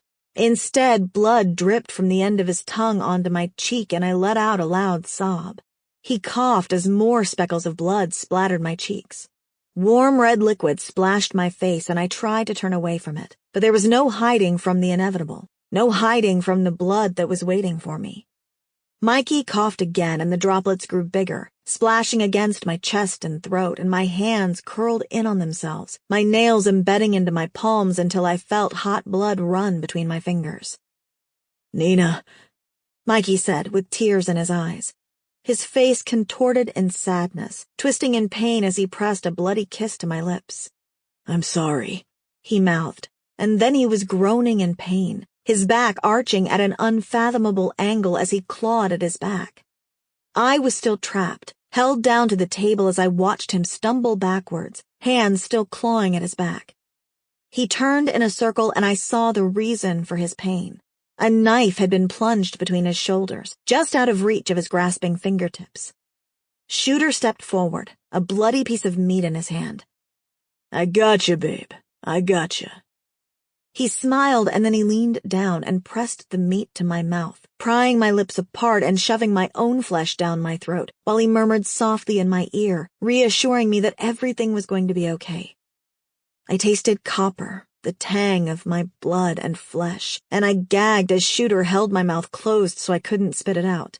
His hands roved over my body, touching places he shouldn't have been touching, certainly not while feeding me my own flesh, and he sucked my earlobe into his mouth as my skin slid down my throat.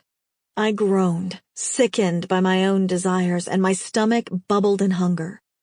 I gotcha, babe, Shooter said again, and I nodded in agreement. Chapter 17. I shuddered, my body convulsing as I jerked awake.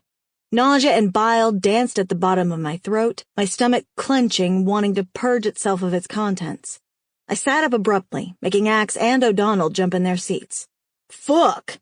Axe yelled out in surprise. "You okay?" O'Donnell asked, looking at me with concerned eyes. I focused my eyes on the view outside the window. Darkness had fallen over the world, but the moon was high and bright, giving me a view over the flat landscape in front of us. "I'm fine," I mumbled, steadying my breathing so I didn't throw up everywhere. I swear I could taste copper in my mouth, like my dream hadn't been a dream at all but reality. I looked down into my lap, my hand discreetly running over my thigh and checking that everything was present and accounted for, no strips of me cut away. Check. Thank the Lord for that. "Well, can you keep your whimpering to a minimum then? Because some of us are trying to concentrate on the road," he replied dryly. "You've only just swapped seats with me after your little nap." She turned to me. "I drove for a couple of hours, but man, he's bossy and not a good passenger at all." "Not my fault that you're a shitty driver." "I'm a great freaking driver," O'Donnell said flatly. "You're a real Prince Charming, aren't you, Axe?" Axe looked over and smiled, flashing a mouthful of white teeth at us both, a glint in his eye that scared me more than I'd admit. Yet Shooter had trusted him to come on the trip with O'Donnell, so that had to count for something, right? Right? God, I hoped so. I pushed the dream to the back of my mind. There was far too much craziness for me to try to work out. Better to bury it and pretend it didn't happen, like all problems. I stared at Axe's profile, taking in the sharp edges of his face in the dim lighting of the truck. He was handsome and rugged, as most of the men in the motorcycle clubs seemed to be. It was bizarre, really. I had always thought the sort of men who rode motorcycles were bearded and dirty, gap-toothed, wonky-eyed, and with serious drug problems. Turns out I was just a judgy bitch because they were nothing like that. They were just men. Men of all sorts, from different backgrounds and with different styles, just like any other person. And from what I'd seen of the highwaymen, none of them were drug users with wonky eyes and gap teeth. Sheesh, I was an asshole. "What you staring at?" Axe asked, turning his head slowly to look at me. "You like what you see?" He winked and I smirked and shook my head. "What? Gotta at least ask, right?" He chuckled. "We could die on this little road trip. Maybe we should all get some comfort in each other, just in case." I yawned and stretched, sitting up straighter in my seat. "You ever think about switching clubs, Axe?" I asked him seriously. His smile fell immediately. "You ever think about switching clubs?" he asked, mimicking my question. "I'm serious," I said. "So am I." I rolled my eyes. "I'm not part of any club." Axe chuckled. "You fucking shooter?" I hesitated, embarrassed to admit it for some reason, but he took my answer in my silence regardless. "Then you're part of the highwaymen." "That's different," I mumbled. You act like the rejects are the bad guys in all this and the highwaymen the good guys. It ain't that simple, Nina. Nothing ever is. Life isn't black and white, good and bad. It's about survival, about making it through each day no matter what. Can't argue with that, I said and looked away. And after what you just heard about your man and his plans for you, I thought you would have been more open-minded. He pulled a cigarette out of his cut pocket and lit it, blowing out the smoke through his nose. Guess I should have known better. I scoffed. It's not like that. What's not like that? He replied. I rolled my eyes. I don't agree with what any of you are doing, but you can't say that you think your club is better than the highwaymen. Not after the way you treat your women. I mean, they're basically your whores. I bet if they had a choice, they'd be hopping, skipping, and jumping over to join Shooter and his men. You think? He replied. I nodded, and he inhaled deeply on his cigarette before speaking again. You don't know shit, woman. Our women are happy. They have choices, and they choose to stay. O'Donnell scoffed under her breath and looked away with a shake of her head, and Axe slammed on the brakes and the truck came to a sudden stop. Boxes fell over in the back of the truck, and Axe pulled on the handbrake and turned to scowl at me and O'Donnell. You bitches think you'd fare any better out there on your own? He pointed out the window toward the destroyed landscape. The edges of his face had turned harder and more abrupt, like he could cut glass with the point of his chin, and his dark eyes could suck your soul. I swallowed and lifted my chin. Yep, I replied. That's what I've been doing since this all began. You mean since it all ended? He said dryly. I rolled my eyes again. I don't need you or Shooter or any other man looking after me. Never have and never will. I felt hot and annoyed, at him and all mankind, and wanted to lash out so badly with my machete. My hands tightened into balls at my sides. The urge to grip my sword and make someone pay in blood for all the wrongs in the world was overwhelming. I hear that, O'Donnell replied. The day I need a man or anyone to save me is the day I put a bullet in my own head. Axe looked us over coldly, his lazy gaze traveling over our bodies like a predator sizing up his prey. I felt naked and vulnerable under his stare, but I refused to back down. And that's why neither of you bitches will ever be old ladies. He turned away before starting to move the truck again. I wondered what he meant, but didn't care enough to ask. Likely it was something sexist and pig-headed that would make me want to chop off some of his most vulnerable parts, and I really couldn't do that without causing drama for the clubs. So instead, I leaned back in my seat like I didn't have a care in the world, and I closed my eyes, letting myself be lulled back to sleep by the rocking of the truck. Need to pull over and take a piss, Axe said. I was going to say you need to pull over so we can switch seats anyway, O'Donnell replied. Axe scowled at her, and she wagged a finger in his face. I told you I wasn't telling anyone where our base was. Axe snorted out a laugh. What you thinking of doing? Blindfolding me or some shit? He chuckled, but it ended abruptly when O'Donnell pulled out a strip of material from her pocket. You're dumb as shit if you think I'm wearing that bitch. Then you're dumber than me if you think you're coming anywhere near Haven or any of my people, bitch, she bit out. They glared at each other, and despite the tension of the situation, I couldn't help a snort of laughter from escaping. They both turned to glare at me, and I shrugged. You two calling each other bitch is hilarious and all, but I think we have bigger fish to fry. I pointed out the window toward the huge crater in the middle of the road, which was filled with deaders and what looked like swamp water or something equally disgusting. Shit on a stick. That you're doing? Axe asked O'Donnell. She frowned at him, a look of indignation on her face. Did I somehow create a giant crater and fill it with zombies? Seriously? It's a pretty cool roadblock, I said with a shrug. She deadpanned me and then turned her attention back to Axe. No, this is not my doing, idiot. Well, it's someone's doing. That shit sure as hell ain't Mother Nature. We stared at the moving mass of zombies for a couple of minutes in silence, each of us contemplating our next move. The smart move would have been to turn around and find a different route through, but clearly none of us were smart, because when Axe shut off the engine and opened his door to go and get a better look at the deadly roadblock, O'Donnell and I both followed. The smell was wretched, a cross between your household drains being blocked by a dead skunk and rotting corpses sinking in swamp water. I mean, I know the second option was the actual reason for the smell, but just describing it like that didn't do the smell enough justice. This was a smell that you could taste and feel. It was almost a real thing that you could capture and mold. And yeah, it was really, really gross. Axe pulled out his gun, his hard gaze roving around us.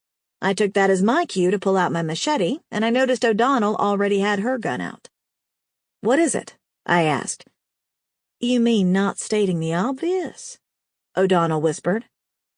I stared at her with a raised eyebrow. "These deads are fresh," Axe said, nodding toward them. I looked over, making a point of looking closer that time, and he was right. Those people were only a couple of days old. The flies were still on them, the blood still putrid. Most deaders you ran across now tended to be dry and crispy. Their bones dry like old wood left out in the sun too long, their skin paper-thin and splitting in places. But not those. Those deaders barely had the milky film over their eyes. "A trap?" I asked, wishing I'd stayed at the Highwaymen headquarters then. "Well, it ain't a welcome party, that's for damn sure." Axe took a couple steps closer to the pit of deaders, his face expressionless. I wasn't sure how he was doing it. Did he not have a sense of smell or something? "Dude," I said, gagging a little, "that smell." "Ain't right, I know." Axe finished off for me. "This ain't a trap for us." "Then who's it for?" "For him," a female voice said to the left of us. We all swung in that direction, Axe letting off a shot before I could even blink. Someone shot back at him, and Axe ducked and rolled to one side, while O'Donnell and I crouched and ran back to the truck. We hid down the side of the truck, peering around it as a spray of bullets let loose at Axe's feet, and he cursed and fired back blindly. "Put the gun down!" the voice yelled out again. "It's a woman," I mouthed, turning to look at O'Donnell. Her eyebrows suddenly raised as realization climbed her features. "Amy?" O'Donnell whispered before stumbling up to her feet and rounding the truck. "Amy, is that you? Don't shoot me." "O'Donnell?" the other woman called out, the words tumbling from her mouth in a half-sob. "Oh my God, O'Donnell! Is that really you?" A woman broke out of the tree line, her gun still raised and aimed at Axe, who was still on his knees looking pissed off. She started toward O'Donnell, her watery gaze moving between Axe and O'Donnell the whole time. "You okay?" Amy asked. "Did he hurt you?" I'm fine, and no, he didn't hurt me. He's helping me." "Where's Phil? Is he with you?" Amy's voice broke on his name. "Please tell me he's with you." "I'm sorry," O'Donnell said, the two words sounding painful as she said them. "I wish he were, but he's not." Luckily for Amy, O'Donnell was there to catch her as she sagged, her shoulders heaving. I thought he was still alive." She clutched a hand to her chest. "I thought I'd know if he were gone." She frowned, and O'Donnell pulled Amy to her, hugging her. They hugged for a long time, with both of them sobbing quietly against one another, while Axe and I stared on in awkward silence. He finally got off his knees and stalked toward me. "She's hot," he said, nodding toward Amy as he lit a cigarette. "Is that all you can think about?" I snapped at him. "Nope. I'm thinking about how she nearly shot me, and how I'll make her pay for that." I turned to him slowly, my mouth hanging agape. "You're not serious." His mouth split into a grin. "Of course I'm not serious. I'm not an animal." He shook his head. "Always so fucking serious, Nina. You and Shooter are perfect for each other." He chuckled. Chapter 18 What is this? O'Donnell asked, looking down into the Deader Road swamp. We got hit after you left, Amy said, and O'Donnell sucked in a sharp breath. We're okay. A couple of injuries, but nothing Stormy couldn't fix up. But it was bad and worrying, and then you guys didn't come back, so we put two and two together and assumed maybe it was Mikey that had told people where our group was. After that, Aiken wouldn't send out a team to look for you in case we got hit again. So you built a zombie sludge party to welcome us back? O'Donnell said with a grimace. Gee, thanks, I guess. Amy chuckled, and her laughter sounded like the sort of laugh a princess would have. It was so pretty and delicate. She was everything I wasn't in the girl department, feminine and girly. We convinced Aiken to let us build roadblocks to stop any direct routes to Haven, to stop anyone finding us. I come out and check it once a week. Amy started to walk, and we followed her into the edge of the woods and away from the stench of death. There was a huge oak tree with lines carved into it, and Amy pulled out her knife and pointed up to a sign carved around the tree base. Miss Foxy, Love, and Lavender miss you, I mumbled. I looked at another tree, reading the words. Lavender wants you to come home. Okay, who's Miss Foxy, Love, and Lavender, and who are they missing? My Phil. Amy smiled sadly, a crease forming between her dark eyebrows as she looked back at O'Donnell. What happened to him? She said, the words sticking in her throat. She swiped away tears from under her eyes and lifted her chin like she was preparing for the worst. O'Donnell looked back at me, her usually hard gaze pleading with me to help her out. Amy looked like she was about to cry, so I took a deep breath and filled her in on the good and bad news. We think he could be still alive, I said, and Amy nodded, her chin trembling. He's been taken by some bad people who want to do bad things to him, I guess is the least brutal explanation. O'Donnell and I teamed up with some other semi-bad people to try and rescue him and Mikey. He's a friend of mine, I say uncomfortably. And mine, O'Donnell cut in, and Amy looked between us two as the awkwardness of the situation continued to simmer below the surface. Semi-bad? What the fuck? Axe snapped. Semi-bad ain't even in the cosmos where we're concerned. He grinned. And where these bad people are concerned, I prefer to call them psychos. He sneered. I groaned and put my hands on my hips, my machete banging against my side. If you two think you can explain this mess any better than that, then be my guest. Axe shook his head and looked Amy up and down like she was a slab of meat before cracking his knuckles. Let's put it this way. There's a bunch of crazy cannibal bitches eating people and selling off humans to the highest bidder like they're at a meat farm. Your boy sounds like he's one of them. We're building a big ol' army to take these psychos down, and we've come here to see if your leader will help before it's too late. Axe drawled. And just an FYI, the people they're selling off for burgers, they're not dead. Too late, as in? As in they get seasoned and then thrown onto the barbecue, sweetheart. Axe threw his cigarette to the ground, ignoring the stunned look that Amy threw O'Donnell. So how do we get to your base? Because we ain't got much time left before my brothers go in guns blazing whether we're back or not. And I don't think any of the people any of us give a shit about are gonna make it out alive if that happens. Then why would they do it? Amy asked, her voice soft and full of confusion. I snorted out a sardonic laugh, and Axe looked at me with a leery grin. Because, sweetheart, the rejects don't fuck around. We take what's ours or we die trying. Now let's get going. Amy looked like she was going to cry again, but just as I thought she was about to blow, she sniffed and wiped at her nose and nodded for us to follow her. It's this way. Got supplies in my truck that I don't feel too happy about leaving lying around like that, Axe said. Of course. She looked at O'Donnell. You remember the high road? O'Donnell nodded. You two can follow me. O'Donnell will bring in your truck. We're going to have to go the long way around. Why don't we all go in the truck? he asked, a scowl on his face. Because Aiken doesn't let just anyone into Neo, so I need to go ahead and smooth it over for your delightful entrance, O'Donnell snapped and headed toward the truck. Well, I am fucking delightful, he chuckled. You got that right.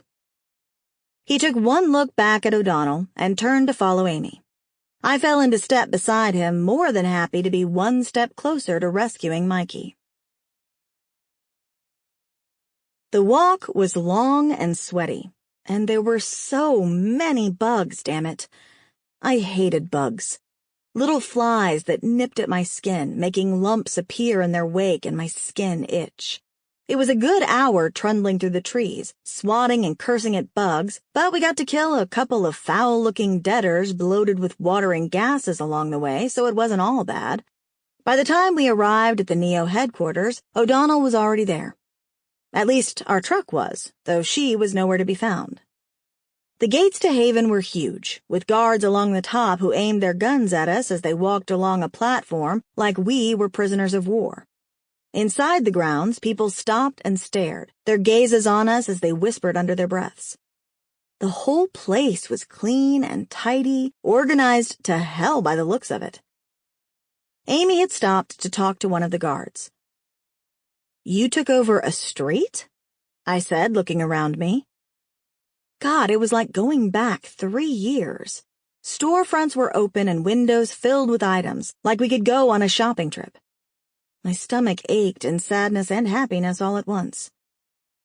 No, we took over a town. The place was pretty much walled in anyway. We just finished it off and moved in, Amy said with a smile. I'm taking you over to see Aiken right now. Normally, newbies get taken somewhere else first, but you were with O'Donnell, so she's vouched for you, and besides, you said time was of the essence, right? As we walked, the storefronts slowly changed to houses and became further apart. Kids' bikes were on lawns, and curtains twitched at windows as we walked. It was eerie and strange and kind of wonderful, too. Mikey was here? I asked. Amy turned to look at me. She smiled and nodded. Not for long.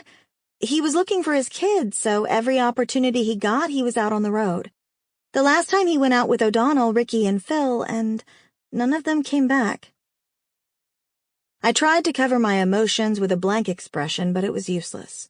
Everything I was feeling was trembling through me like a kaleidoscope. Sadness, happiness, worry, guilt, anger. It tumbled over and over in a myriad of colors, making me feel dizzy and sick.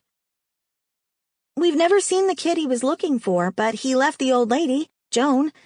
She's annoying, so when you leave, you can take her with you. She knits a great blanket, though. Crazy pants. I laughed and swiped at my eyes. She's still alive? Barely. The old broad nearly got shot in the face for singing and waking everyone up one night. She's not all there, is she? I shook my head, still smirking. No, definitely not. But who knows what is down to life and what is down to age. Or maybe she's just one of those people, you know? All I know is that she's survived this long, which is way more than most people, so I think that should earn her enough respect. Amy grinned. We're here. She headed up the 3 steps to a huge house with a white front door. She knocked twice, and then the door opened.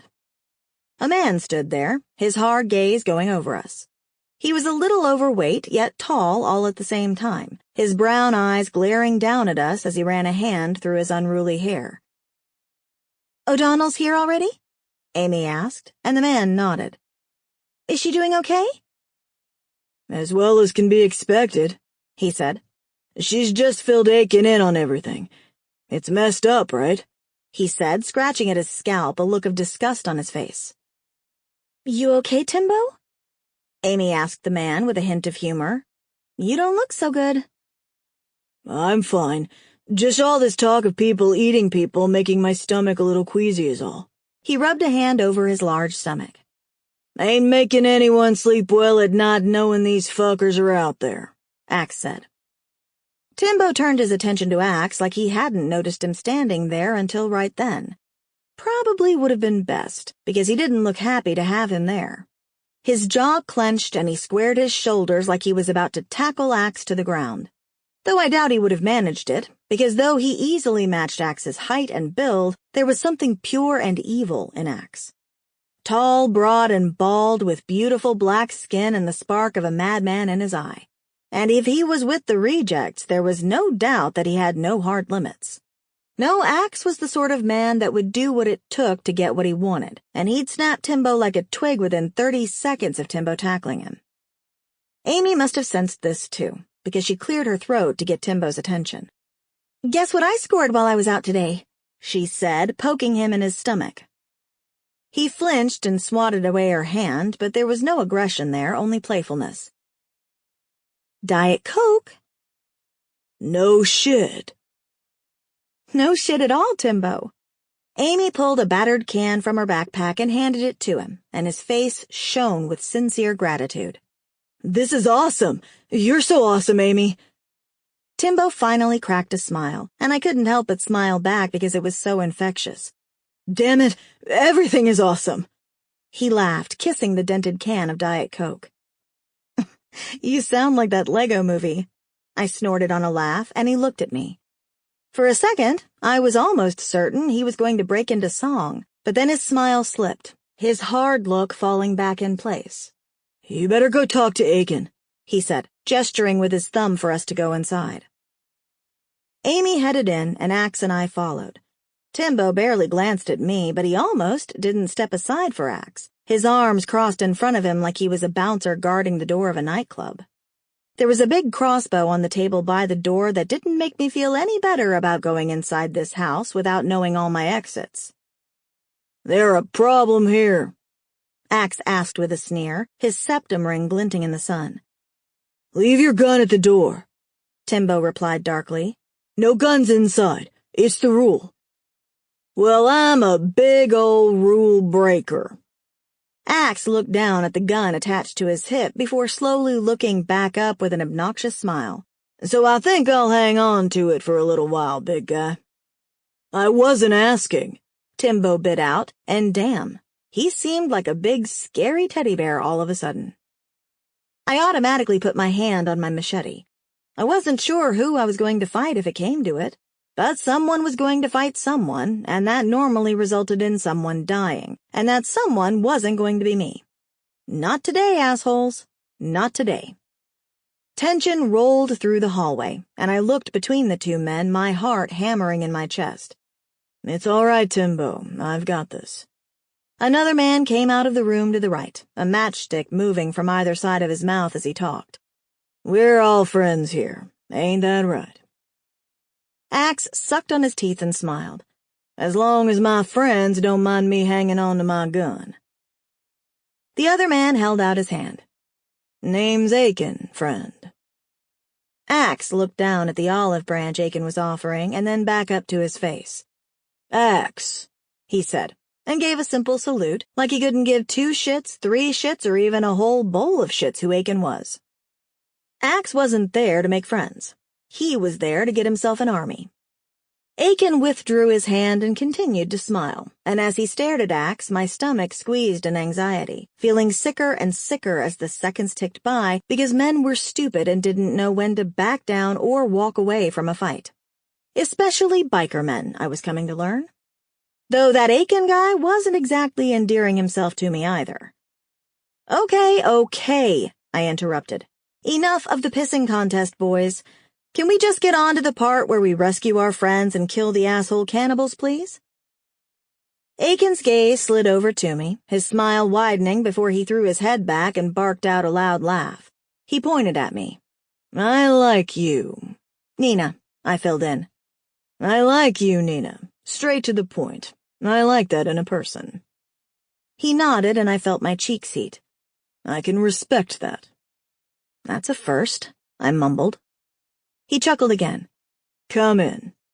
His gaze slid to Axe. "All of you. We've got shit to talk about, right? So shall we cut the bullshit and get on with it, or shall we stand here measuring our dicks and discussing our weapon sizes?" He winked. "And make no mistake, I meant that double meaning." He turned on his heel, laughing, and headed back into the room, leaving a clear message of what he expected from us. I unclipped my machete and reluctantly handed it over to Timbo, who nodded his thanks. I glanced back at Axe, wondering if he was going to keep hammering home the point of not letting his weapon go, or just man up and go inside. His smile had fallen, and a sullen but angry expression covered his face like war paint. He pulled out his gun and axe and held them out to Timbo. But when Timbo grabbed for them, Axe grabbed him, pulling him in close until the two men were forehead to forehead. "I got my eye on you," Axe grunted out. "Let's hope I don't need to get my axe on you, too." He chuckled and released Timbo before striding into the room. "Jesus," Amy said, glancing back at me. "Psycho much?" I held my hands up quickly. He's not with me. I mean, he is with me, but he's not with me. She raised an eyebrow and looked over at Timbo. "You okay?" Timbo shrugged. "It's like Depeche Mode said. Enjoy the silence." Amy patted him on the arm and smiled, and I followed her into the other room, wondering what the hell Timbo had meant with his last comment. Chapter 19. We'd been battling for over an hour on the same subject, and we still weren't getting anywhere. To rescue or not to rescue? Now that was the question. At least in Aiken's eyes, that was the question. O'Donnell had already flat out told him that she was going, with or without his approval or help, and there were at least 3 other people in the room that had said the same thing. At least until Aiken had said that if they couldn't live by his rules, they couldn't live there at all. That had shut everyone up real quick. Were all male leaders assholes? I had to wonder. I mean, maybe a society of women would be run better than that. Fairer and with less violence. My thoughts slid to the savages and their army of flesh-hungry psychos, and I quickly realized my mistake. Maybe everyone was just an asshole now. It seemed all hope was lost on the subject, and I couldn't help but be more than a little disappointed. But at least it looked like we were going to be going back to the compound pretty quickly. Without help, but hey, maybe we would magically stumble across another group of awesome people on the way there that would willingly put their lives on the line to rescue people they didn't know from a bunch of crazy cannibals they also didn't know. I mean, the odds were low, but not impossible, right? It could totally happen.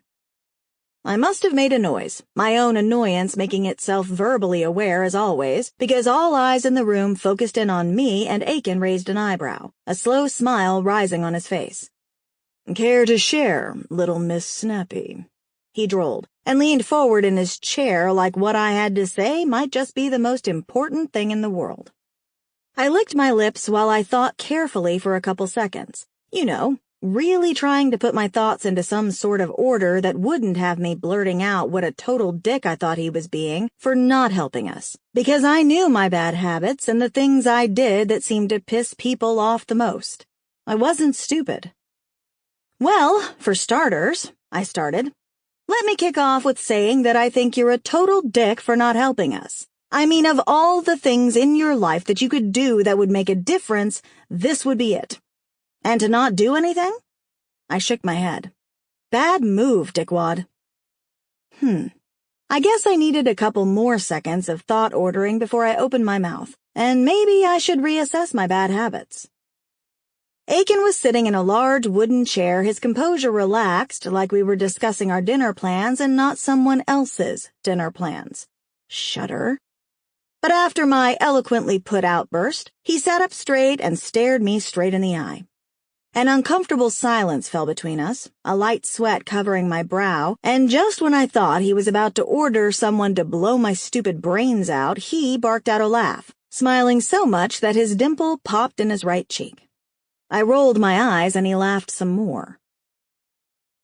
"So," he drawled, his matchstick in the corner of his mouth, "if that's for starters, what's for the main course?" He smirked. "I am just dying to know."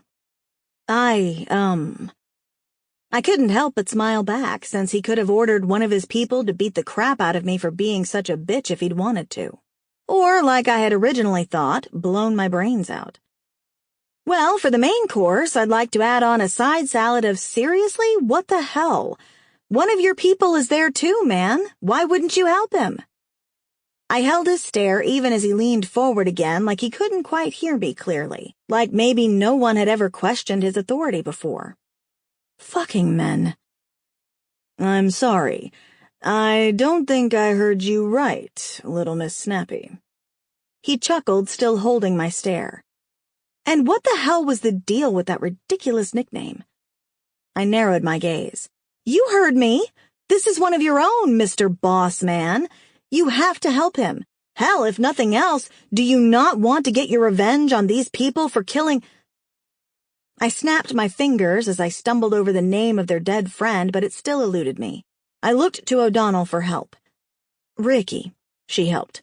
Ricky, yes. Do you not want to get revenge for him? They killed him. Then they ate him. I grimaced. And what they didn't eat, they sold like he was cheap cuts of ham. I held my arms out wide, looking over each face in the room. How can that not make you want to grab your guns and get going? And also, can I just say once again how gross this whole thing is?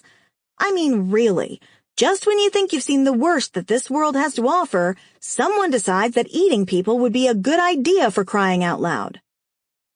Aiken glared at me. You about done? He asked, still chewing on his matchstick.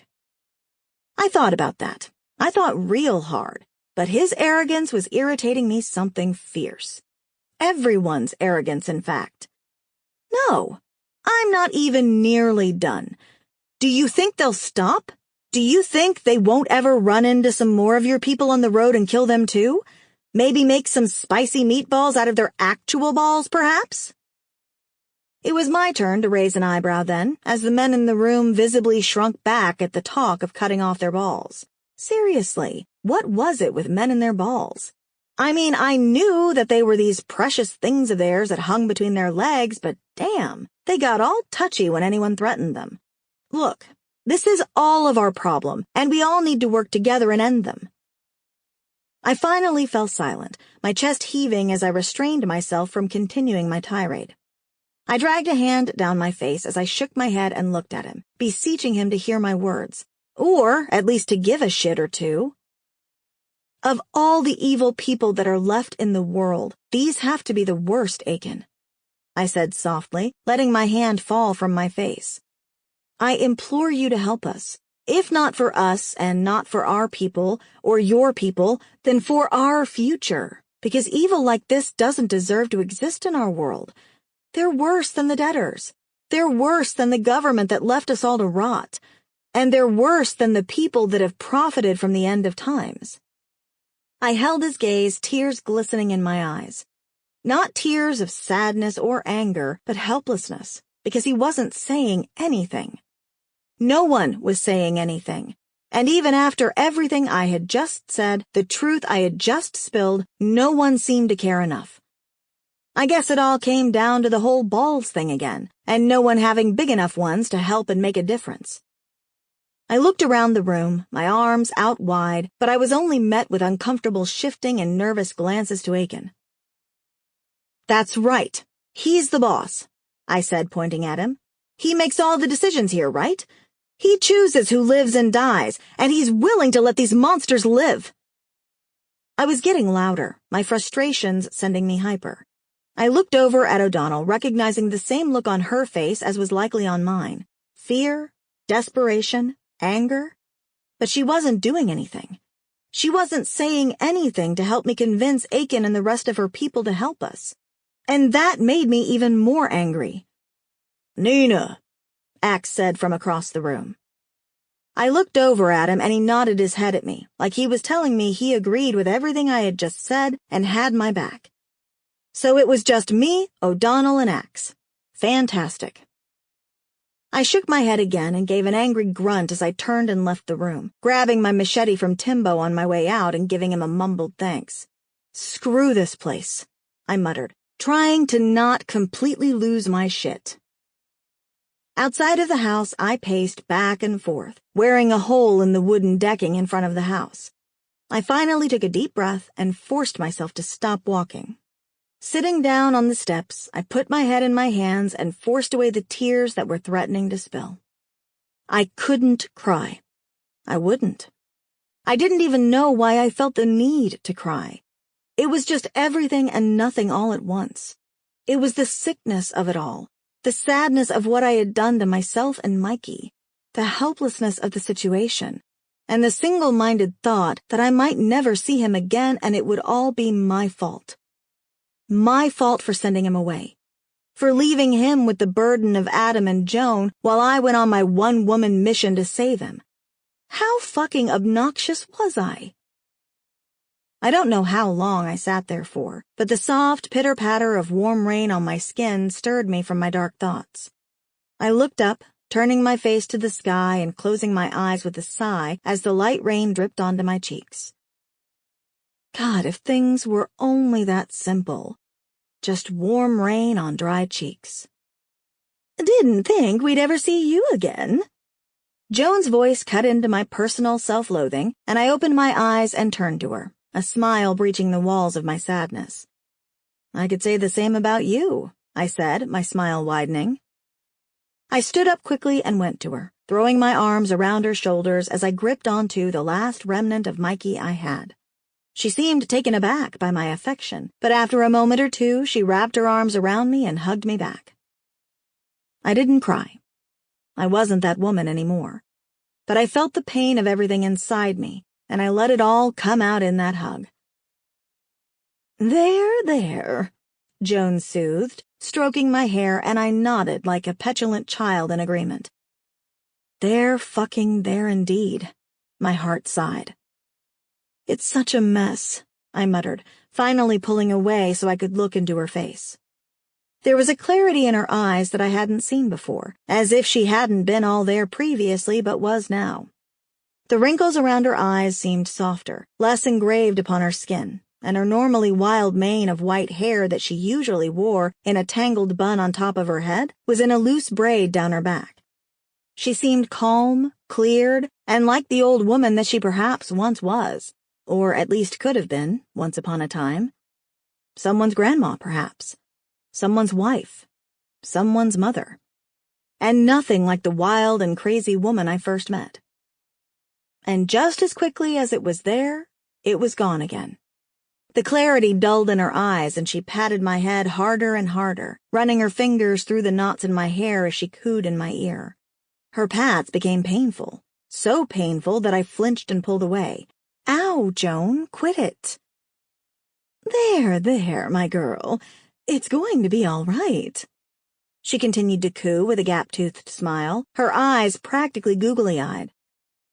I shook my head. It's not, Joan. You have no idea how not okay it is right now. I took a step back because, for one, her hand kept moving toward me like she wanted to pat my head some more, and I was not down with that at all, and two, she still smelled, like really bad. I guess you can take the woman away from the crazy, but you can't take the crazy out of the woman, or something like that anyway. Mikey's gone to find Adam. He'll be back soon, she said with a smile and nodded. He said I had to stay here and wait for him, that Adam needed somewhere good and safe to come back to, and I was the only one left alive to be able to give that to him. So I'm here waiting, like he said. But the people here, they're not all that nice. One woman even told me that if I didn't stop singing, she was going to cut out my tongue. She looked aghast. Can you imagine? Back in the day, I won awards for my singing, I'll have you know. Her eyes darted left and right like it was all some big conspiracy, and then they narrowed back in on me, her mouth pulling into a thin line to match. Joan? You okay? I asked, trying to follow what the hell she was saying, but it was hard because, you know, she was freaking crazy. Would you like me to sing you a song? She asked, patting me on the head because she had somehow gotten too close to me again and was in arm's reach. Oh, no, but thanks, I said quickly. That's a shame, she said, her smile falling. Hey, you're dead, she announced with a small shake of her head, her chin trembling as her smile disappeared completely. You went back inside and we heard the gunshots. You're dead, my dear. It's not the first time I've talked to a dead person, I guess. But it is the first time that they haven't tried to eat me when I talk to them." She looked confused as hell, and I was about to explain that I didn't die, that I had saved us, and that I was coming to find her and Adam and Mikey, but that something happened. I got rammed off the road, and I met a bunch of amazingly strong women, and I gave them hope and life, but mostly, I gave them back their voices. And then I met a man who I really liked, who I really cared about, that seemed to worship the ground I walked on, and we could have been really freaking happy together, apart from the small fact that no matter what I did, I just couldn't get Mikey out of my head. I couldn't forget him. Because what I felt for Mikey was so much more. And yes, I was talking about real feelings, emotions. And I didn't care because it didn't matter how stupid it felt talking about feelings and emotions and loves and hates at the end of the world, because that was all we had left, goddammit. That was all we had. But before I could say all that to her, Joan burst out laughing, insanity clawing at her features like it was trying to escape her face. And before I could say anything else, she patted me on the shoulder and started to walk away.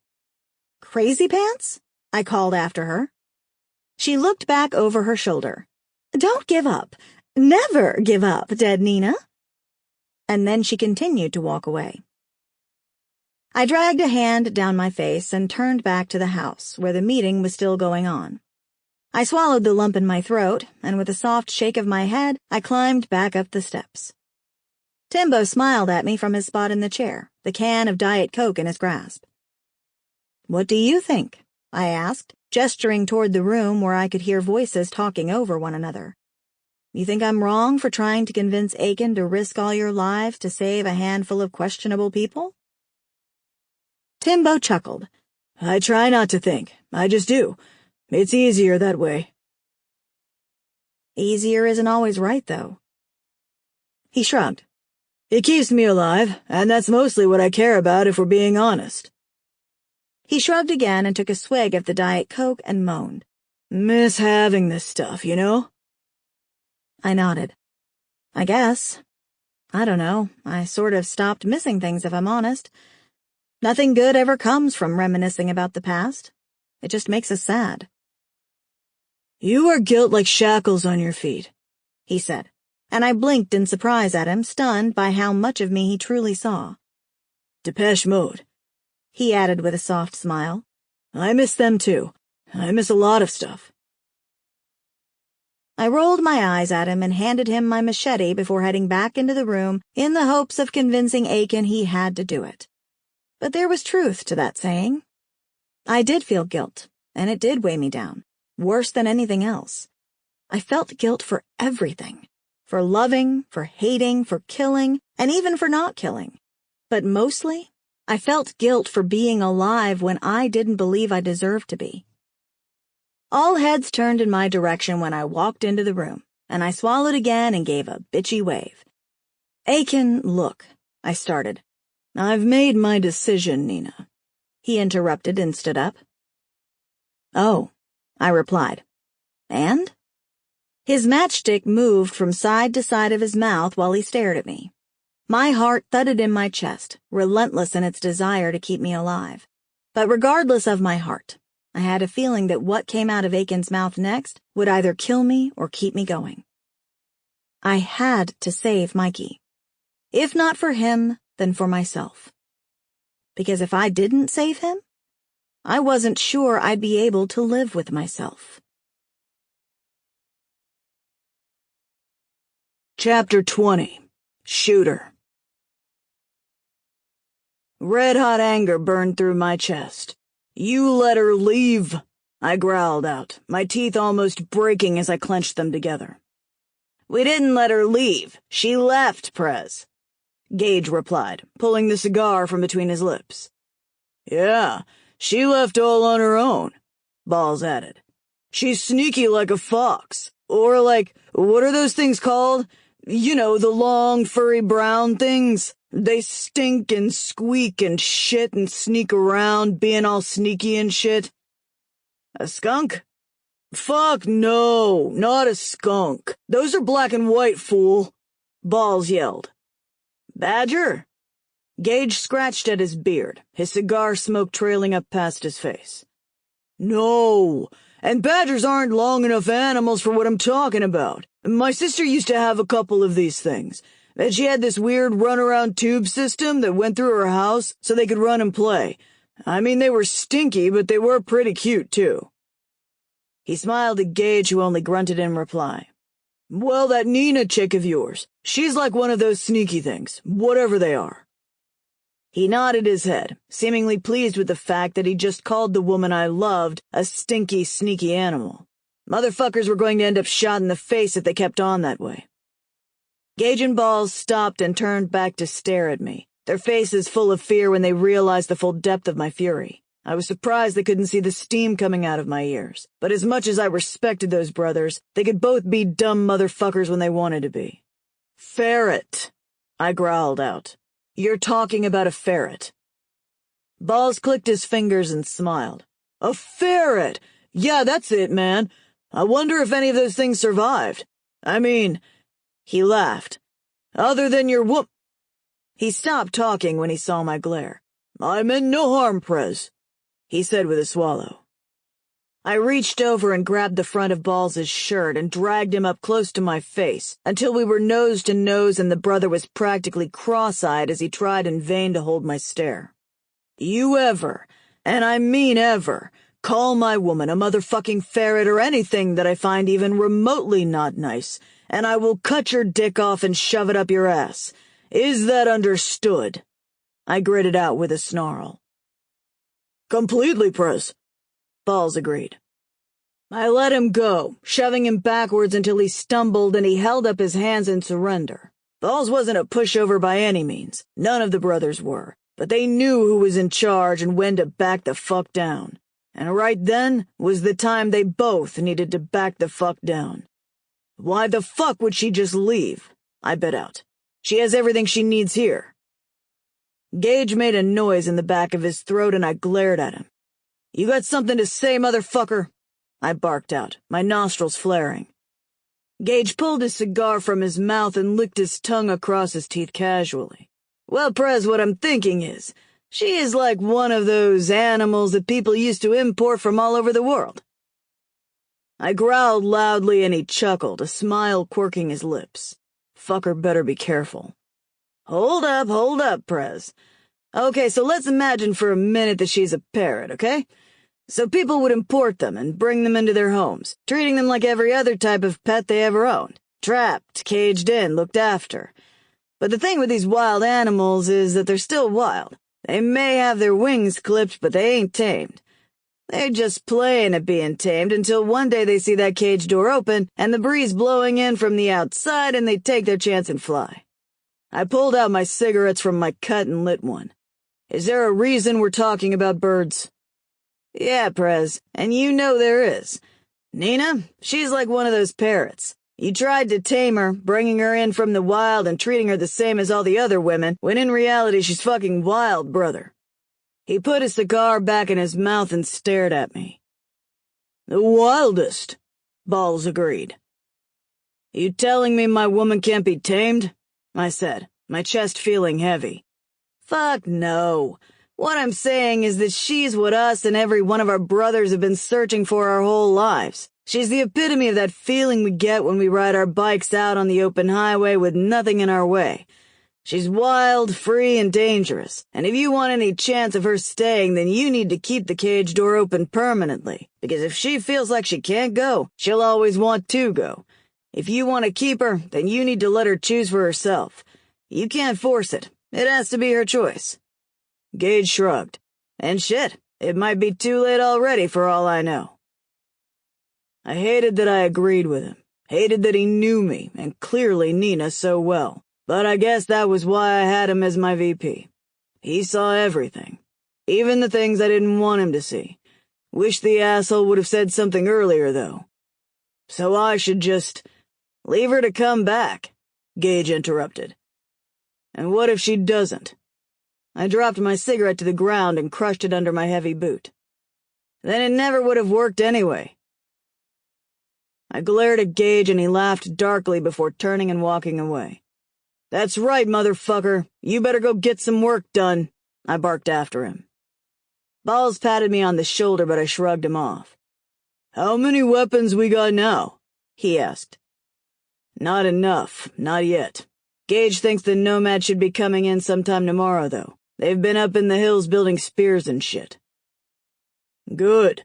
I know they had a big stash of guns they've been holding for us, and they've been working on spears and combat knives up in the hills." He grinned like a fucking horse that had just seen the biggest bale of hay. "Well, the rejects have explosives. Big fucking pile that they've brought with them. Normally I'd be a pretty fucking unhappy camper knowing those bastards brought explosives to a knife fight, but hey." I laughed darkly. "It turns out that we left behind some pretty huge homemade explosives too, so it looks like we're even. Especially if I can get them to use theirs, and then after this shit is over, we head over to their compound and blow their base apart." Balls grinned even wider. Fucking smile almost split his face in two, and he reached out, meeting my hand halfway as we slapped palms and laughed. Scar took that moment to walk past us, his glare burning holes in the side of my head. I watched him pass us, my chin tipping in his direction to let him know I was watching him. Fucker had a death wish to keep staring at me like that. Once he'd passed, I looked back at Balls to see he was glaring in the direction Scar had gone too. "We'll need to do something about him," he said. "Fuck yeah, we will," I agreed. "He needs to go to ground, not just because he's a disrespectful fucker, but for the shit that went down before." He turned to look at me again. "He needs to pay for that. They all do, and I don't mean you just blowing up their shit." I hear you. I agreed, and I did. The rejects had fucked us big time way back in the day. The beef between us ran deep, and we might have been waving the white flag at the moment, but that flag was going to be bloody real fucking soon. Bloody, torn, and on fire, with Scar's head fixed to the top of it. I smiled, the first genuine smile I'd had in weeks. No, make that months. It fell just as quickly, though, at the thought of my woman out there in Dead Man's Land without me by her side. "Gage know the plan?" Balls asked. "Course he does. He came up with it." I started to walk and he fell into step beside me. "Sup, Prez?" "Nothing," I grumbled.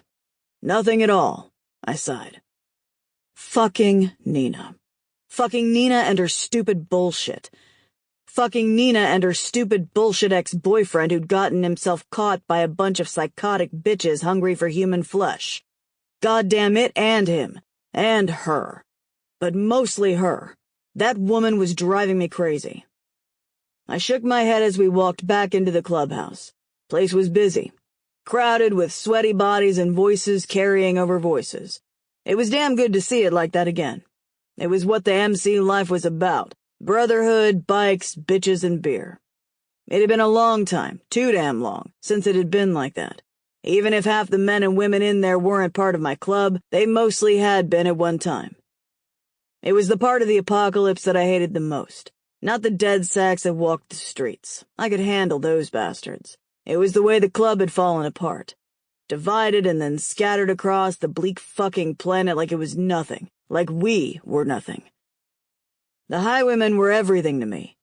They had been then and they still were, and the goddamn apocalypse bullshit had ruined us, turned us against each other and then torn us limb from limb, bloody body parts scattered as we destroyed each other. But this was good. Maybe, at least after I destroyed the rejects' compound and took out the bad seeds of their club, maybe things could get back to what they had been, back to the brotherhood and the bikes and the beer. I'd have Nina, my woman, my club, and my brothers, and the hell that I just lived through those past years, it would be over. I was so lost in my own musings that I didn't notice right away when Butcher came over and handed me a whiskey. "Thanks," I said with a nod. He clinked his own glass with mine and we both swigged our drinks. A foul smell was emanating from him and I gave him a sideways glance. "How's the arm doing?" He laughed darkly. "It's rotting," he said. "Can't you smell it?" I turned to him, my eyes glancing over the space where his arm should have been. I was being polite. Butcher laughed even more at that, attracting the attention of some of the brothers around us. "The fearless shooter James." I glared at him, but he only laughed harder. "The famous and fearless shooter James being polite? Nah, that makes no sense." He took a long swallow of his drink. I sighed. "You know you're dying, right?" I said bluntly. I never did have the best bedside manner, and the apocalypse hadn't changed that about me. "Well, I'm guessing that since I've been seeing double on and off for the past 24 hours. I've got a fever of 101 and I'm pissing blood. I'm guessing that it doesn't mean I'm A-O-fucking-K." He threw the rest of the clear liquid that was in his glass to the back of his throat and swallowed. "Shit happens.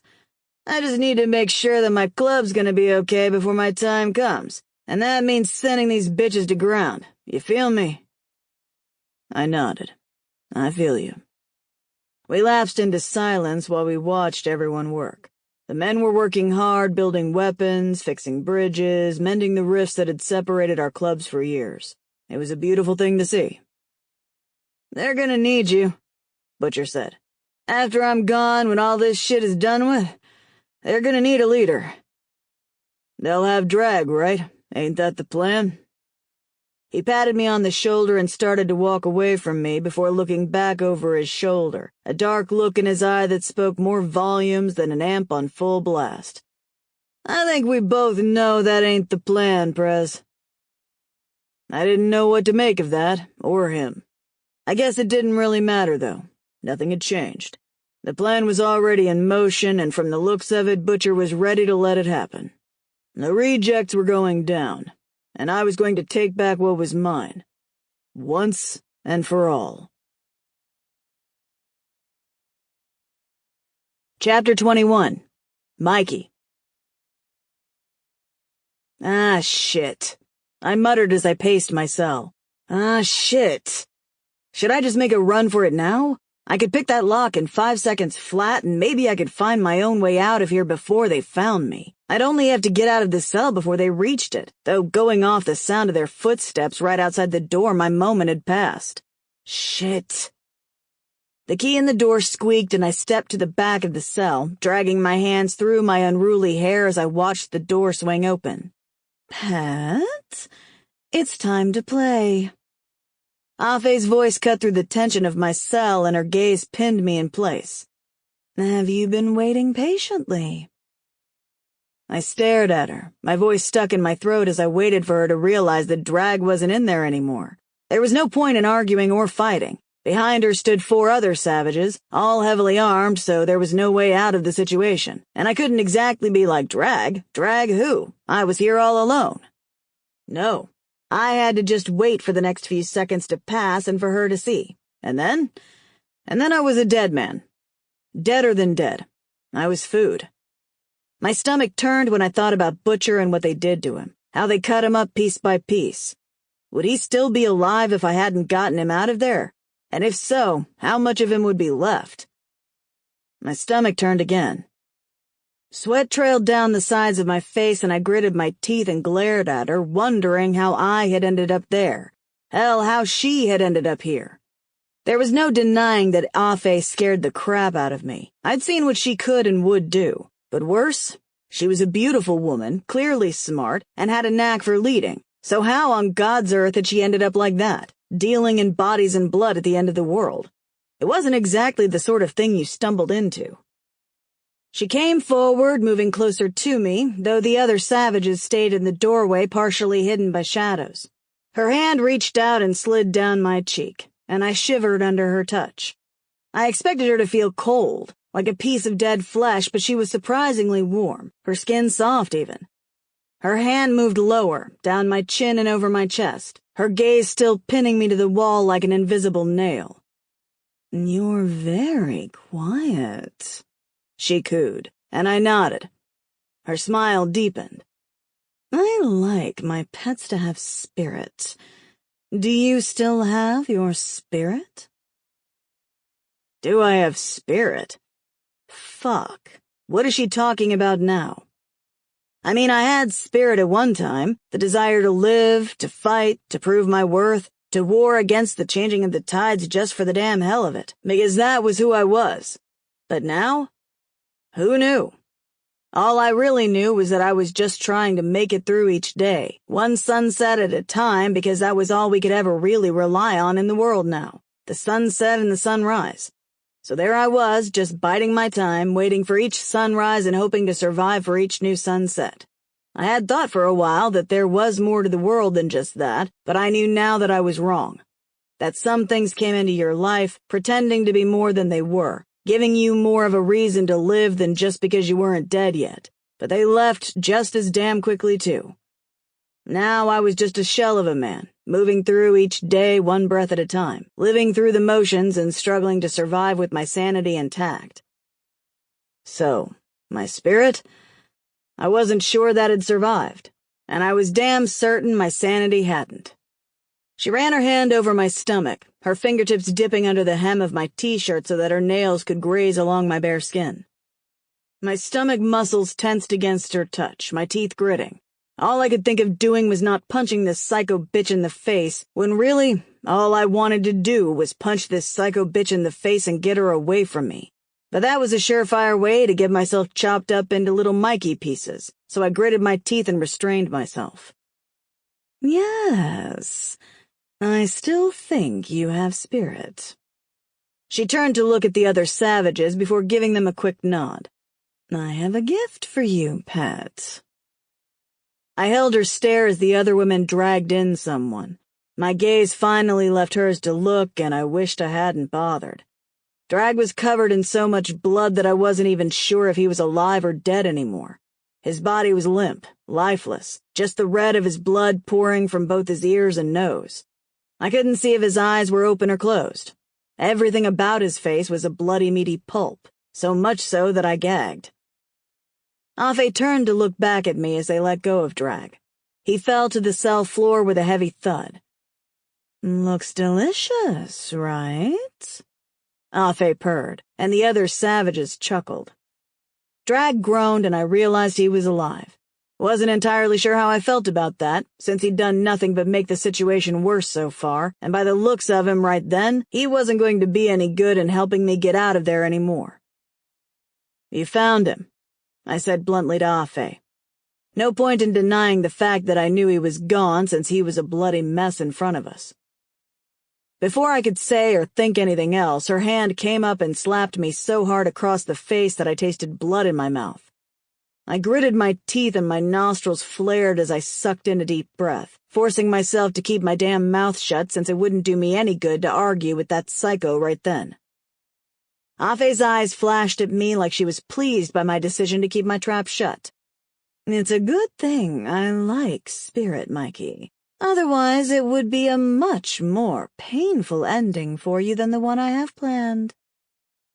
Afe walked over to Drag, who was still on the ground, and swung her booted foot back, kicking him in the ribs.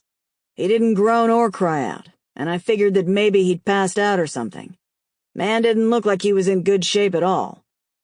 Probably best if he did pass out, because he looked like he was in a whole world of pain and would be for the foreseeable future. Now, I have to go clean up his mess. She kicked him again, and his body curled into a ball, making me realize that he was just too stubborn to cry out. He didn't want her to have the satisfaction of knowing that she was hurting him. Drag had serious fucking spirit. I could see why Afe had liked him so much. Afe, we have to go, one of the savage women said, and Afe nodded in agreement. Yes, we need to finish what we started, don't we? They will be waiting. She stalked towards the door, her boots echoing in the small space.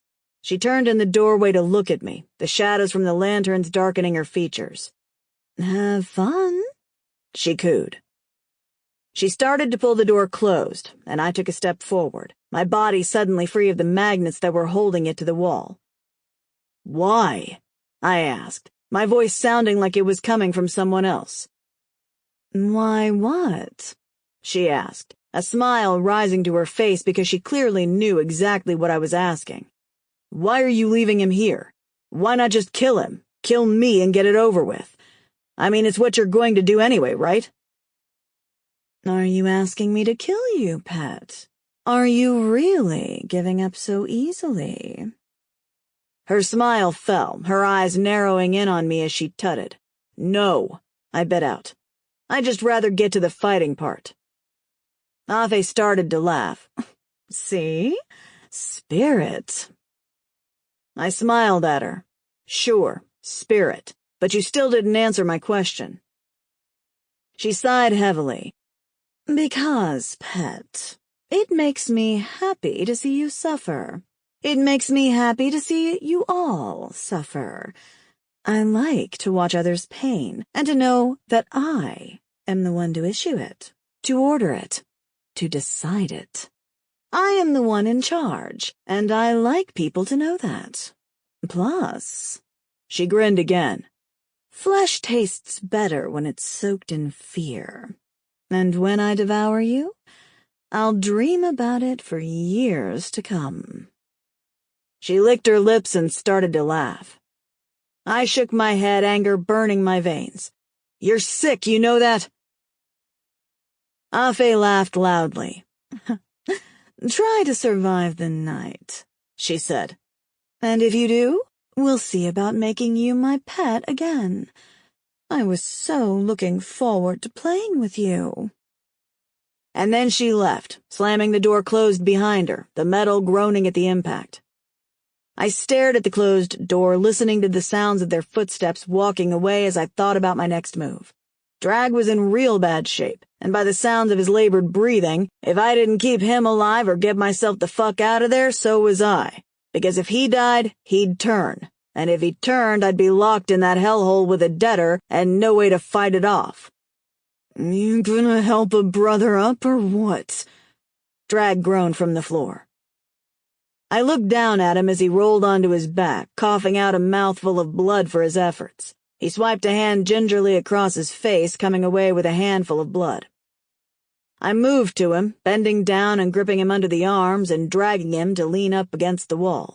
He coughed up some more blood, which splattered the front of my shirt, and he smiled at me with bloodied teeth. So what's the verdict? Am I still pretty? He chuckled darkly. His eyes were swollen almost completely closed, and his right cheekbone was so out of shape I wasn't sure how his face was still recognizable. He reached up to his cut pocket and pulled out his cigarettes. Opening the packet, he pulled one out and put it to his lips before fumbling with his matches. His hands were shaking and he didn't seem to have the strength to strike the match, so I took them from him, grabbing myself a cigarette at the same time. I lit his and then mine, and he nodded his thanks, and then I slid down the wall next to him. We sat in silence, barring his pained breathing and the sound of us smoking. When we'd finished our cigarettes, he threw his still-lit butt across the cell and leaned his head back. God, I hate that bitch. Sure gives a mean blowjob, though. He turned his head to look at me, flashing me a bloody grin. She was all teeth, if you know what I mean. He chuckled, snapping his teeth at me. Makes sense now when I think about it. I let out a small rumble of laughter. That's fucked up. You think? He wiped a hand across his bloody mouth. Fuck. Everything hurts, man. I hadn't noticed he had an arm wrapped around his middle until then, and I swallowed as I moved my gaze back to his face. Bitch got me good, brother, he said. Caught me red-handed near the armory. Guess I'm not as good a thief as you, huh? And for the first time since I'd known him, I saw the flash of vulnerability on his face. Pain, worry, shame, all crashing together to create a snowstorm of emotions. But I got your back. He laughed and closed his eyes before leaning his head back against the wall. I got your back. Don't you worry about that. My brothers are coming.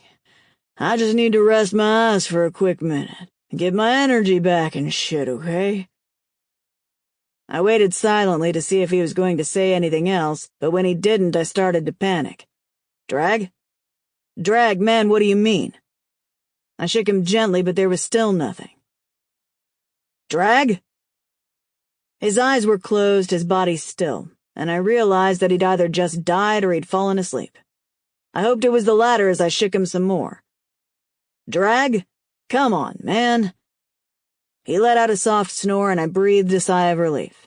Well, at least he wasn't dead yet. I dragged a hand down my face. What the hell was I going to do now? And how in God's name did he fall asleep like that? I was pretty sure that if I ever made it out of that nightmare, I wouldn't ever sleep again. Chapter 22. Mikey. My skin felt clammy and hot, and I rolled my shoulders and shifted my position. My thoughts on what the hell Afe was going to do with us were sending me crazy. I looked down at Drag for what felt like the 100th time in the past 30 minutes, give or take. I wasn't sure if Drag was going to make it. He'd fallen unconscious within minutes of being dragged into the cell and had been out since. I'd listened at the door, hearing the soft movements of at least one savage woman standing guard. I was pretty sure she'd left a few minutes before, though. An alarm had sounded from somewhere deep within the tunnels of the place. The alarm had eventually gone silent, but I'd heard nothing since then, and I could only hope that it was, like Drag had said, his brothers come to save us. Now, it was just a matter of them finding us. It was dark in our cell, but there was enough light to be able to see that he was a mess. A real goddamned mess. And if he died while trapped in that room with me, it didn't bear thinking about what would happen next. I had no weapons to defend myself with, and the only thing I could think of doing was trying to escape.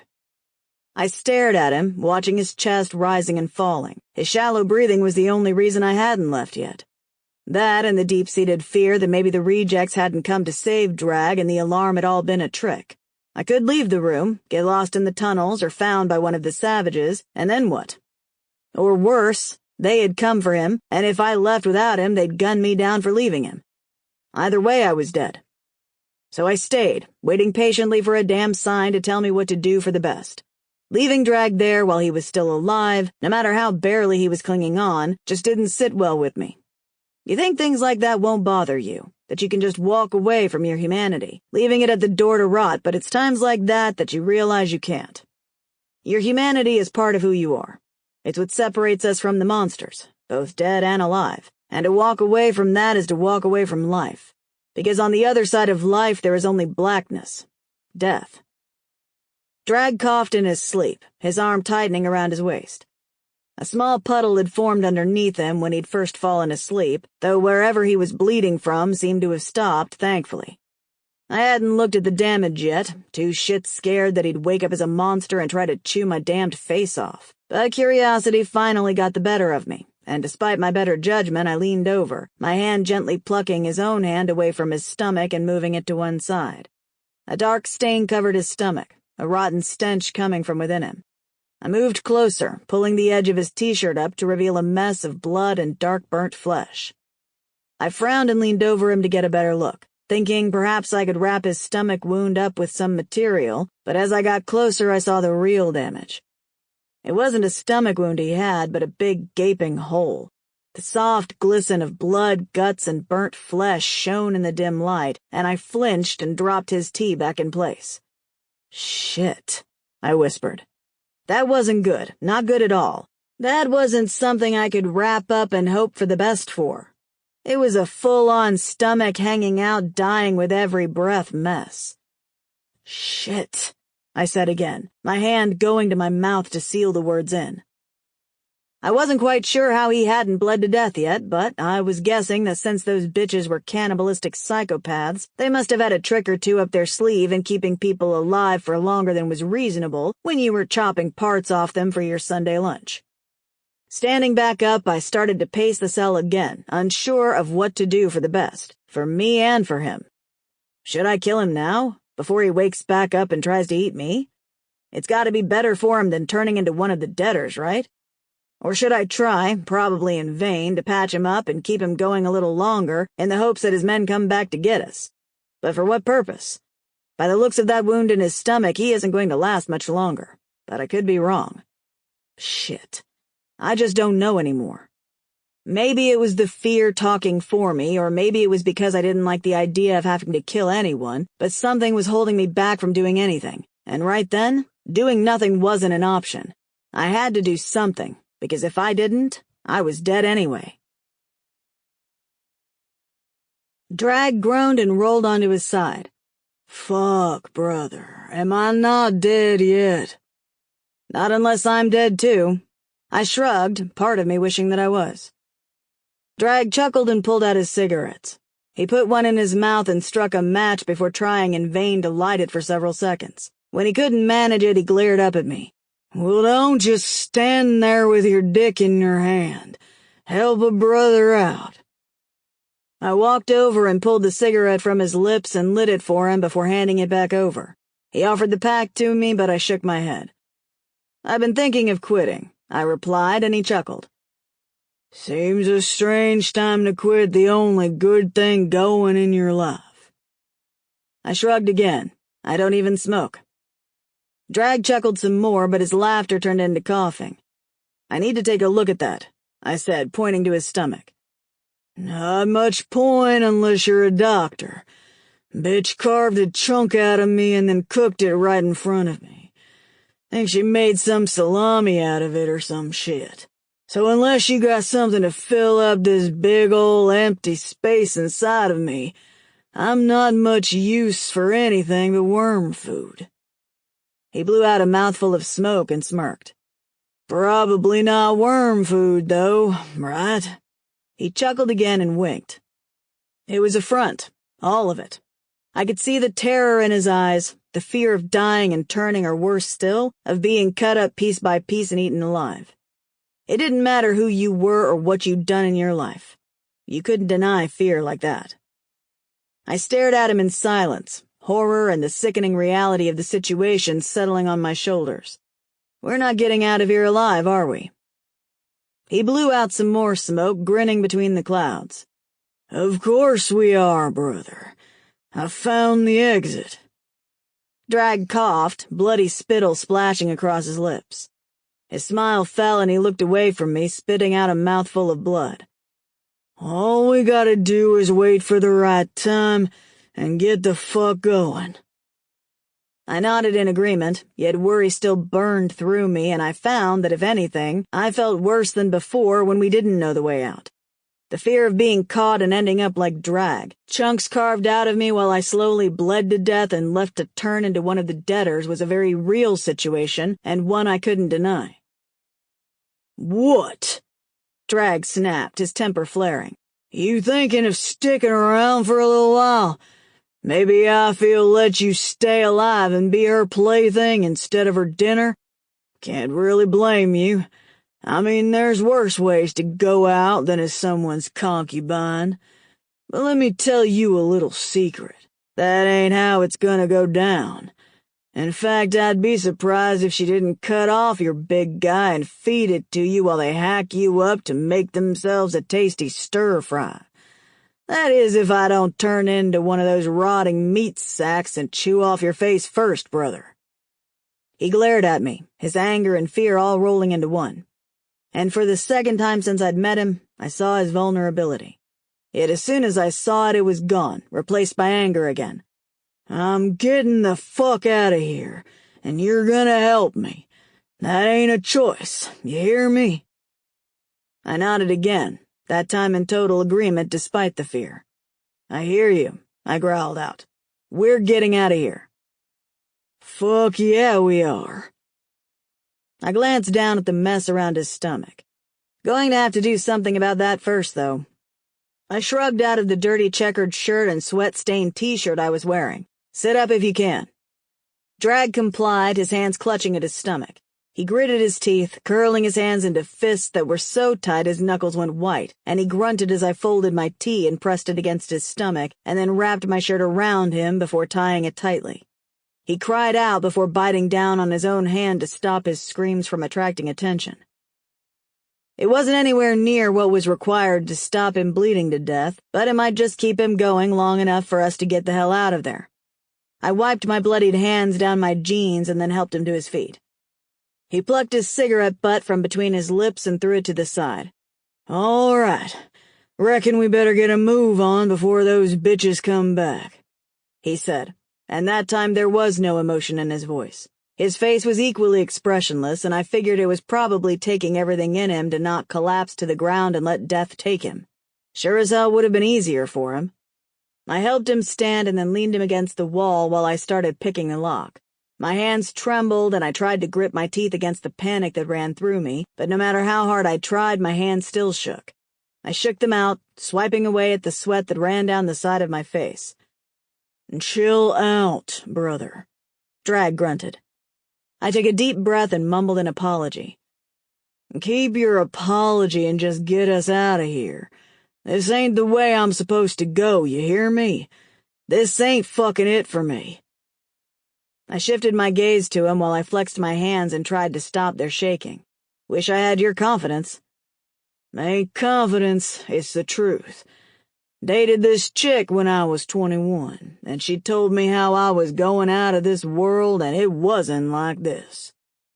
He reached into his cut and pulled out another cigarette. The man seemed to have an endless supply. "Wouldn't have taken you for a man to believe in all that crap," I replied, turning back to the lock. "Neither would I, but everything that bitch told me has come true, so you see, it's hard not to." He blew out a mouthful of smoke, and I glanced back at him. "Everything?" He nodded. "Everything. Bitch even predicted the end of days, the rising of the dead, and my mom being killed by the virus. Never really believed much of it until things started to come true. Part of the reason I ended things with her. She's the only woman that's ever scared the shit out of me." He chuckled. "Apart from Afe, that is." I stared at him, my jaw slack in surprise. He nodded toward the lock and grinned, and I went on picking it. I'd never believed in fate or palm reading or the alignment of the stars having anything to do with life, but Drag seemed so convinced that it was hard not to have a little faith in what he was saying. The lock flicked free, and I pulled open the door slowly, checking both ways to make sure no one was there, and then I looked back in at him, steely determination now running through my veins. Because hell, if Drag could have a little faith that we'd survive this, how could I not? He was the one with a huge chunk missing from him. He'd been beaten, tortured, and God knew what else, yet there he stood, smoking a cigarette and grinning at me. We were getting out of there. I was going to survive. And then I was going to get so drunk I blotted out this nightmare from my memory forever. "You ready?" he asked. I put an arm under him and I took his weight. "Hell yeah, let's get out of here." "Mikey." Drag fumbled at the back of his jeans before pulling out a sharp 7-inch handmade blade. "Probably gonna need this." I took it from him and examined it. It was sharp as hell and made of a material I'd never seen before. Not steel or any other metal, but something else. Something more human. I glanced at him. "Took it from one of those bitches as they carried me in here," he said bluntly, and I knew then exactly what I was holding. I ignored the shiver of fear that crawled my spine and I tucked the blade into my back pocket. "Let's do this," I grumbled. More than ready to either die or live. This in-between shit was driving me crazy. "Atta boy," Drag chuckled. Chapter 23. Nina. If battling the dead were an Olympic sport, I would totally have already won a couple of awards for it. I even had my acceptance speech all planned out in my head and everything. Thank you so much for this. I'd like to thank my mom for teaching me to never give up on my dreams, my dad for teaching me self-defense because in a tough world like this, a woman can never be too protected. But mostly, I'd like to thank Denise for knocking my lunch tray out of my hands in 10th grade because you heard that Archie liked me more than you. Because you taught me never to take shit from anyone.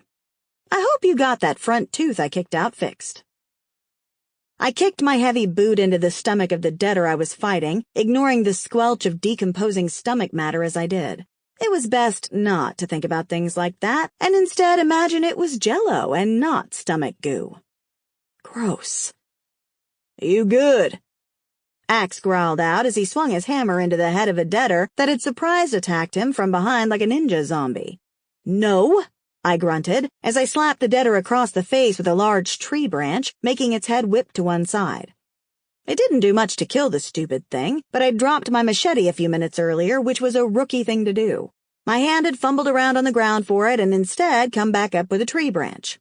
An actual freaking tree branch. It worked pretty well, though, a la Rapunzel in her trusty frying pan style. Still, I really needed to find that damn machete again. The deader came at me once more, and I growled in annoyance. Just die already! I grabbed the end of the branch and swung at its head over and over again until all that was left was a misshapen, gunky mass. It was still standing, arms hanging by its sides while it gurgled some aberrant noise from somewhere within the mess of its head. I swung a final time, sending it falling backwards, and then I slammed the end of the branch right through its brain, finishing it off completely. I let go of the branch and scanned the ground for my machete while I caught my breath. "Took you long enough," O'Donnell said with a grin as she kicked my machete over to me. I gave her the middle finger and picked it up before slotting it back in its sheath. "Oh, I'm covered in gunk now." "You and me both, girl," she replied. "You two done chit-chatting," Axe grumbled. "Can we head back in and get something to eat now?" He started to make his way back into Haven with a shake of his head, his strides long and heavy. Aiken had made us a deal. A hot meal and fresh supplies for the trip home if we killed the debtors at the front of their headquarters. Everything came at a price in Haven. Nothing was for free. O'Donnell didn't need to assist, but she'd decided to anyway. I hated that she was so damn likable. We followed Axe, and despite the heavy tension, I found myself smiling. As the gates swung open to allow us back in, I looked up and saw some of the citizens of the place watching us with calm expressions on their healthy faces. That was what that place was. Health. Everyone looked well-fed and cared for, and happy. It wasn't the forced happy or the fake happy either. It was the real deal. Plenty of sleep, vitamin D, and being happy with your coworkers in that place. It was kinda cool to see. With the heavy gates shut behind us, we were sealed into a better world. Women, men, and even children were treated as equals. Everyone had to earn their keep by working hard in whatever job they were given. And jobs, I thought with a shake of my head. Everyone had a job there depending upon their skill level. They shared their things, they shared their knowledge, they shared their lives. And most importantly, they kept each other safe and protected. It was an amazing place, and I wished I could stay. Moo, a girl of around 12 or 13, fell into step beside me. "You're pretty good with that." I'd seen her watching me, her gaze straying to the machete at my side. I smirked at her youthful arrogance. She reminded me of me. "Thanks." "Who taught you?" I thought about that for a moment, thinking of all the people that had helped me learn to wield that piece of metal and turning it and me into a deadly weapon. There were too many to mention, and sadly, most of them were dead. "I was self-taught," I finally replied, though I had a little help along the way. She nodded approvingly. "Me too." I couldn't imagine that kid fighting debtors and humans alike, but I didn't need to. I'd seen it with my own eyes earlier on. The kid was a total badass, no doubt helped by the fact that her mom was a badass too. They'd been training together on the top platform above the wall, their movements fluid and deadly as they'd sparred together. Love, happiness, and mad training skills all rolled into one. Moose smiled at me and headed off to the left. I hadn't figured my way around the place yet, but I'd given it a quick once-over when I'd checked the perimeter earlier. It was big but manageable. The walls high and deep, kind of like the Highwaymen base, but better because this wasn't just a self-built post-apocalypse place. The Neo headquarters were already there when Aiken found it, apparently, and they just built upon the pre-existing town, securing it further by thickening the walls, adding platforms, extra security surrounding the town, and more. Though Aiken didn't go into too much detail about the more part. Aiken was standing waiting for us, his matchstick still in place. He held out his hand and Axe took it and shook. "We're loaded and ready to go. Food is being served up for you both, with extra rations packed up for you to take on the road when we leave. Come on." He turned and headed back into town, and I looked at O'Donnell, checking that she was still happy with the situation. She nodded and I felt more at ease. As much as I liked Aiken, I didn't fully trust him yet. I'd been let down by too many people in my life already, and I wasn't about to let my guard down with a new person right away. O'Donnell, however, I found I trusted. "I'm going to say goodbye to some friends. I'll see you by the entrance in 20, she said, and took off toward a group of women. They hugged her as she got to them, their happy voices filling the air and making my stomach sour in jealousy. We moved through town and over to a small building with a table and chairs outside. Aiken pushed open the door and we continued to follow him inside, taking our seats at a small square wooden table with a floral tablecloth over the top. I smirked at the normality of it all and sighed. Axe hadn't batted an eyelid at any of it, and instead picked up his knife and fork as he waited less than patiently for something to eat, all but demanding they hurry the hell up like a spoiled kid waiting for his dessert. A tall, willowy woman came through the kitchen doors carrying a tray of food, and another man followed her, his arms laden with a tray carrying a jug of water and 2 glasses. My mouth started salivating as the smell hit my senses. "Damn, that smells amazing," I commented. Axe grunted something as the food was placed down in front of us, and he started to eat like he'd never been fed, stabbing his fork right through the center of a piece of meat and biting a chunk out of it. I looked down at my plate, at real food, veggies, meat, and potatoes, and smiled. But then my eyes fell on God's honest salt and pepper shakers on the table. I choked on a sob and tried to shake it off as I picked up my cutlery and started to cut up my food. I stabbed my fork through a cooked tomato, my eyes watering as I thought about Mikey, about the future, about the past, about what I stood to lose and to gain, and all that crazy shit in between. "Your boy had the same response," Aiken said, coming to sit at the free seat on our table. He'd turned the little wooden chair the wrong way around and was straddling it, leaning over its back. I took a bite of my food, refusing to be baited into talking about anything Mikey-related, especially in front of Axe. I'd noticed him look up briefly as he ate at the mention of Mikey's name, but I couldn't think about any of that right then. I was actually just thinking how much I used to hate tomatoes, and now they're considered a luxury to me, I lied. "Weird, right?"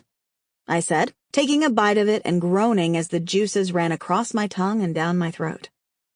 A slow smile rose to Aiken's face, but he didn't call me out on my bullshit, thankfully. He plucked the matchstick from between his teeth and let his tongue drag over his bottom lip before speaking. Aiken was a handsome man, there was no denying that. But like most men that had survived the end of the world, there was something dangerous about him too.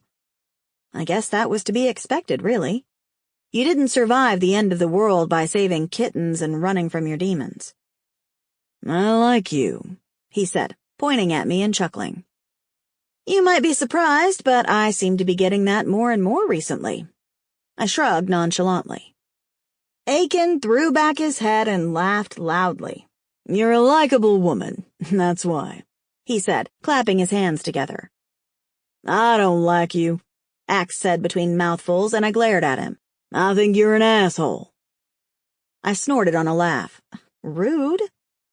Axe looked up and wiped the back of his hand across his mouth. "Put it this way, you're reckless, spontaneous, and argumentative, and Shooter's probably gonna shoot my ass when we get back to the clubhouse. Ain't no reason I should like you other than you got a nice rack and a tight ass. Shame about the scar cutting up your face, though," he said before continuing to eat. I swallowed, my face feeling hot, and I had no doubt that it would be bright red right then if I was to look in a mirror. I self-consciously reached up to touch the scar running from the corner of my mouth to my cheek. It wasn't as red as it used to be, but it was raised and ugly. There was no denying that it was there. Most days I forgot about it, because who had the time to think about their looks in times like that? But sometimes the feminine side of me reared her ugly head and made me feel like shit. "One big ol' happy family, aren't we?" Aiken chuckled and stood up. "I should tell you, if this shit goes south, I'll have no problem ending either of you. O'Donnell is one of ours, but I don't know either of you. I'm going on her word and nothing more right now." His gaze fell to me, and I could sense he was thinking something over. "But Mikey and Phil are Neos too. They're good men, so I owe it to them to try and save their asses, because I know if it were the other way around, they'd do the same without hesitation." He turned and walked toward the door. He leaned in and muttered something to one of his men that was standing there and then left. I felt uneasy about the whole situation, about Aiken, about Axe, about Shooter, everything. But mostly I was hungry as hell, yet felt sick to my stomach with worry for Mikey. I looked back down at my full plate as Axe pushed his empty one away and gave a loud belch. He picked up his water and downed the whole glass before standing up, his chair scraping noisily against the wooden flooring. I looked up at him as he pulled a pack of cigarettes out of the top pocket of his coat and lit it. "Where are you going?" I asked. "Going to check that no one is fucked with our truck.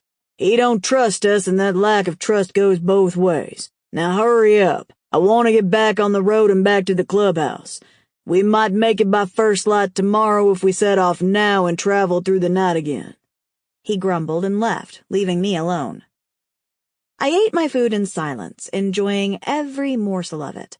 I'd been eating well at the Highwayman Clubhouse since they'd made it so sustainable with fresh water, vegetables, and cattle for meat, yet years of surviving the apocalypse on scraps had me appreciating everything I ate those days.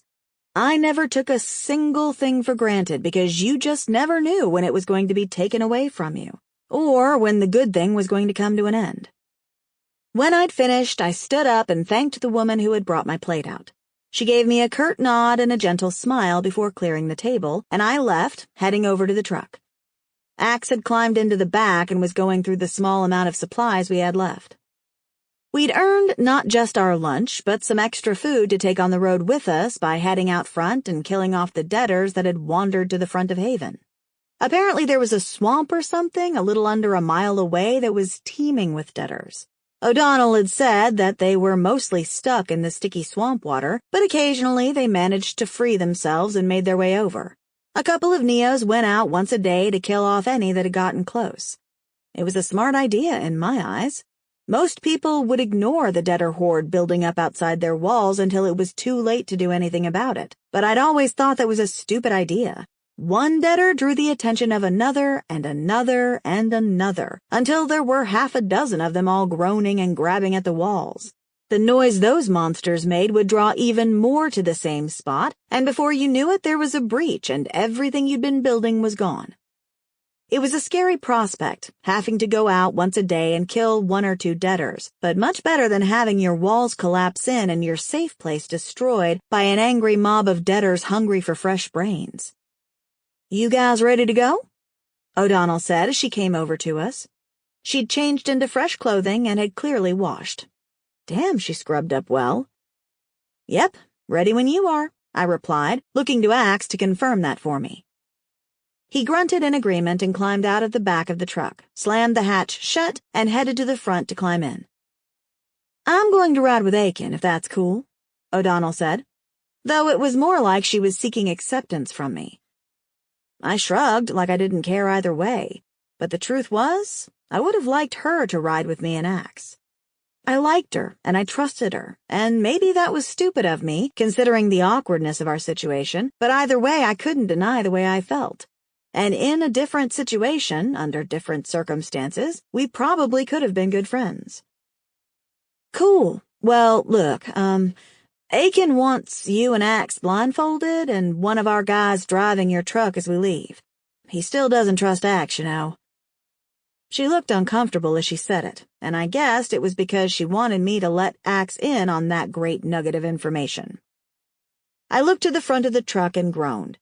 "He's going to flip his shit," I sighed before walking away. At the front of the truck, Timbo stood waiting for us, some rags hanging from his back pocket, and I rolled my eyes as he nodded at me. I opened the truck door and looked in at Axe. "Hey, look, don't freak out or anything, but they want us blindfolded as we leave," I said bluntly, deciding it was better to rip the Band-Aid off quickly. His hard gaze shot to mine. "No fucking way." "I said don't freak out." "And I said no fucking way." "Someone will drive us out of here, and then when they think it's a safe distance away, they'll let us take the blindfolds off," I said. It's fine, don't be such a baby about it. They just want to protect their home.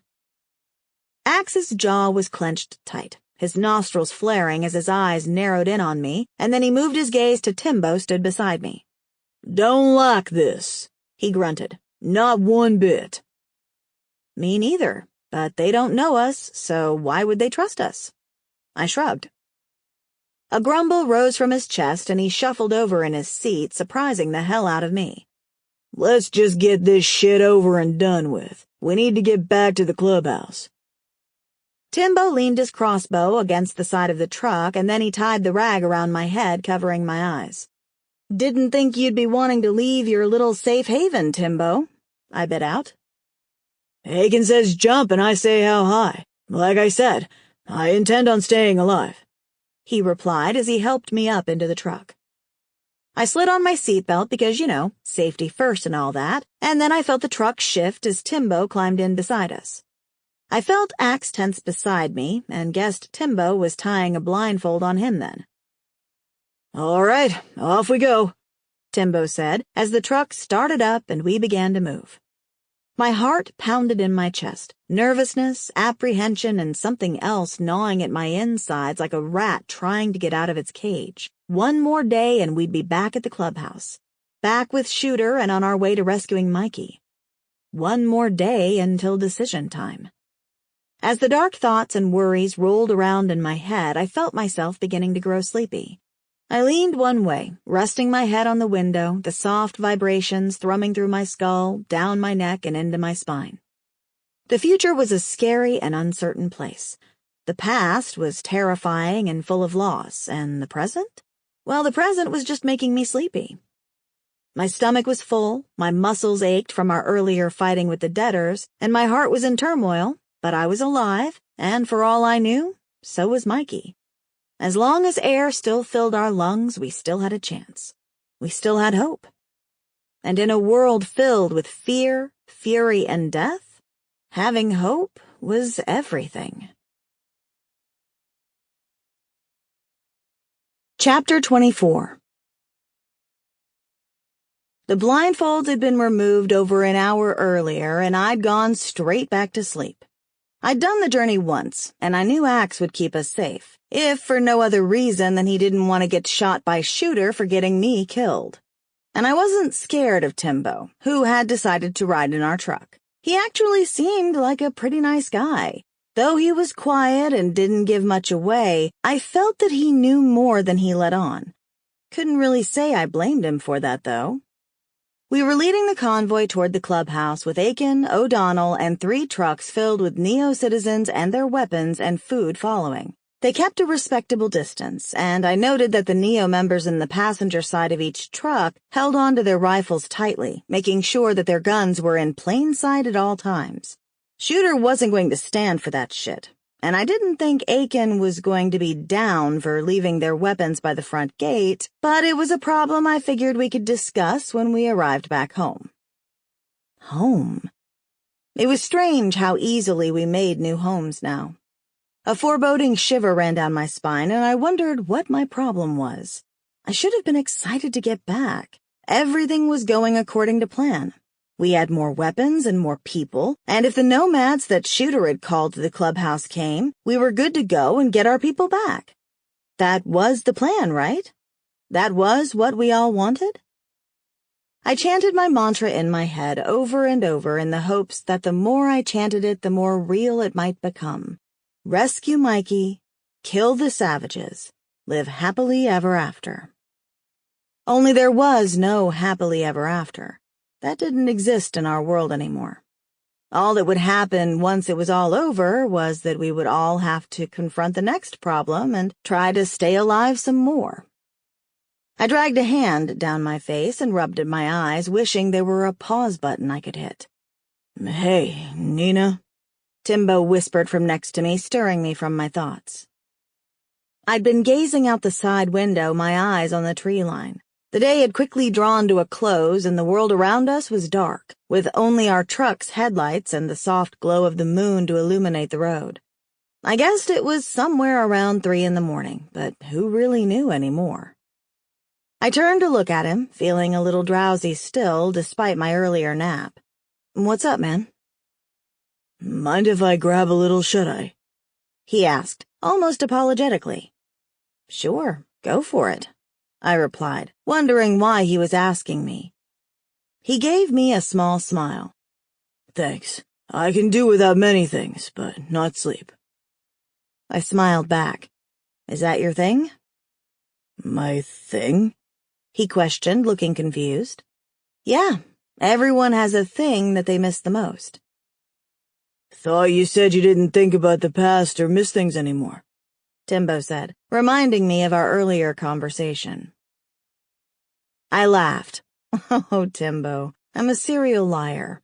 Of course I think about the past. And look, we all miss almost everything, but there's always that one thing we miss the most. That one thing that if we could have, it would make this hell endurable." I looked over at Axe when he mumbled something under his breath. "Let me guess. Your thing is personality?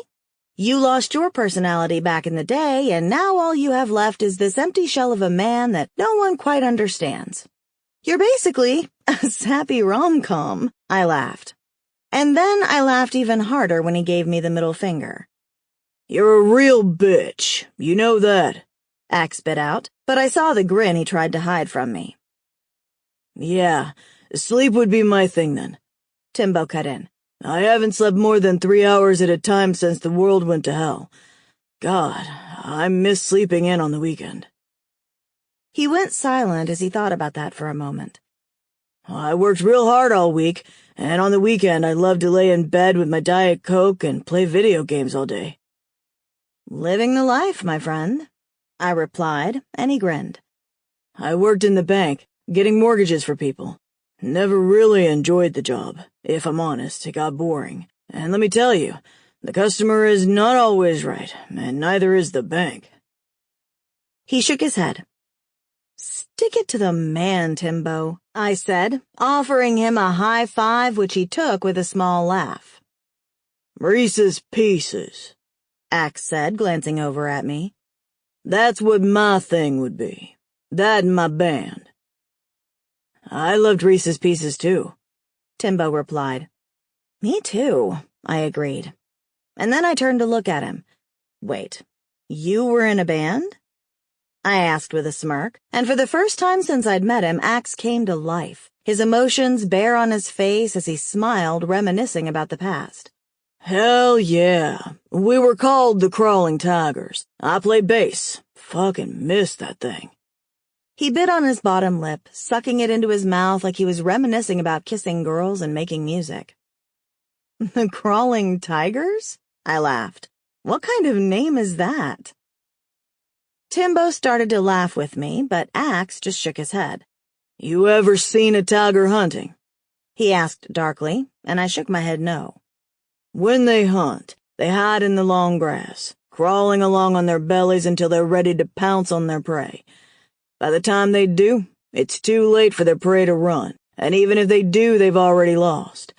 The tiger is just playing with their food. That was kinda like our music.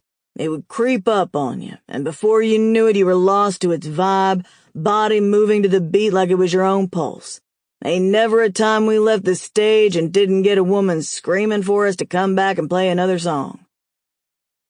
My eyes were wide, my mouth open, not only for the damn good explanation he'd just given me, but because he looked so happy. Well, damn, Axe.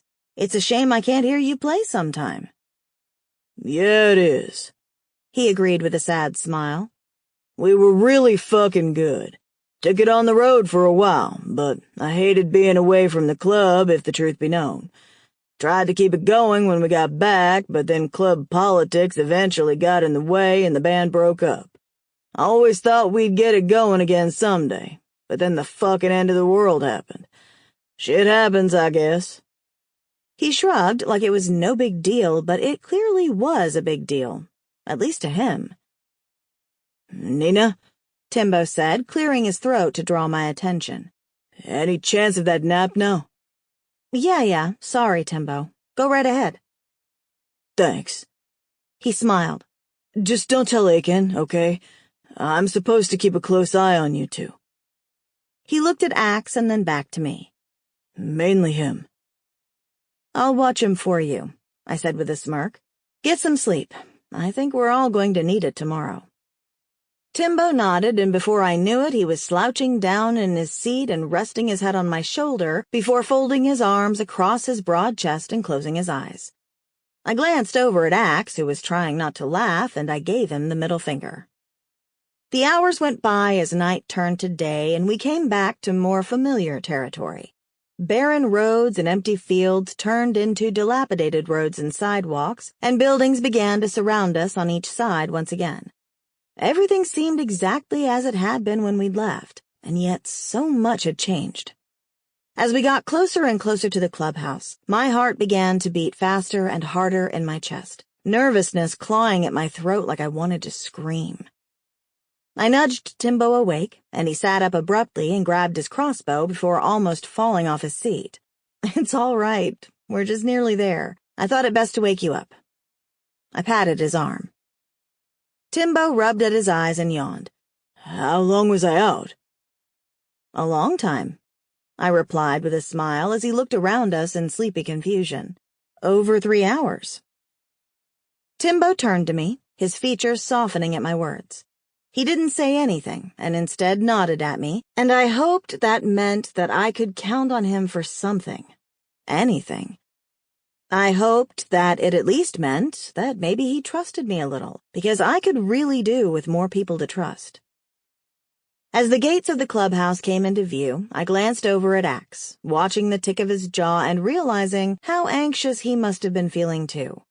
But the sort of man he was meant he couldn't say anything. You know, because real men don't talk about their feelings and all that bullshit. Insert eye roll. I'll make sure he knows it was my fault, I said, watching his face for any change. I'll make sure he knows you had nothing to do with it. We can tell him you didn't even know I was there until the next day, until we were pulling into the Neo headquarters, and by then it was too late to turn back. It won't matter, Axe said, his tone harsh. I won't let him hurt you, okay? I said, feeling almost desperate. Axe turned to look at me with a scowl. You think that's what I'm worried about, Nina? I shrugged at him, and he chuckled and shook his head. Shooter's temper ain't nothing I can't handle. He turned back to the road, pulling the truck to a stop. Then why do you look so worried? What are you worried about? Who? He replied darkly. Who am I worried about? Fine, whatever. Who are you worried about? Axe turned to look at me again, a sympathetic look in his face. You, Nina. I'm worried about you. My stomach turned as Axe cut the engine and opened his door, jumping out. I glanced over at Timbo, who was clutching his crossbow and frowning at the approaching bikers. Shooter pushed his way to the front, his stormy eyes finding mine inside the truck. And for the first time since meeting Shooter, I felt genuine fear of him.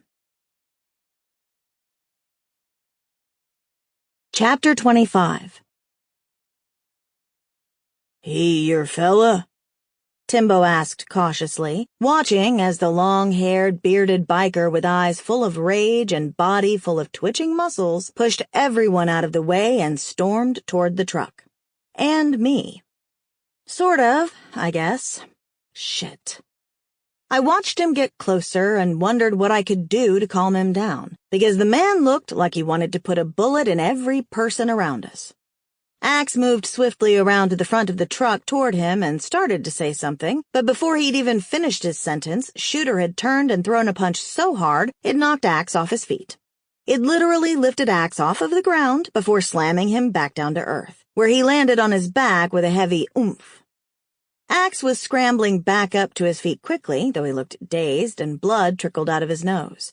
Gage came forward and stepped between the two men as an argument broke out, telling something to both of them. Seems like a real nice guy, Timbo said sarcastically.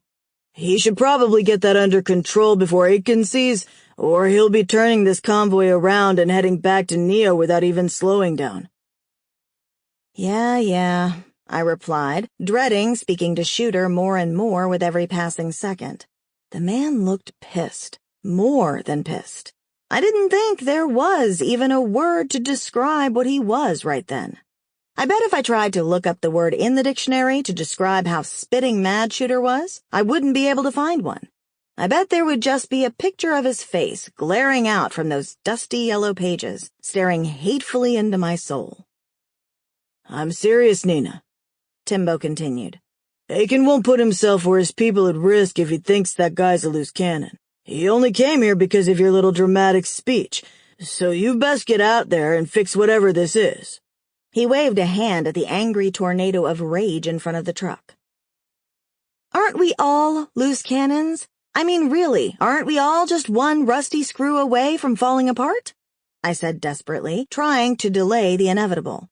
Because I did not want to talk to Shooter right then, or even in the near future. And the more I thought about it, the less I wanted to do it.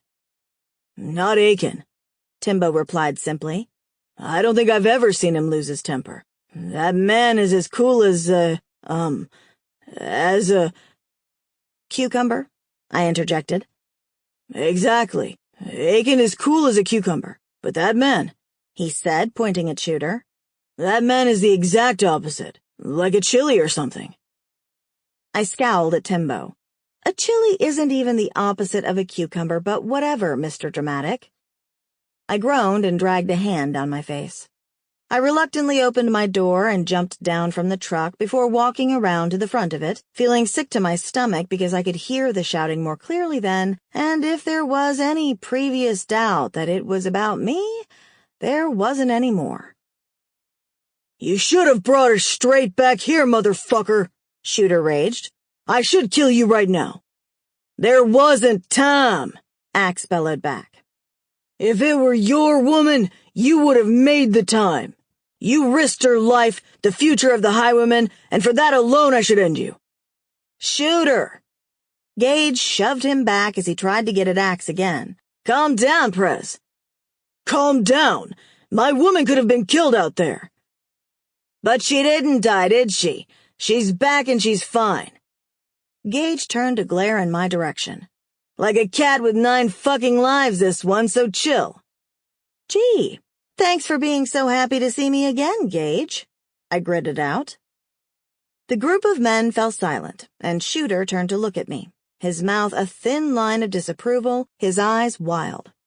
He was a handsome man, but in that moment, he was a monster, a beast risen from the depths of hell to torture and maim anyone and anything that tried to take what was his. He wasn't himself. Or maybe he was. Maybe it had all been an act, the softer side of him. And really, that angry beast of a man was who he really was, his mask finally slipping. Either way, seeing him like that was like a cold bucket of water being tipped over me, and I gasped and took a deep breath. I hated that I had done that to him, made him into that twisted image of himself. He'd have hated me too if he could have seen himself then, and I'd deserve every drop of hate he had for me. "Nina, not now," Gage started, his death glare aimed at the center of my forehead like a bullet to the brain. Or maybe he was warning me to back away before I got hurt. Either way, I ignored him and the warning and pushed onward with what I had to say, because I'd started to pull the Band-Aid off, and then it was time to strip it off completely, even if the wound underneath was ugly and pus-filled. "Just go inside." I shook my head again and raised my chin, trying to assemble some words together that might calm Shooter down. My mind was coming up blank, but with Aiken arriving any second, I needed to take control of the situation and quickly. "Shooter," I said hesitantly. Shooter dragged a hand through his hair. "Don't," he warned, his tone harsh. "I'm not in the mood for listening to your shit, woman." Sheesh. Everyone was warning me, and yet my stupid ass ignored them all. "We need to talk, Shooter."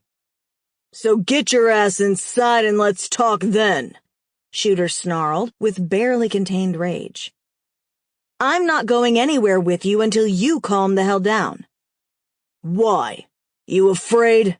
he taunted, stalking toward me, his eyebrows pulling in and his eyes turning a stormy blue. Because you should be. In that moment, I hated him. I hated him with every part of me. I hated him for trying to scare me, for acting like such an asshole, but mostly, I hated him for not seeing the monster he was becoming. "You're just as bad as they are," I bit out, jerking my head toward Scar and the other rejects. Shooter and I stared at each other in silence. A stalemate reached as neither of us wanted to back down, me trying to free myself of his suffocating grip, and him clinging on to the dream of who he wanted me to be. Before leaving to go to Neo, I honestly hadn't been sure what I wanted. But the more of that man that I saw, the more I realized what a huge mistake we were. We did not bring out the best in each other. Not at all. In fact, I'd go as far as to say it was the exact opposite. We made each other weak. I opened my mouth to tell him when Aiken's drawl cut through the silence. "Seems real tense over here." Aiken chuckled, and I tore my gaze away from Shooter to look at him. "This is a nice welcoming entourage for little old me." He chuckled, looking at the huge group of scary-looking bikers standing with Butcher and Shooter. I took a breath.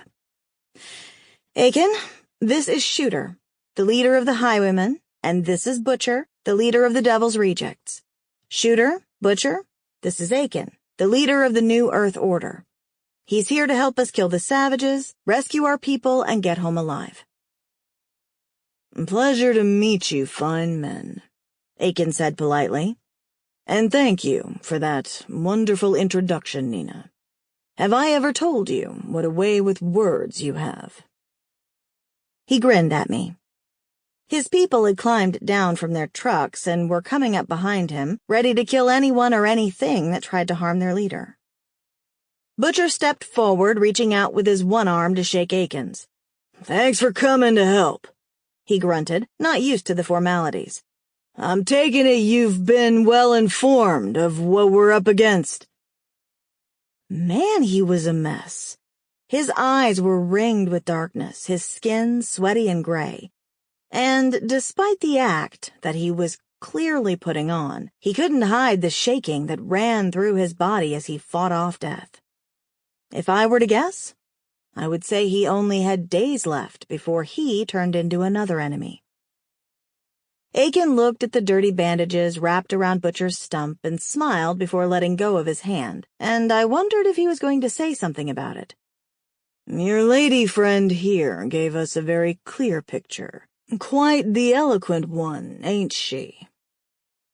He chuckled again, and I felt my cheeks flame hot as several sets of eyes turned to look at me. "That's one way to put it," Gage grumbled. Aiken smirked.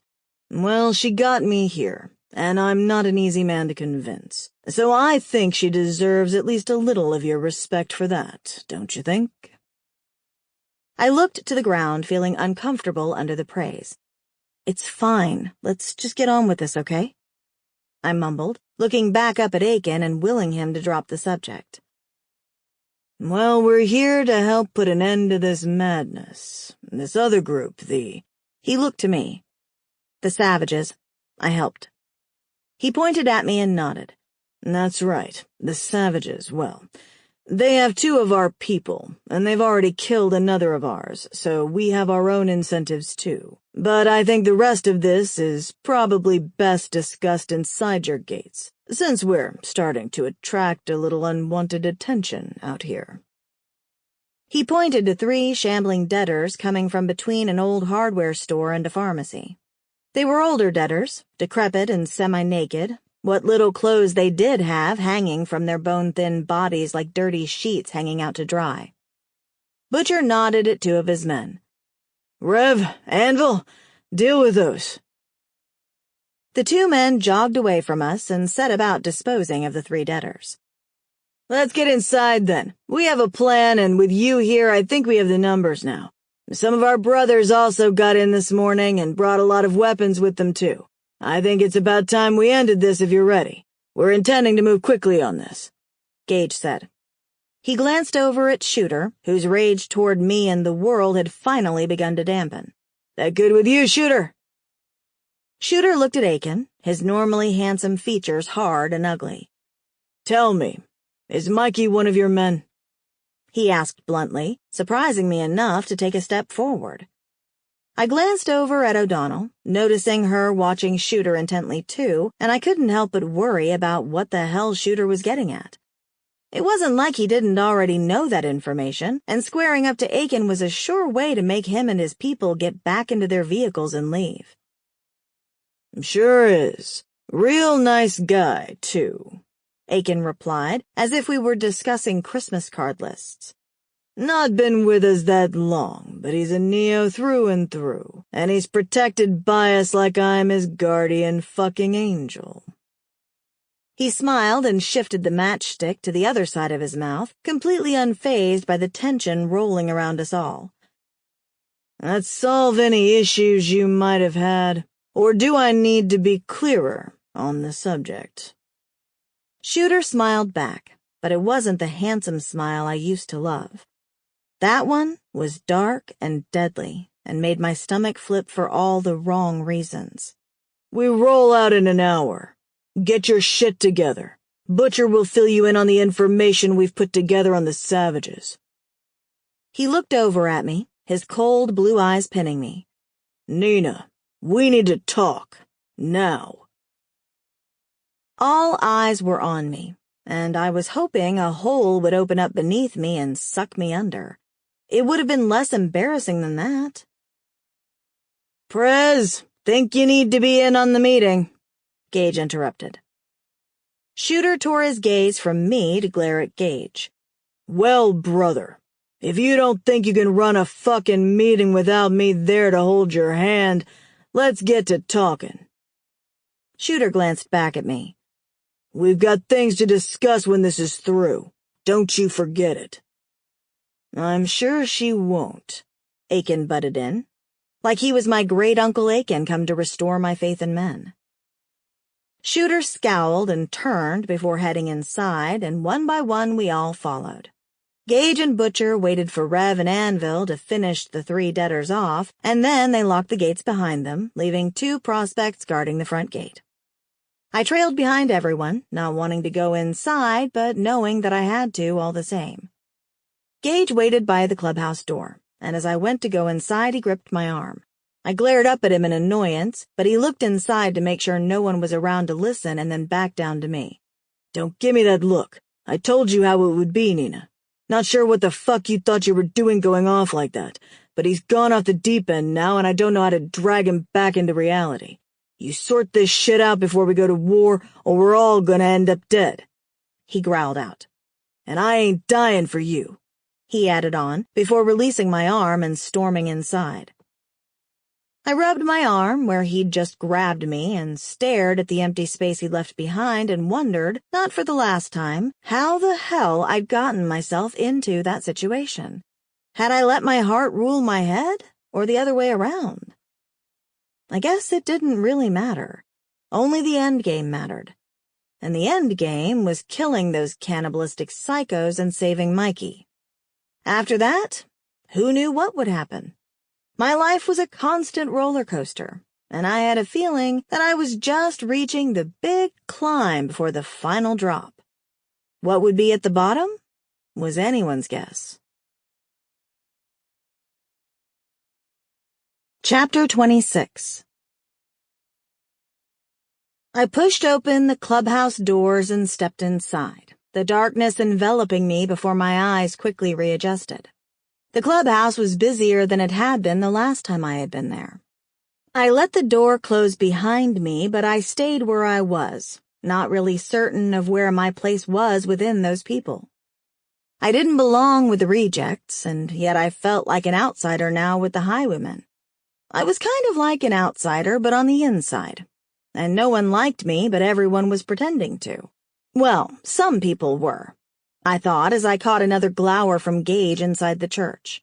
Man, it sucked to be me right then. The church doors opened and Gage looked out. "Meeting, now." Aiken and his Neo-army were already in there, as were some other men I didn't recognize, and I began to head over there along with the other men. Gage let everyone pass, but when he saw me, he put an arm across to stop me from entering. I rolled my eyes. Don't be an asshole about this. I'm going in there. Think it's better that you stay out here for now, he grunted, giving no room for movement. You're just a distraction, and I need our prez focused. Seriously? I said, but he only stared at me coldly. Gage, I just risked my life to bring these people here to help us. Don't be so petty. Gage glanced over his shoulder and then took a step toward me. Like I said, you need to sort out the mess you created. I can't do that unless I'm in there. No, you can't go in there because you'll make the situation worse.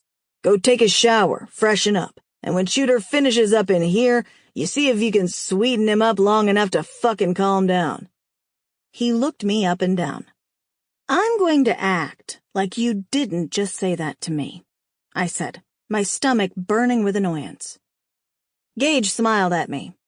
You pretend all you like, darling. Don't change that I said it and I meant every word of it. He turned away, closing the door behind him. I stood there with my jaw hanging open and irritation burning through my veins. I even considered opening the door and storming in there anyway. I mean, really, what could he do? Throw me out? There was no way that Aiken would stand for that. But as I reached out, my hand hovering above the door handle, I changed my mind. Because maybe Gage was right. Maybe it would be a bad idea to have me in there. I mean, I wasn't about to go take a shower and freshen up, so I was all preened to sweeten Shooter up, but he was right in that I would probably make Shooter's mood and the situation worse. I dropped my hand to my side and turned away, looking back at the clubhouse in front of me. Not everyone was allowed into the meetings anyway, I sulked. There were a lot of men still out there, and of course all the women that the rejects had brought with them. The mood was relatively light and easygoing, despite the fact that we were about to go to war and a lot of us were likely to die. I looked around for O'Donnell, wondering where she'd gotten to, but couldn't see her anywhere either. Ugh. It was times like those that I missed my iPhone so I could while away the time playing Angry Birds while I waited for the meeting to finish. I sat down in one of the small red leather seating booths that had clearly been rescued at some point from a bar, and I watched the door of the clubhouse. I could hear the raised voices of the men inside the church, and I hated that I wasn't in there with them. You doing okay over here? I turned quickly to my right as a man sat down. I frowned at the rugged biker who was smiling at me. Clearly, he hadn't been given the memo that I was supposedly Shooter's old lady, because the way he was leering at me suggested he wasn't overly concerned with if I was actually okay or not. Though I guess the miscommunication was my fault since I had left my property of cut on Shooter's bed when I left. Name's Crank, he said with a jerk of his chin. He rested his hands on the table in front of him, and I glanced at them, seeing the many tattoos that covered them. He was wearing long sleeves, so I couldn't see for myself, but I got the feeling that those hand tattoos were only the start of the ink on his body. You like? He said with a wink. I can show you the rest if you like. I got 'em everywhere, in some real interesting places. Brother, I'd leave that one alone if I were you. She's nothing but trouble and she belongs to the prez. Another biker chimed in before I could reply. Crank looked back at me, sucking his bottom lip in and letting it go with a smirk. Damn shame, he said, and stood up before walking away. I didn't know what offended me more, the gross chat-up or the fact that I'd been labeled as trouble. Pretty sure I used to be a good girl, all innocent and sweet. Of course, that was pre-apocalypse, when I had a 9-to-5 office job and a penchant for expensive shoes. Hell, I still had the shoe desire, but we all knew heels wouldn't help you when you were running from the dead. The door to the clubhouse opened, and O'Donnell looked inside, her gaze going over the clubhouse until it landed on me. She jerked her head at me, and I frowned and stood up, wondering what she wanted, but glad to be getting out of there for a bit all the same. I met her outside and followed her around the back of the building to where the Neo trucks had been unloaded, their weapons stock being sorted with the rest of the items the groups had collected. My eyes went wide at the size of the armory we had now. Every weapon you could imagine was there, barring a tank and perhaps a grenade launcher. "Wow," I said. O'Donnell smiled. "Yeah, I know." She was sorting the guns and bullets, checking the amount for each weapon because while we had a lot of guns, from the looks of it, the bullet stockpile wasn't as big. "You good at counting?" "I know how to count to 20 in French, if that helps," I joked, and then I got down on my knees and started to count with her. She matched up the bullets with their prospective weapons and made a note on a sheet of paper since I had no idea what bullet belonged where. The more I counted, the more I was glad that I relied on a machete to get me through the dark days, because I'd had no idea that there was such a difference in bullet types. When we'd finished counting and making notes, I sat back on my haunches as O'Donnell swung her backpack off her shoulders. She'd been pretty quiet since we'd left the Haven, and I wondered if she regretted ever meeting Mikey, or if maybe she was just scared. Scared of the future and of what it might or might not hold. I knew I was. "Can I ask you something?" I said, looking over at her. She shrugged, so I continued. "Well, not to be blunt, but do you think we're going to die?" I asked O'Donnell, though I guess it was really a question to myself more than to her. I also knew the answer to it, so there really wasn't any reason for me to voice my question, and yet I did. She glanced up at me. "That's you not being blunt? Jesus," she said with a shake of her head. "I know, sorry. I think I have Tourette's or something. I can't help but say what I'm thinking," I shrugged. "And you were thinking about dying?" "No. I was wondering if you thought we were going to die." O'Donnell was filling a backpack with ammo and weapons. She'd been there the first time the rejects had tried to put an end to the savages, and from the looks of it, she wasn't taking any chances. "Do you?" she asked. I shrugged. "I don't know. I have this feeling in my gut." I clutched a hand to my stomach. "So, what do you think?" "No, I don't," she finally said. "Really?" I asked in surprise. "Yeah, for real. I mean, just look at the monsters still roaming around like it's a Saturday at the mall. We'll die, but then we'll live again, if that makes sense." She didn't stop her packing as she prattled on, and I stared at her in horror and awe until she paused to look at me. "What?" "You just brought my worst fear to life, that's what." "You mean the whole living dead thing?" She scoffed with a wave of her hand. "Please, if that's your biggest fear, then you have nothing to worry about." I couldn't quite get my mind around what she was saying without wanting to punch her in the throat. If she didn't have that huge stick thingy with the chains on the end, I probably would have too. "No one wants to die, Nina, but death is life now, if you think about it," she said matter-of-factly. "And if death is life, then it stands to reason that life is also death. Like, we're already dead anyway. So maybe the dead roaming the earth and eating brains isn't exactly the best thing to ever happen to the world, but I don't know. I just think maybe people look at it wrong sometimes." She shrugged and sat down on a turned-over crate. "Look at it wrong? Like there's a different way to look at the death of millions and millions of people? At the suffering of so many innocent people? Men, women, and children? Like there's a better way to look at the fact that once we die, we'll come back to life, forever doomed to walk the earth in hunger, chasing down our own family members to kill? I'm sorry, but there is no different way to look at that. And if I'm honest, I'm more than shocked by you right now.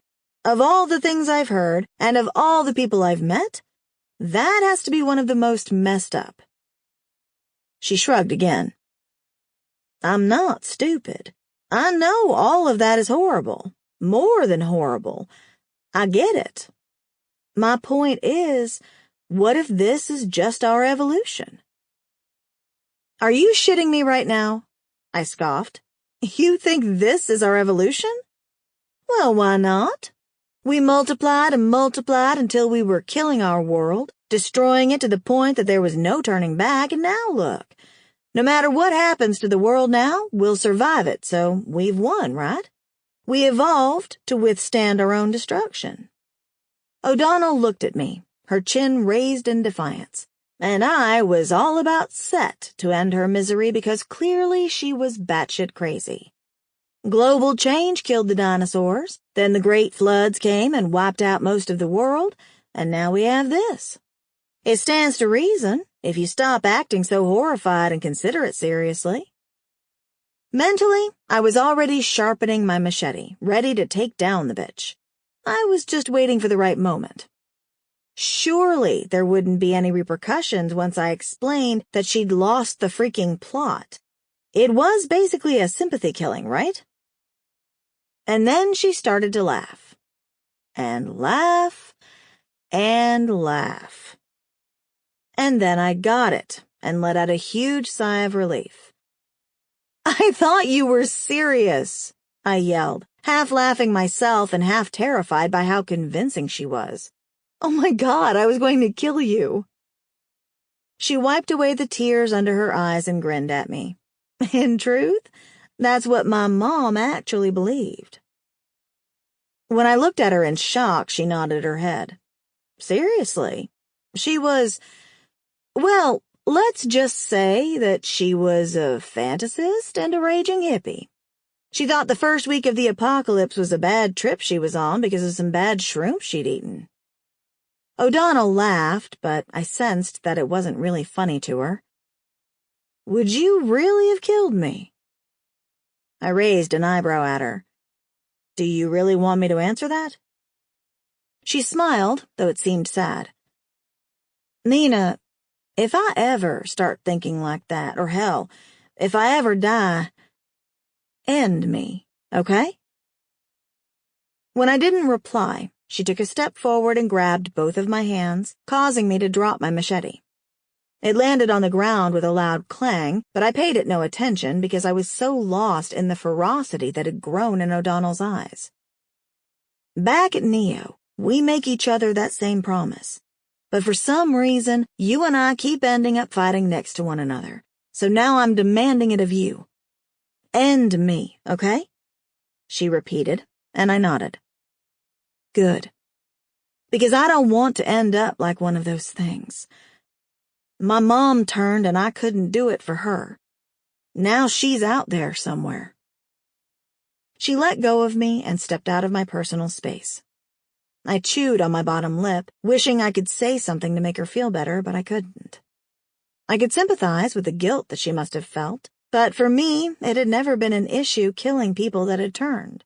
I'd had to do it many, many times already, and I had no worries about doing it again. I wasn't heartless. I just did what needed to be done. I picked my machete back up and examined it in the light. It was a great weapon, though I wished I still had the katana. I wish we could have met under different circumstances, O'Donnell said as I was staring at my weapon. I looked over sharply, and she gave me another sad smile before pulling the straps of her backpack onto her shoulders. She shrugged and looked away. Me too, I replied, and I meant it too. Timbo jogged around the corner, panting heavily. Zombies, he wheezed. Zombies at the gates. Lots of them. Knew I should have stayed at Neo. O'Donnell and I shared a look as we headed to the front gate, but we smelled and heard the deaders way before we saw them. Shooter, Gage, Butcher, Axe, Aiken, and a whole bunch of other men were standing a foot back from the heavy steel gate, looking out on the horde that had gathered. Butcher looked back at me and O'Donnell as we got closer, his heavy brows practically knitted together. He stalked toward us, his frustration clear, but more so was the fact that he was so close to death's door, he was practically painting it a new shade and laying out the welcome mat. His skin was green, his eyes unfocused, and his lips were dry and flaking. If it wasn't for the fact that he was still talking, I would have already thought he was dead and used my machete to take his head clean off. Probably should have in hindsight, because it would have been kinder to the man. No idea where they came from, he said, his words coming out slurred like speaking was physically hurting him. There was a stench in the air that had nothing to do with the zombies at our front door and all to do with the rotting stump of his arm. There's over 100 of them, he said, pinching the bridge of his nose and squeezing his eyes closed. Need to get out of here and get to the savages before it's too late. You okay, Butcher? O'Donnell said, ignoring his last statement. He raised his hand and attempted to swipe away the sweat that was running rivers down the sides of his face, but his hand was shaking so much it took him 3 attempts before he could. Don't worry about me, he grunted out. Just get me to those savage bitches. I want to make them pay for what they've done to me. Butcher suddenly coughed and spat a mouthful of blood onto the ground at our feet, his shoulders falling forward and making him hunch over as another cough tore through his body. He looked back up and coughed, reaching forward to grab O'Donnell for support, and blood splattered across the fronts of both me and O'Donnell. He started to speak, but his body was racked with more coughing and more blood, and then we both jumped back as he began to fall forward. He landed on his knees, still heaving and choking on blood, and clawing at his throat as he tried to catch his breath. His eyes were bloodshot as he leaned forward, and his body hit the asphalt. O'Donnell dove forward to him. "Butcher?" She called his name like he was a big brother, with a mixture of love, affection, and anger. "Come on! You're okay! You're okay! We're nearly there, the end game."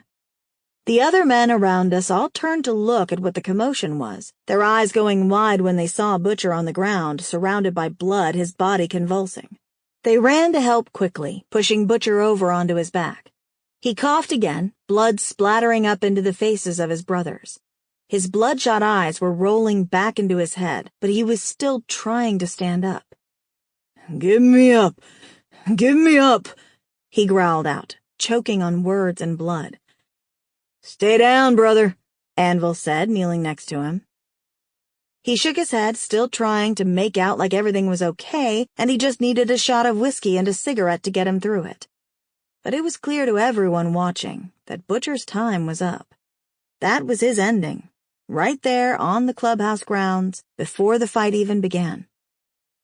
"I'm okay," he mumbled before choking on another lungful of blood. Shooter stepped forward, with Gage on one side of him and Scar on the other. Shooter looked down with a look of sadness, his cold blue eyes assessing the situation quickly before he turned to look at Scar, his expression all business. "He's done for," he said coldly, even though Butcher wasn't even dead yet. He held out a hand to Scar. "You ready to step into his shoes before we go save your prez?" It was like a punch to the stomach, and though I understood the importance of why Shooter was doing it right then, before Butcher was even gone, I still couldn't stop myself from being disgusted with him. Scar looked down at Butcher on the ground, his face expressionless. There was no pity, no sadness or grief, no nothing. Scar was a pit of emptiness as he watched his brother dying in front of him. The Rejects men were busying themselves trying to make Butcher more comfortable. Someone had fetched him a whiskey and another had lit a cigarette, and another had grabbed a jacket from somewhere and put it under his head. O'Donnell looked up at them, tears in her eyes and grief drenching her features, and I knew what she was thinking, wishing, praying. It was the same thing that we all thought when we saw it happening, when we felt so helpless and empty. It was the same thing I'd thought 1,000 times over as I'd watched people turn in front of me. Why won't somebody do something? Butcher reached out and grabbed her arm, and O'Donnell let out a small scream of fright as she looked down at him. His eyes were open, but foggy in the same way that water freezes into ice, distorting everything when you tried to look through it. One of the bikers pulled out their gun and aimed it at his head, ready to put an end to him, and this. But then I saw Butcher's lips were moving. And not in an I want to chew your face off way, but in a I'm telling you something super important way. Wait! I yelled, drawing Shooter's attention to me. He's saying something. I moved forward and Shooter was instantly at my side, ready to protect me despite the pain I'd caused him. He placed a heavy hand on my back. Nina, he warned. It's okay, he's saying something to her, I mumbled, getting closer to Butcher than I wanted to, but I had to. You only ever got one chance at dying, and those were his deathbed words. They might have been total shit, or they might have been important. O'Donnell leaned over, closer to him and those teeth that were going to turn violent and death-filled any moment. Closer than I'd want to be to them right then. She frowned, struggling to understand what he was saying to her, and then Butcher cried out loudly, his whispers a distant memory as his back arched upward abruptly, like someone was pushing at his spine. O'Donnell clawed at his hand as his grip began to tighten around her, his eyelids fluttering closed as he coughed and choked on more blood, grunting out a painful, sorrow-filled cry. And then his body dropped back to the ground and he lay still and silent. The kind of silence that only accompanied one thing. Death. We all stared down at Butcher for long moments, the angry horde of undead at the gate our noisy backdrop. Shooter's hand was on my lower back, and I shrugged out from under his grip to go and help get O'Donnell free. He's going to turn, I said to her, when she looked at me in shock and surprise. His fingers were already like ice, cold and solid as I started to pry each one of them off her arm as quickly as I could. One of the bikers leaned down and began to help me, while another one aimed a gun at Butcher's head again, ready to do the kill shot when the moment came. But all I could think was, do it now. Do it now before he turns. O'Donnell's words from earlier came back to me, and I made a vow to myself that I'd do that for her if that point came. That I wouldn't let her turn, but instead, I'd end it for her before the poison of the virus infected her blood and brought her back. I helped O'Donnell to her feet as we finally wrenched Butcher's fingers off of her, and we stood up and quickly took a couple steps back. It didn't take long for Butcher's body to begin to twitch. Slowly at first. The movements, had we not been waiting for them, so small they would have gone unnoticed. It was his eyes first, twitching behind his closed lids like he was dreaming. Only he wasn't dreaming. He was being reborn into the devil himself. I can't watch this, O'Donnell said, and pushed away from me. Finish him, Scar said, stepping forward. All eyes turned to him as he lit a cigarette casually, like his friend and leader hadn't just died, like the death was nothing to him. I guess it wasn't. I'm your president now. Now finish him. The biker with the gun aimed at Butcher's head fired off a shot, and Butcher stilled for the last time. I did a silent prayer, and then turned to look at Scar, wondering what came next. I sensed that Shooter was close by, his woody scent strong as he stepped just in front of me. Masculine enough to show me that he was the protector, but equally giving me enough space to show me that he knew I could handle myself. And now? Shooter asked, his voice rough like gravel.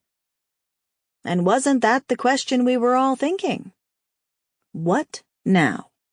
Would Scar still help us to take out those psychos, or would he take his men and go?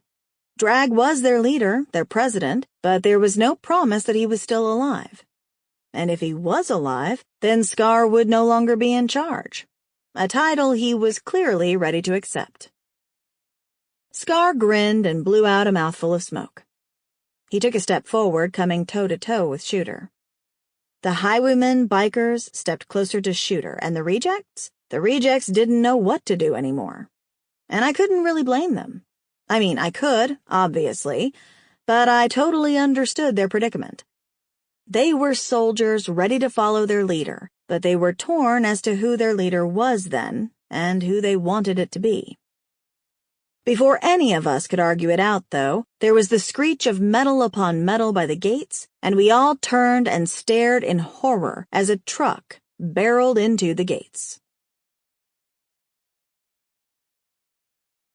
Chapter 27. Oh my God! I called out as the horde of deaders turned and started beating their hands against the sides of the truck that had just crashed.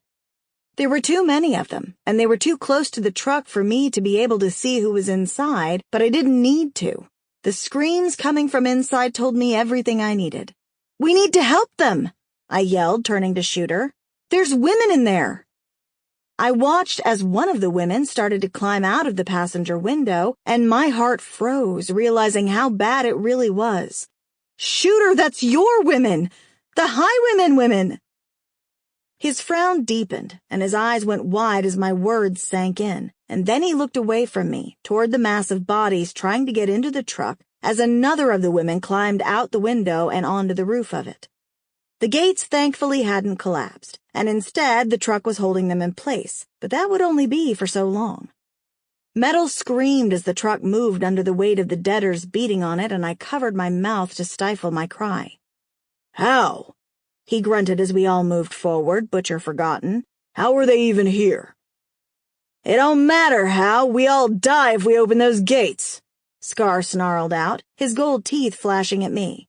"Whoever the fuck is out there stays out there to fend for themselves." I stared between the two men, noting the satisfaction on Scar's face at the very prospect that someone, a lot of someones, were going to die. He'd tried to hide it, but he hadn't been quick enough to hide it from me. He was a madman, more deranged than I had originally thought, more deranged than I could ever have thought. In some ways, he was worse than the savages because there was no reasoning behind his lust for death. Gage turned to Shooter, looking furious for all the right reasons. "Prez?" "The gates stay shut," Scar said again, like it was his decision to make. It was my turn to glare at him then, my narrowed stare running up and down his body like he was something I had stepped in and needed to scrape back off. "This isn't your clubhouse. You don't get to make that decision, asshole." Scar's mouth twitched and his gaze slid to Shooter. "Better control this woman of yours before I have to control her for you, Shooter," he chuckled. I shook my head, my jaw snapping open. "I'd love to see you even try." Scar smirked and took a step toward me, his ugly features hardening. "I like 'em feisty." He looked me up and down. "We could definitely have some fun while I train you up. Show you how to be a good girl for me." "You're disgusting and I'd rather die," I bit out. Shooter suddenly barged past me, his shoulder slamming into mine in his haste to reach Scar, and I cried out in pain and shock. He grabbed Scar around the throat, his face inches from Scar's. He pulled out his gun and pressed the end of it against Scar's temple, the look of a madman on his face. "I'll show you fun," Shooter bellowed into Scar's face. Scar started to laugh, literally laughing in the face of death, and I wondered at which point he'd actually lost his marbles, because clearly he had none left if he thought Shooter wouldn't hesitate in blowing his brains out and be damned the consequences. But then I looked around us, noticing the rejects pulling out their weapons and aiming them at the highwaymen. Yeah, Shooter would kill Scar in a second, but then everyone else would die too. Everyone was going to die, and then what? Mikey would still be trapped with no hope of ever being rescued. "I would back the fuck up if I were you, Prez," Scar mocked. "That is, if you don't want your crew being blown to hell."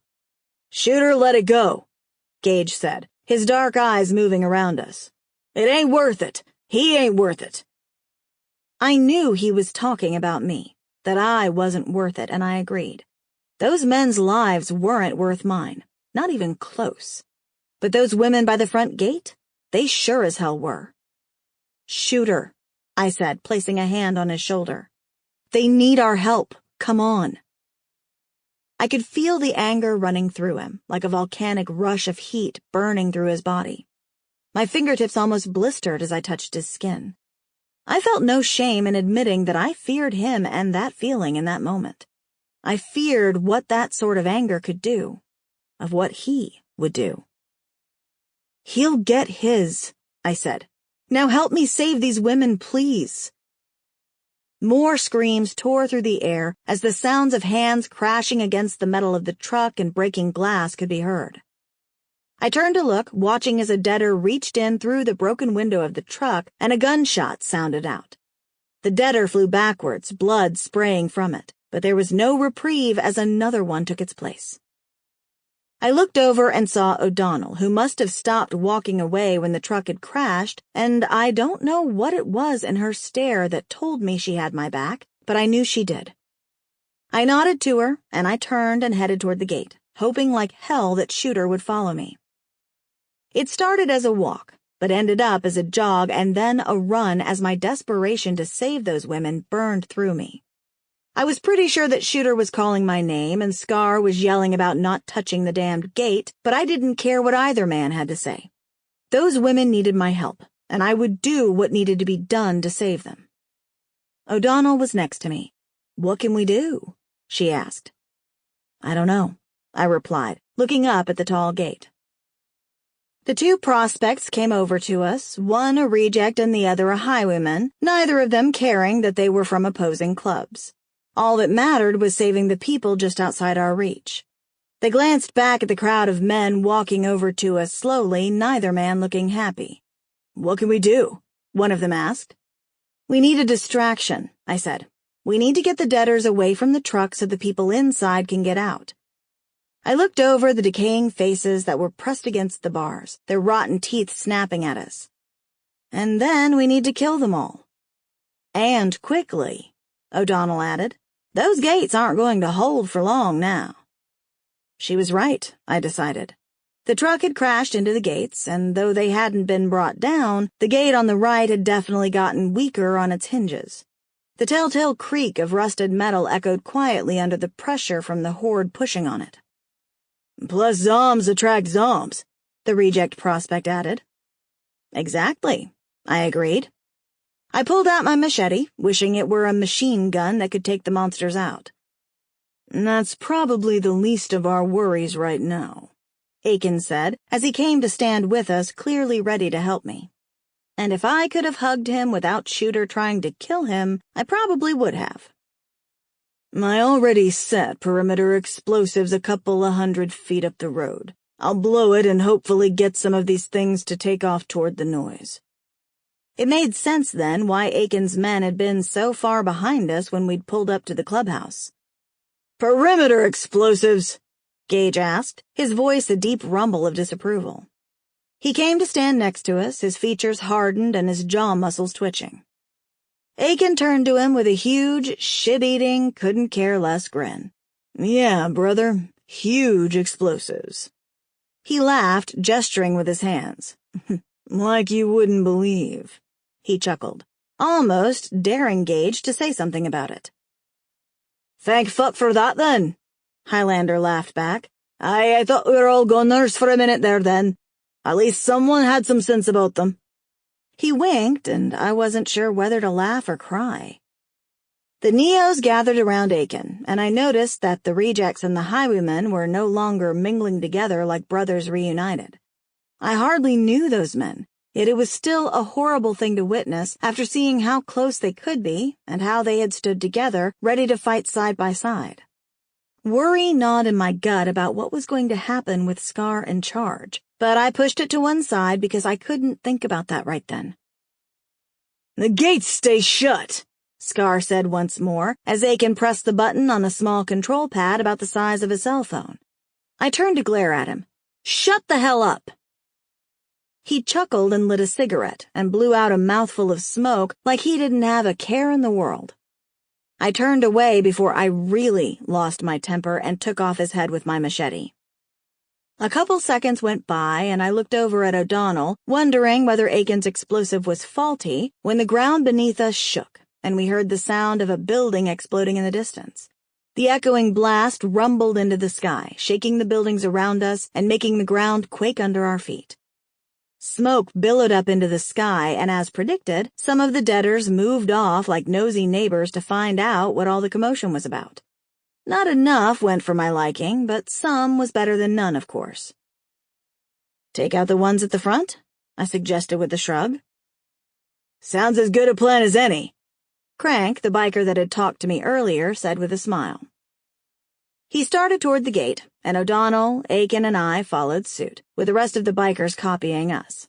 I could hear Shooter talking behind me to Gage, but I focused on drawing the attention of the deaders so we could pick them off one by one.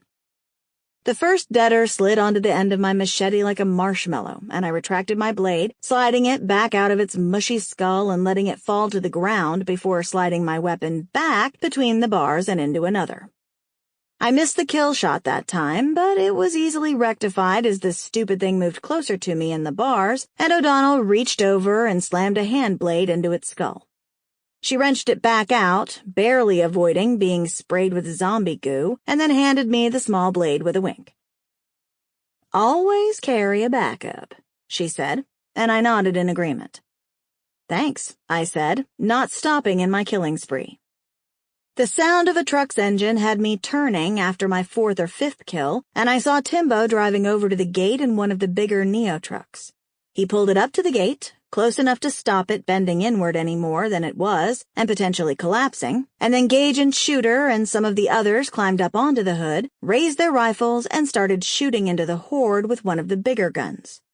I hated that we were wasting ammo on those deaders instead of the savages, but there were too many lives on the line for us to go about it slowly. The noise was ear-splitting as guns roared from all around me, but after a few minutes of it, I barely noticed. I was so busy in my own killing that I probably wouldn't have noticed a bomb going off next to me.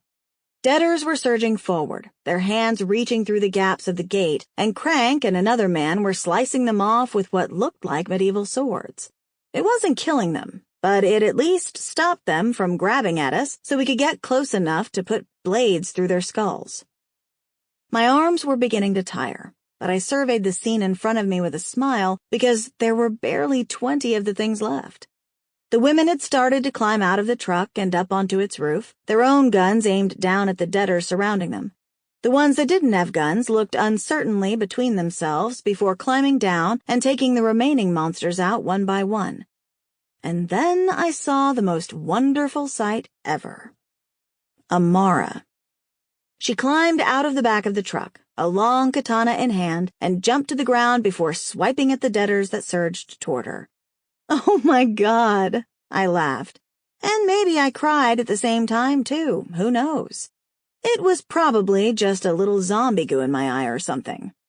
"What?"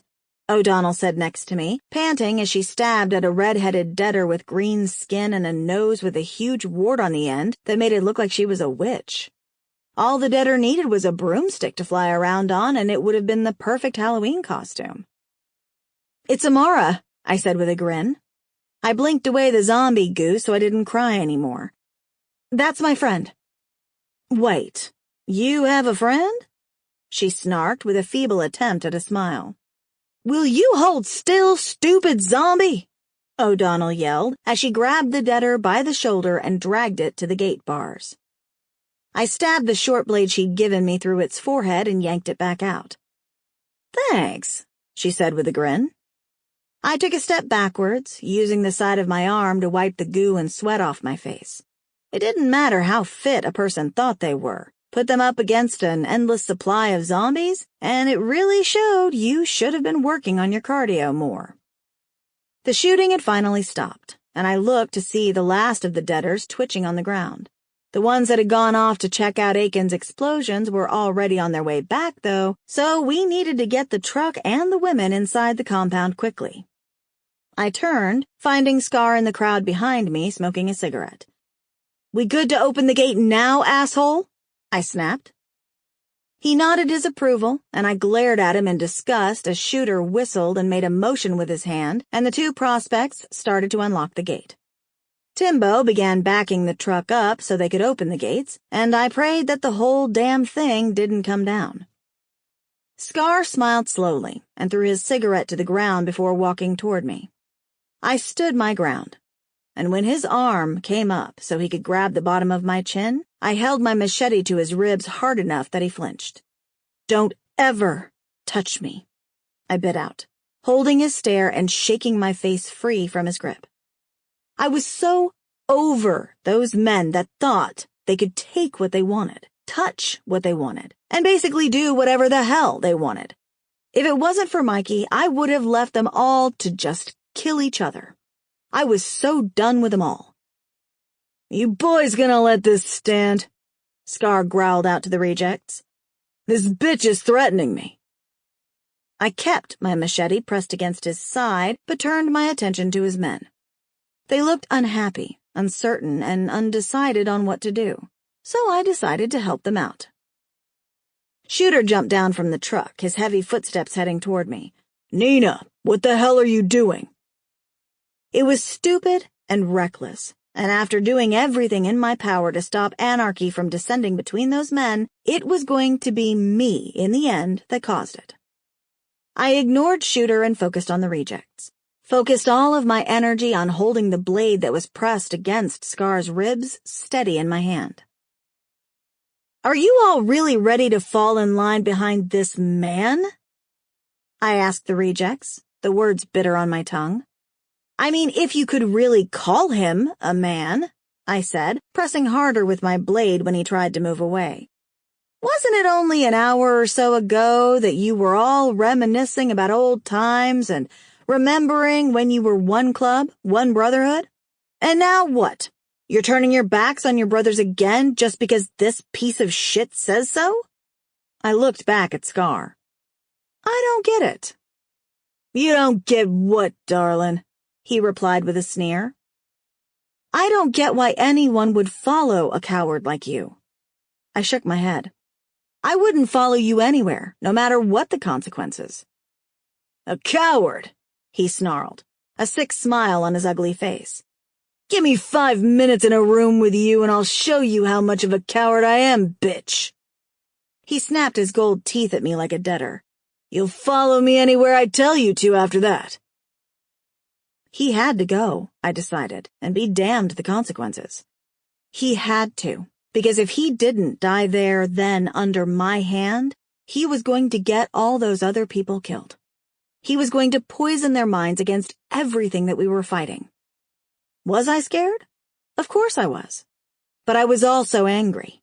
Angry that he was ruining everything for no reason other than because he could, because he wanted to, because he was vain and wanted the power, because he hated for no reason, because people like him saw the end of the world as an opportunity to kill, maim, and hurt other people just because they wanted to. I also really hated it when people called me bitch. Chapter 28. Don't do it, Shooter warned from my right-hand side, like he was psychic and could sense my decision. You'll start a war, Nina. Or finish one, I replied, my gaze burning into scars. He's ruining everything, I said. Shooter placed a hand on my back. His strength poured into me, his heat warming my soul. I know. That's just what he does. That's what he did before when he tore us apart, and that's what he'll always do. But he can't go like this. Scar raised his chin, his gaze going to Shooter. It's her or me, brother. No, it's not. We've still got Drag to save, and you need us for that. So she's going to drop the knife, and you're going to back the fuck up. Shooter's hand moved up my back, leaving heat in its wake. That okay with you, brothers? Scar asked with a smile. You still want to go see if Drag's alive? 'Cause I think we all know that he's gone by now, right? And if he's gone, then why are we risking our lives to work with the highwaymen again? Gage had moved to my left-hand side, and I felt him tense up. It don't have to be like this, brothers. We're not your brothers. We're your enemy, Scar replied. Why, was all I could think. Why would anyone want this? To destroy these two clubs? To tear them apart and set them against each other? Only a madman, surely. And you couldn't reason with a madman. I looked at the rejects and the highwaymen, their weapons aimed at each other, but none of them wanting it that way. If I killed Scar, I'd be as bad as he was, because then it would be club against club, man against man. And that was exactly what he wanted, what he was hoping for. and he was willing to die for it. "Please," I begged them all. "Please don't do this." Tears filled my eyes, angry, frustrated tears. Not because I was scared of dying, but because I felt so helpless to stop it all. "Just back up," Shooter said from next to me. "I got you, okay?" I nodded and sniffed, my hard gaze still on Scar. "I hate you." He was still smiling as I took a step back, lowering my machete from his side, and the anger I saw flash in his face showed me I'd done the right thing. "It ain't nothing new to me," he replied. I took another step away from him. "It doesn't have to be like this," I implored the rejects. "This is exactly what he wants, don't you see that? He wants you to fight each other. He wants you to kill each other. I don't know about your club, the history. Hell, I barely understand your terminology, but I understand men like him," I said, turning my attention back to Scar. "Men like him hate for no reason. They kill with no remorse, and they feed off the fear of others. He's growing fat with the world's fear and gorging on the hate and anger. But you don't have to be like him. You can be better. You once were, right?" Scar's mouth twitched. "You really gonna listen to this shit? And from a woman, no less," he mocked, looking at his men, good men underneath it all, men that Shooter could help if they wanted. They looked at each other uncertainly, frowns and scowls on their hard faces and hesitation in their eyes. They didn't want this. They just wanted the brotherhood, to ride their bikes and be a part of something that was bigger than they were. I took a slow breath and hedged my bets on the good, on hope, because anything else made me want to cry. I looked around me at the men stood side by side, unsure of what to do. "Yeah, they are, because they're better than you," I said to Scar. I shook my head and took another step away from him. "And so am I." The rejects were cautiously lowering their weapons, and so were the highwaymen. Maybe they wouldn't ever be reunited as one club, but maybe they could work together without killing each other, without fear of turning on each other. Certainly not under the orders of a madman like Scar, and not while there were worse evils to kill in the world. There was hope for them, and for us all.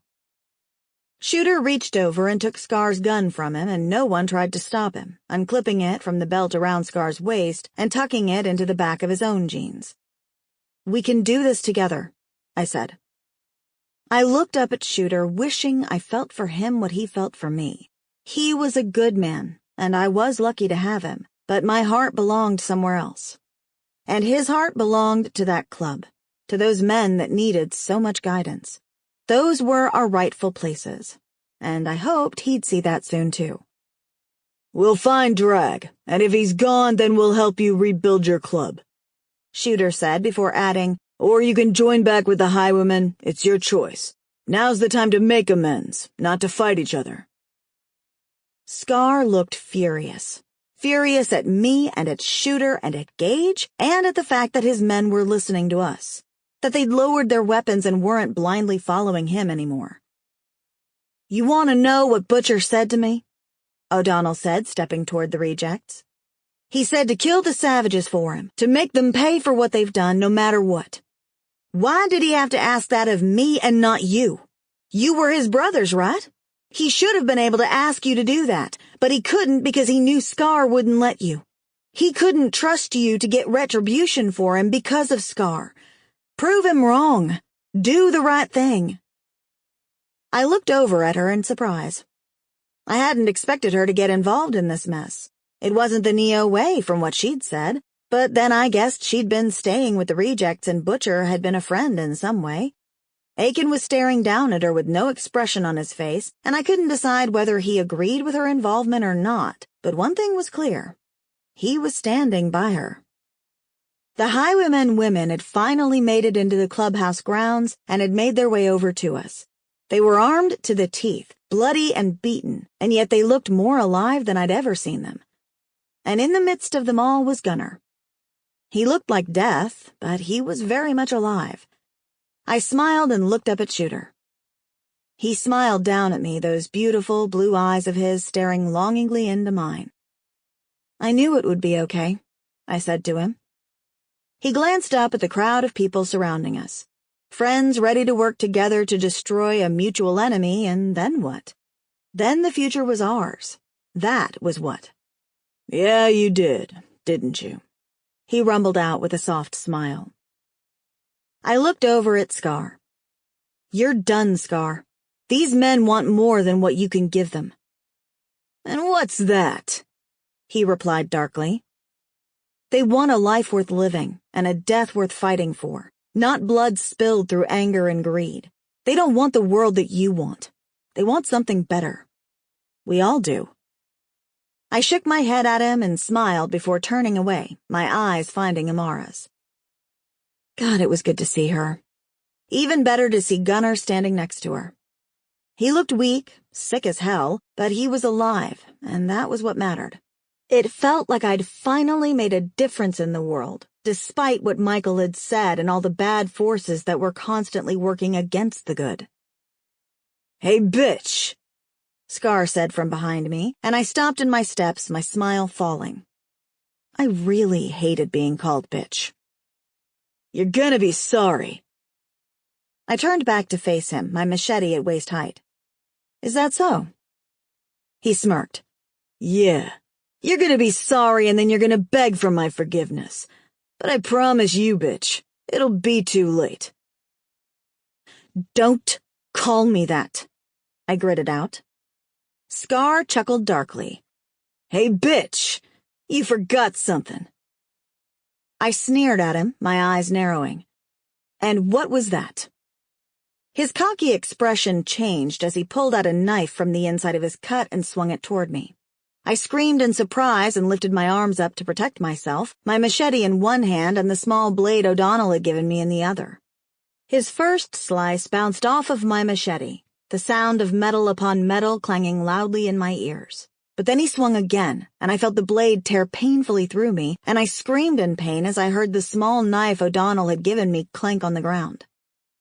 I automatically swung my machete at him, hitting him in the neck and slicing through it with a guttural roar. I put everything into that one swing, not stopping until his head fell clean from his body. I sobbed at the burning pain that tore through me and dropped to my knees, staring in wonder at the blood that was surrounding me and wondering where it was all coming from. Was it all his? Please, God, let it be his and not mine. Scar's head was next to me, his eyes blank, blood pumping from the wound. They'd already clouded over, and as I stared down at his wretched face, I saw new death spark inside his pupils and his jaw began to snap at me. It was his blood, not mine. It couldn't be mine, I decided. It's okay. I'm okay, I mumbled to myself as I tried to stand up. My machete fell from my grasp as Gage swept me up into his strong arms and the world began to spin around me. Shooter was bellowing orders, too many orders for me to comprehend. I'm okay, I said again and again as Gage ran with me toward the clubhouse. I looked up into his face, seeing speckles of blood clinging to his beard. Pain burned through me, so much pain I didn't know where it was coming from. I felt dizzy and sick, nausea climbing my throat with the scream that I had lodged there but refused to let out. Because to let it out would be to admit that I was messed up, that I was injured beyond repair, and I wasn't ready to admit that yet. I'm okay, right? I sobbed, still looking up at Gage. Tell me I'm okay, please, I begged. He remained silent as he pushed through the clubhouse door, the world momentarily going black around me. I clung to him tightly, fear finally leaking from me until my eyes adjusted and I could see where we were again. People were staring, the other women looking at me in shock, their hands going to their mouths to cover up their horror. Gage? I sobbed. Am I okay? I wanted to be strong and not cry, but found it was too difficult not to. He lay me down on the large table in church, pushing something below my head. I tried to sit up, but dizziness washed over me and made the room spin and sickness twist in my stomach. Gage's face came into view shortly before Shooter's did, his hard face looking crushed and broken, his eyes sad. I'm sorry, Shooter said, his blue eyes holding mine hostage.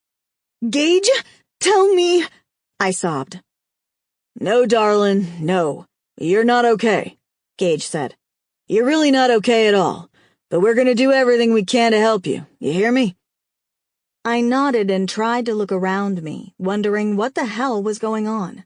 Shooter's fingers grasped the bottom of my chin, and he pulled my face back to his. "Don't look, Nina," he grunted. Don't look, don't look, don't look.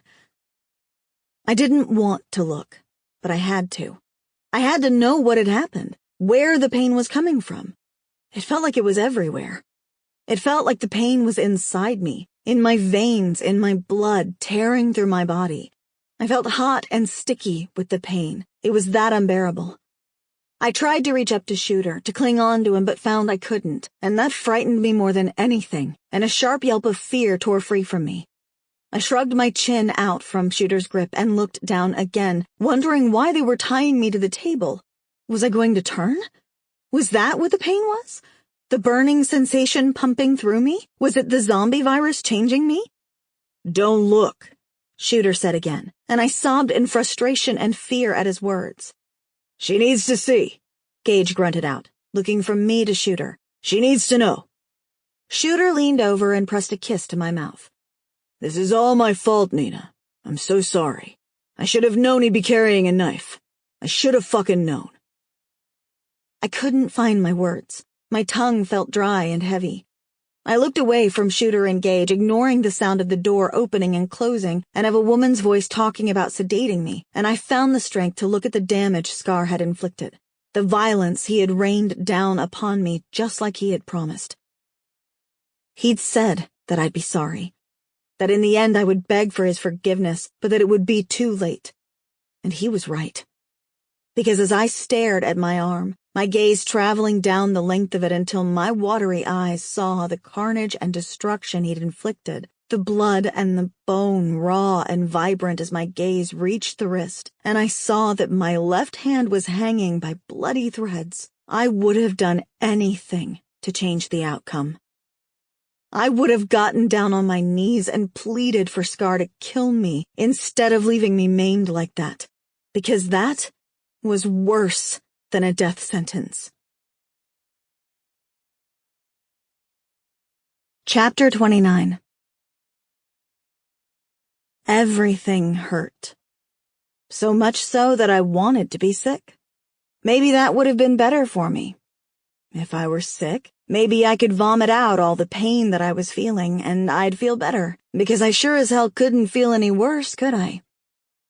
Another burning sensation tore through me, and I cursed myself for tempting fate. Shooter was holding my hand, my small one trapped inside his large one, lost within the confines of his strength. For the first time in a long time, I felt weak.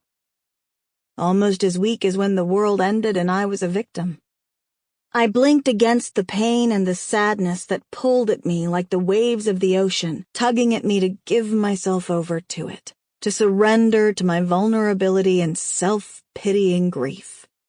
I wanted to so bad, to just let myself be sucked under in the misery of it all. It would have been easier. My eyes were closed against the pain, and I tried to breathe, to let the air in and out without panicking too much, but it was hard. The room was thick with heat, testosterone, and the underlying stench of blood. My blood. So much blood I was surprised I was still alive. But of course I was. That was why the burning sensation of the infection was licking at my veins, tempting me to give over to death and become another one of its victims. "Make it stop!" I cried out. Gage, Shooter, and Aiken were holding me down on the table, rough hands grabbing onto me as they pinned me down, holding me still while someone else hacked my hand off. My body shook and I writhed against my restraints as something hard was forcibly lodged between my teeth. I opened my eyes, a torturous scream tearing free from my dry lips as I watched a large slab of something red hot press against my bleeding flesh, and then there was blackness. I was sinking into the dark, swimming against the tar ocean. The sticky waves clung to my limbs, making my moves sluggish, and with each stroke my arms took and each kick my legs gave, I felt my body weakening. Tiredness dragged me down, down, down. My head sunk beneath the waves, and darkness surrounded me, shrouding me like a cold blanket. I kicked against them, forcing myself back up toward the surface, choking on air and gagging on the thick sludge that lined my lungs as once again I was submerged beneath the black waves. I squeezed my eyes closed, black tar pushing into every orifice as I sank lower, my muscles burning as I fought against the zombie infection that had killed so many billions of people. I wouldn't be its victim. I wouldn't. I sank lower, my lungs on fire, my body convulsing, my mind tortured and agonized. I sank lower and I tried to pray for my absolution before it was too late. "Kill me," I begged. "Don't let me turn." "She awake yet?" Gage's baritone voice filled the air.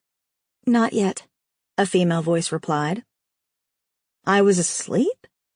No, I was awake now, which meant I was alive.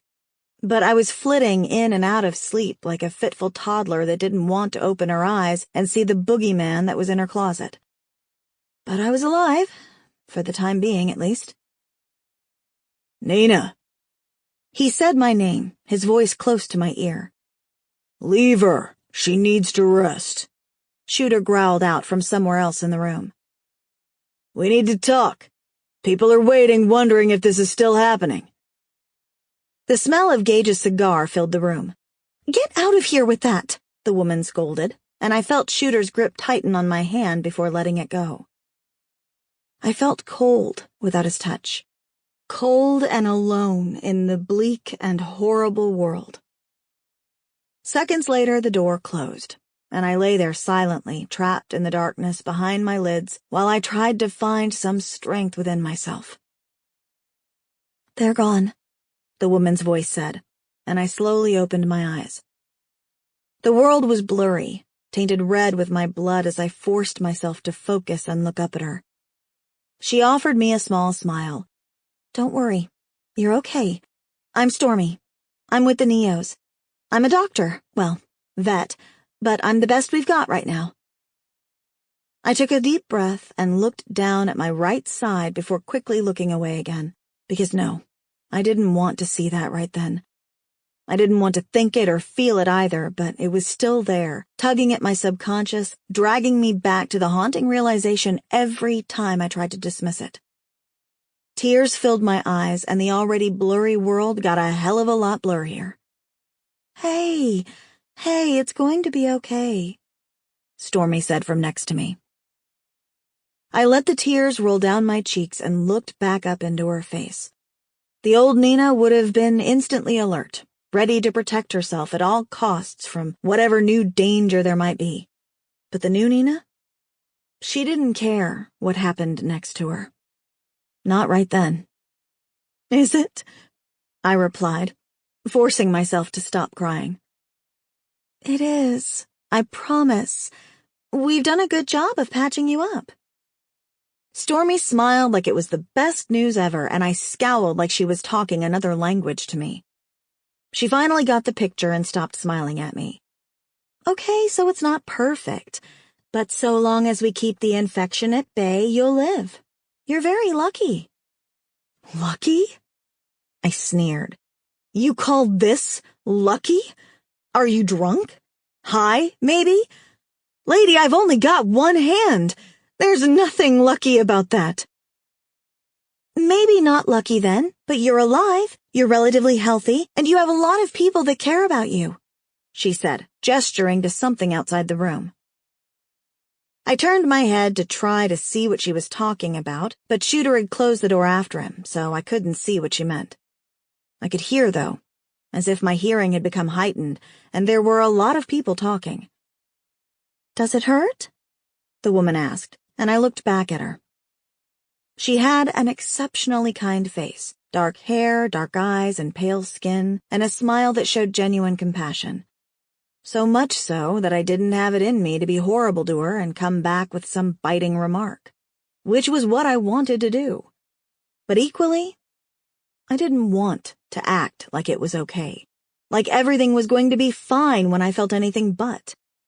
My entire life had changed, and I couldn't ever be the woman I had once been, and all because of Scar. No, it wasn't because of him. It was because of me and my big mouth.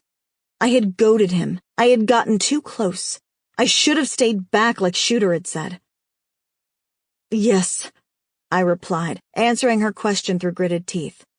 Like you wouldn't believe. I can get you something for that if you want, she said, patting my shoulder gently. She moved out of my line of sight. It will make you a little groggy, though. I don't care. Just make it stop, I replied. Please. Though I wasn't just talking about the physical pain, I was talking about all of it. Life. I wanted it to all be over. Why couldn't he just kill me? I sobbed. God has a different plan for you, Stormy replied solemnly. Just wait and see. I scoffed at her remark. I didn't believe in God any more than I believed in heaven and hell. There was only this place now, a world where everything came to die and be reborn. How long was I out? I asked. My throat felt dry and scratchy. She came back into view with a needle in her hand. Not long.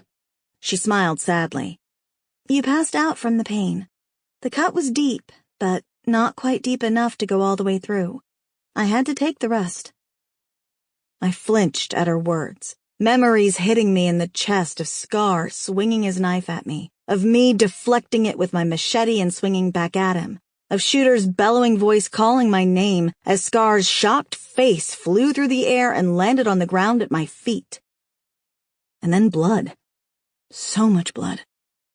His knife was sharp, but my machete was sharper. This might pinch a little, Stormy said, gesturing to the needle. Lady, do you really think I care about the pinch of a needle right now? Have you seen me? I snapped, and her smile fell. It was like kicking a puppy, and however much I hated myself right then, I instantly regretted offending Stormy. I'm sorry. I'm in a lot of pain. It's fine, she said with another smile as she injected the liquid into my arm. This will help right away. I had no idea what it was, but it felt damn good as it filled my veins and worked its way around my body. My eyelids felt heavy and my mind sluggish, so I closed my eyes and rode the wave as the pain subsided to a dull roar in the background of my subconscious. Like I knew the pain was still there, but it was as if the pain was happening to someone else entirely. Good. They could keep it. Better? She asked softly. Yes. I breathed out the word, feeling the single word wash across my tongue like liquid satin. What was that? I asked on a sigh. You don't want to know. Something Shooter said to give you if you needed it. I only gave you a quarter of it, though. I doubt your body could take much more than that. I opened my eyes and licked my tongue. What would happen if I had more? I asked, because I wanted more. I definitely wanted more of it. More of that feeling. More of the numbness and the warmth. More of forgetting what had happened. It would probably kill you given how hard that first hit just got to you, she said with a frown. But I need more, I said, my chest feeling heavy. Give me more. It still hurts, damn it. She shook her head. No, this stuff would take out a horse. You've had more than enough to ease the pain. Pain? What pain? I reached up with my hands to touch my numb face, flinching when I felt the bandages on my left hand against the skin on my cheek. I felt angry and sad and confused, but mostly I felt hot, sick to my stomach hot. I could feel the trickles of sweat trailing down the sides of my face, trailing down my sides, traveling over my spine. Stormy frowned, her gaze traveling over me. "You're already burning up," she said. "You have to fight this." Fight it? Fight it? I'd done enough fighting. Now I wanted enough of whatever she'd just given me to put me down. Enough to put me to sleep forever. I wanted to never wake up, because the reality of my life wasn't worth living in. Not anymore. I couldn't fight like this, live like this. It was only a matter of time now before either the undead infection burned through my humanity and I became one of them, or I was killed by one of them. I was weak, injured, a lamb ready for slaughter. "Give me some more," I argued. "No, they're going to be heading out soon," Stormy said, leaning against the table I was on, her face serious. "O'Donnell figured that you'd want to go with them." I blinked up at her in confusion. "Are you fucking kidding me? I'm not going anywhere. I'm done for. I'm fucking worm food. Look at me." I knew I was being irrational, overly dramatic, and way too emotional about it, but I couldn't control any of it. I felt like I was coming apart at the seams, the stitching unthreading as piece by piece I came apart like old leather. She frowned. "No, Nina. I cauterized the veins and stopped the bleeding. You've had antibiotics and you're strong. You can fight this. You just have to want to." "Fight? Fight? Are you insane?" I held up both my arms, staring at the bloody bandages with sickening anger. And then I started to laugh. My gaze moved to Stormy, to her kind and innocent face that remained impassive to my theatrical laughter, and then I started to cry. Brandishing my one good hand and the stump on the end of my other arm, I scowled at her, my eyes narrowing in on her pretty face, hate marring my features. "And how long do you think I'll live out there with one fucking hand, Stormy?" Her face washed with guilt, but she lifted her chin and held my hard gaze. "That depends on you," she said. "On me?" I gritted out, almost hysterical, but it actually felt good to be losing control, to be letting my tongue and my temper run away with themselves. Stormy nodded at me, her stare even and calm despite the fact that I was losing my shit. I squeezed my eyes closed before opening them again. "And how do you figure that? Because the way I see it, when Scar took my hand, whether you stopped the bleeding or not, I'm a dead woman walking. I can't fight anything like this, and trust me when I say that there aren't enough people out there that care about me to help me survive." Stormy shook her head at me and frowned. "He said you were a fighter." I scowled right back at her before turning my head to one side. I needed more of what was in that syringe of hers.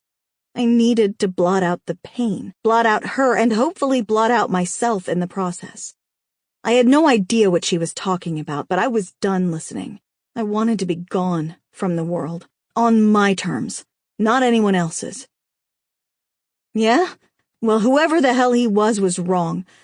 Now just leave me," I bit out. Stormy reached over and grabbed my chin, dragging my face back to hers. "What are you doing? Get the fuck off me!" I yelled. I reached out to hit at her, but I reached out with the arm that was missing the hand and started to freak out, my hysteria bubbling over at the sight of the bloody bandages wrapped around the end of my wrist. The pain was still vicious and raw, and I knew that once the pain meds wore off, it was going to be a hell of a lot worse than this. I'm not going to lie about it. That thought scared me. "Mikey," Stormy said, irritation dripping from the name. "Mikey said you were a fighter." That shut me the hell up. I stopped fighting her, my body going limp and the fight leaving me. Resentment and sadness crawled up my throat like a demon coming up from hell, its bony fingers clinging onto flesh and bone. Stormy let go of my chin and we glared at one another as an angry sob left my trembling lips. "He talked about you all the time, Nina. About how you saved his life. About how you were fearless and headstrong. Determined to do whatever it took to survive and keep surviving." She looked me up and down like I was a dirty dish rag ready to be thrown away. "Shut up," I whimpered. "No, you need to hear this. He cared about you a lot. He was a mess when he came to Haven. His head wasn't in the right place at all, and if it wasn't for the fact that he was looking for his kid, then he would have put a gun to his head and blown his brains out because in his head he was already dead. Something broke him. But then something or someone also kept him going, kept giving him the strength to carry on. That was you, Nina. You kept him strong, and I'm not going to lie. I was so excited to meet you after everything he said, but you're not the woman he described." She let go of my chin. "None of us are the same anymore," I said, a tear dripping from the corner of my eye. "You're right. We're not. But you gave Mikey the strength to carry on. Now I think you need to dig deep and give yourself the strength to get through this. I won't lie, it's not going to be easy, but he believed in you, and so do I." My tongue darted out to wet my bottom lip as the sound of the door opening cut through the air. "Well, it's a good thing he's dead then, huh?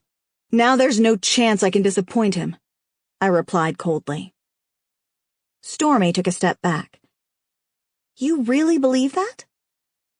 "What? Do I believe that Mikey's dead or that I'd disappoint him?" I shrugged. "I'm not a storyteller, Stormy. I say it how I see it. He's dead, and now so am I." "We're heading out," Shooter said from somewhere behind me, making me jump. I turned my head to the side to look at him, guilt blossoming in my chest because I'd been speaking about Mikey. It felt like a betrayal even if I hadn't actually done anything wrong. "Thought you should know." I hated the look on his face, the shame marring his handsome features as he looked at my damaged body. He blamed himself for it, for what Scar had done to me, but it wasn't his fault. It was mine. I should have listened to him all along. "You're going to stay here. I don't want you in this fight. The reject women and a couple of prospects. If anything goes down, you get into the safe room and you stay there till I get back, Nina." "And what if you don't come back, Shooter?" I asked on a swallow. A slow smile crawled up his face. "That ain't gonna happen, darling." Stormy walked past him, leaving us alone. I felt like a victim lying there, my body broken, my mind already giving up. I hated the feeling, but I couldn't stop it, because every time I tried to, the pain at the end of my wrist was a stark reminder of the feelings I was trying to bury and ignore. A cold and bloody reminder of what I was missing. My hand and so much more. "You don't know that," I scowled. Shooter stalked forward, and I lay there like a deer caught in his headlights. He reached for me, pulling me gently so I was sitting up, and then he leaned over me, his hot breath washing over my face, before he placed a hard kiss on my mouth. That man couldn't and wouldn't do gentle, not ever. It wasn't in his makeup. His DNA demanded that everything he did was strong, rough, and just as demanding as he was. I didn't kiss him back. I couldn't.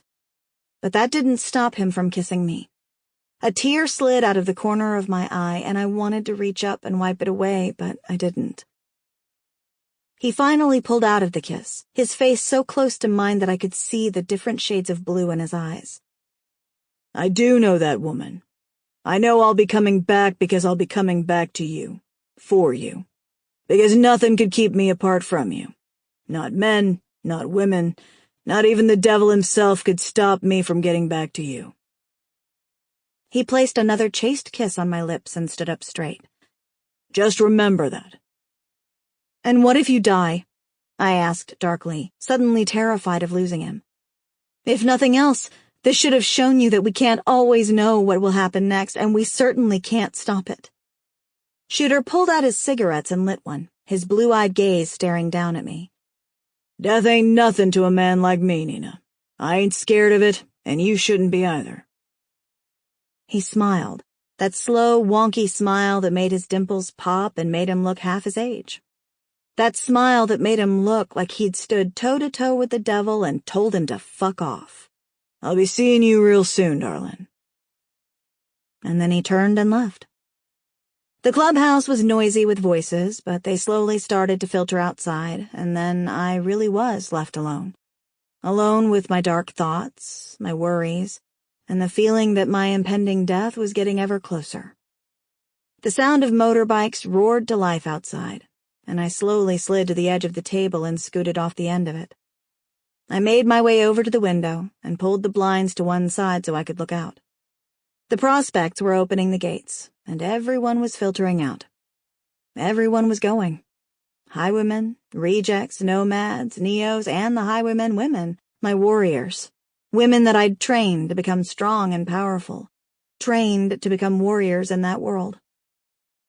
There were so many people now, all ready to fight, to tear apart the savages, all fighting for the same cause.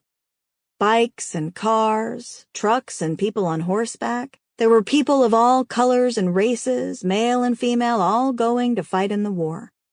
A war I couldn't be in anymore because of Scar and how he'd maimed me.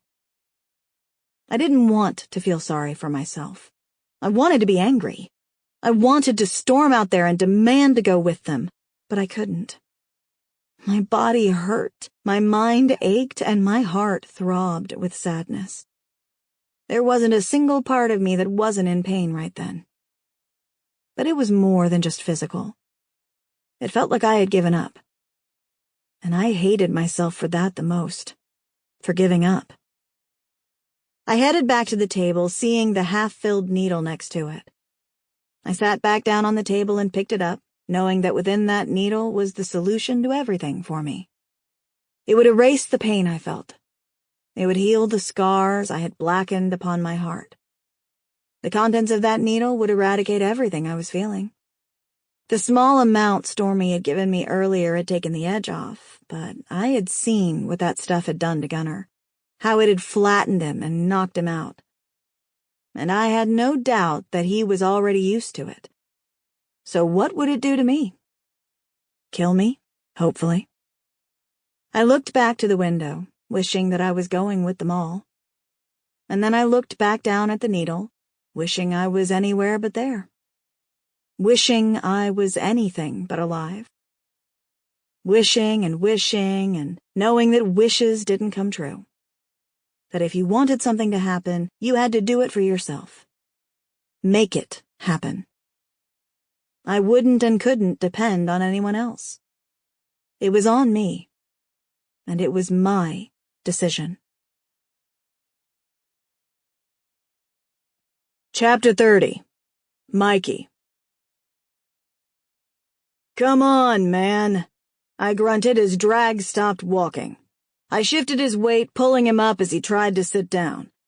Can't, he mumbled, bloody dribble sliding out the side of his mouth and trickling onto his cut. Need to take a breather. His body was sodden with sweat and blood, exhaustion and death clawing at him to rest forever. We don't have time to take a breather. I continued onward, Drag's feet barely moving as I dragged him through the dark tunnels of the savages' caves. We came to a fork in the path. Which way now? The cave was lit with medieval-style torches hung on the walls like we were in Dracula's castle. Hell, I would have preferred being in Dracula's castle right then. I'd rather have my blood drunk than have my body taken from me piece by piece. I shuddered at the prospect. I leaned Drag against the wall and patted his cheeks lightly to rouse him since he was sinking into oblivion. He wasn't going to last much longer, and I still didn't feel like I was any closer to getting out of there than I had been 20 minutes ago, or 10 minutes. Hell, it could have been an hour ago since we'd left that tiny hell cell. That place was sucking my life away with every breath I took. Drag, we need to get out of here, man, come on, I begged him. He grunted something, but I couldn't decipher exactly what. I dragged my hands through my hair and looked back the way we had come. It was quiet behind us, so at least no one was following through the passageways. We'd had to duck into a room earlier when we'd heard the sound of the savages running. It hadn't been the best room option, since it held nothing but clothes and shoes, bags, and other belongings. I hadn't thought much of it at first, but then it had occurred to me that they were the belongings of all the people they had killed or traded. Some of the stuff looked pretty new, some of it old, but all of it belonged to people who were likely now dead. Or at least wishing they were. Among the things I'd found a crumpled Hawaiian shirt, and I'd known then that it was too late for Phil. He was gone. I wasn't sure if the savages we'd hidden from had been looking for us, or if they were hunting down something or someone else, but they hadn't sounded happy about whatever they were running from or to. I still struggled to get my mind around the fact that the savages were the hunters in the whole thing and not the other way around. I'd spent so long running from the dead and the forgotten that I hadn't seen that there were other dangers growing all around me. If I made it out of this alive, I swore I'd never take my eye off the ball again. In fact, I was heading to somewhere secluded to live out my days alone, because people couldn't be trusted anymore. Not even myself. "This sucks," Drag groaned, and I swung my gaze to him. His eyes were open, though barely. "Yeah, that's right, motherfucker. I'm still here. Don't you leave my sorry ass in here." He tried to chuckle but failed and ended up coughing up some blood. I covered his mouth to stifle the sound of his coughing. "Can't leave you behind, dumbass. Only you know the way out of this maze," I replied seriously. I removed my hand and he blinked slowly and forced a smile. "Good answer." "So which way?" I asked again. "We passed 14 torches in the pile of bones you told me about, and now we're at the fork you said there would be." He looked past me and into the dark beyond. His silence was cutting, and I wondered what he was thinking about right then, and why he was even doing this. He must have known that there was no saving him, that he was knocking on heaven's door, or maybe hell's was more likely. Drag didn't seem the sort of man that God would let into heaven, if there were such a thing. Either way, he wasn't lasting the day out, probably not even the next hour. "Left," he grunted, his face creasing up as pain gripped him from deep inside. His hand came around his middle, and he gasped as he doubled over. He made a noise that wasn't anywhere near human, and I took a step back from him as he choked up blood, spitting it out onto the floor in front of us. He breathed heavily for a few seconds, catching his breath before looking up at me. "I said left, fucker. Now get me out of here. I'm not dying in here. Want to see the sun when I go out of this world kicking and screaming." I reached over, putting my arm under both of his, and I hoisted him upwards before starting to walk, taking the left junction like he'd said. God, I hoped it was the right way, and he hadn't forgotten. Drag's left arm was reaching out, and his fingers slid over the damp walls of the cave as we walked. My body burned with the burden of carrying his dead weight with me, and I wanted nothing more than to drop him and just run. Everything in me was telling me to do that, my muscles aching as I forced myself to keep carrying him, taking it one slow step at a time. I was half-starved, my mouth and body ravenous for water, my mind terrified of the possible torture we'd be given if we were found, and my weakened muscles aching as I continued to walk with Drag. The torch on the wall next to me flickered as we passed, and I glanced at it before pausing in my steps. A light breeze hit my cheek, and either death was breathing on me, or we were near the exit of that hellhole. I sped up, pulling Drag along with me. We came to a corner, and I leaned him against the wall as I looked around it cautiously. 3 savage women were standing by the exit, their backs to me. I had no idea why they would be standing there, or why the door to that hellish place would be open like that, but I wasn't sticking around to find out why. I looked back at Drag, knowing that he was going to be no good in helping me. He blinked sluggishly. "You got this shit handled?" I nodded and he smiled, revealing bloody teeth. "Get us out of here, brother." "I'm working on it," I whispered. "They'll be armed," he said, trying not to cough as blood filled his mouth. Now closer to natural light, I could see the whites of his eyes were more yellow than white, red veins clawing toward the centers of them. "I know," I replied, pulling out the small metal pole I'd found among the belongings in the room earlier. It was rusted to the point of sharp metal splintering off and digging into the palm of my hand. It hadn't saved whoever had once had it, and I had no idea what it had once been, but it might just be the thing that kept me alive that day if I was lucky. I rolled my shoulders and checked around the corner again. The women were still standing there, their bodies like statues as they stared out at the world beyond the walls. I could only see 2 of them then, so I was guessing that the third was just outside the door. Either way, if I was being honest, I didn't hold out much hope of living through the next couple of minutes. All I could really hope for was that they'd kill me right away and not keep me. "Don't fuck this up," Drag grunted, and I scowled at him, almost laughing loudly when he grinned at me. "I need a fucking cigarette," he said. "You can have it when we're out of here," I replied. "Atta boy." I rolled my shoulders again and stepped around the corner as quietly as I could, taking each step slowly and cautiously. My heart beat against my ribcage, trying to free itself from its confines as I tried not to breathe too loudly, hoping to take one of those psychos out before they heard me approaching. Of course, I was shit out of luck, and one turned, a gasp catching in her throat as I swung the metal pipe at her head. She ducked, drawing the attention of the other savage woman. I swung again as she came at me, a long dagger in her hand. "I'd shoot you, but it would be a waste of a bullet," she hissed. "You're already dead." She licked her lips, her eyes wide. "And I can't wait to taste your flesh."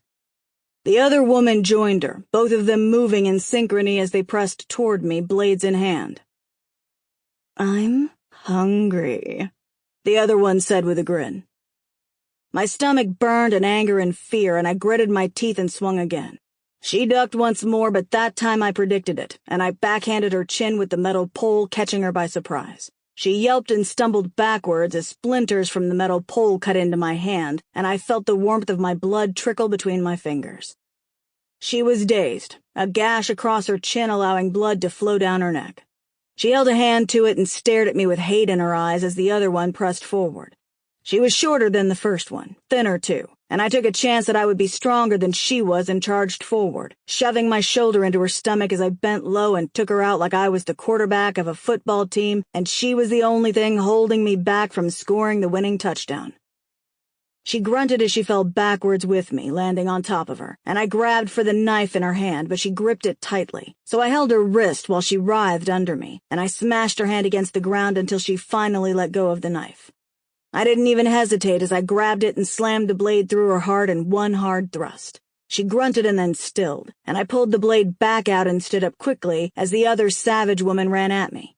Her screams tore through the cave so loudly that I knew more of them would be coming right away.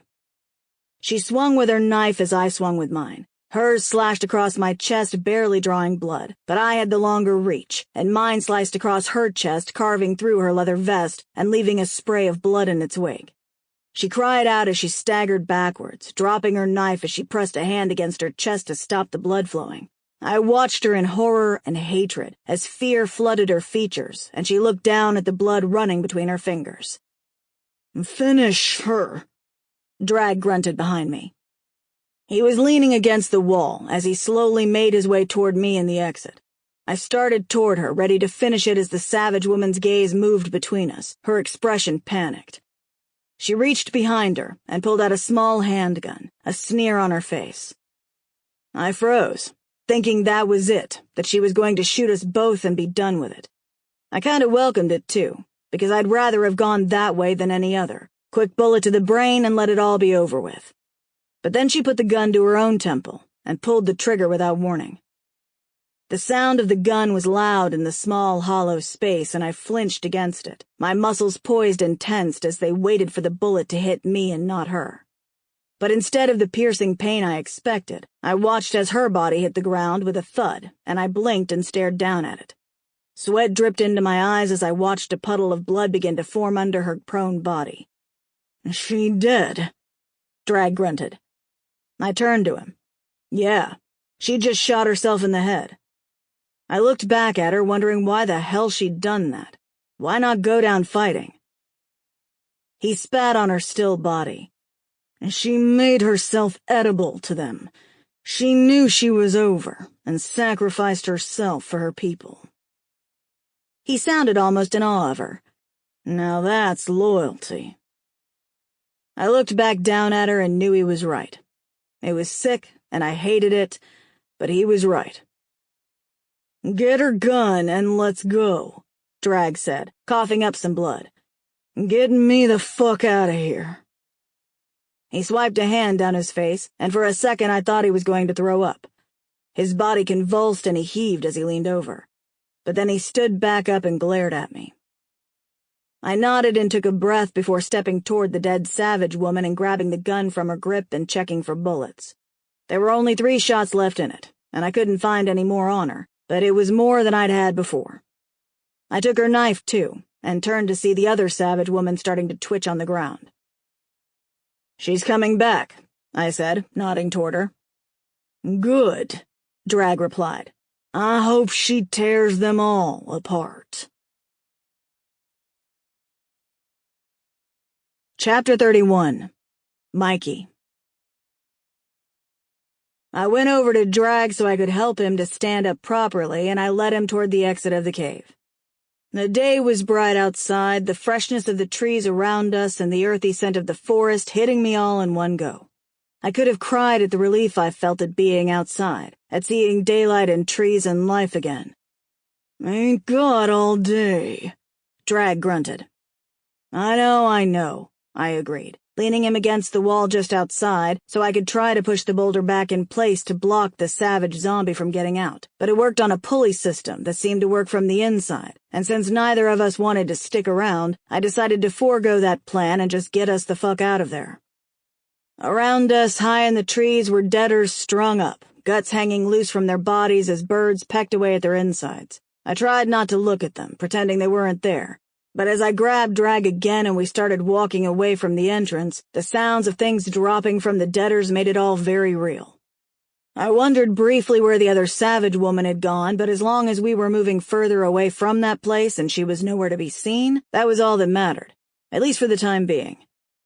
It was slow going, since I was practically carrying Drag at that point, but there was no way I was leaving him behind, despite him being practically unconscious and a dead weight in my arms.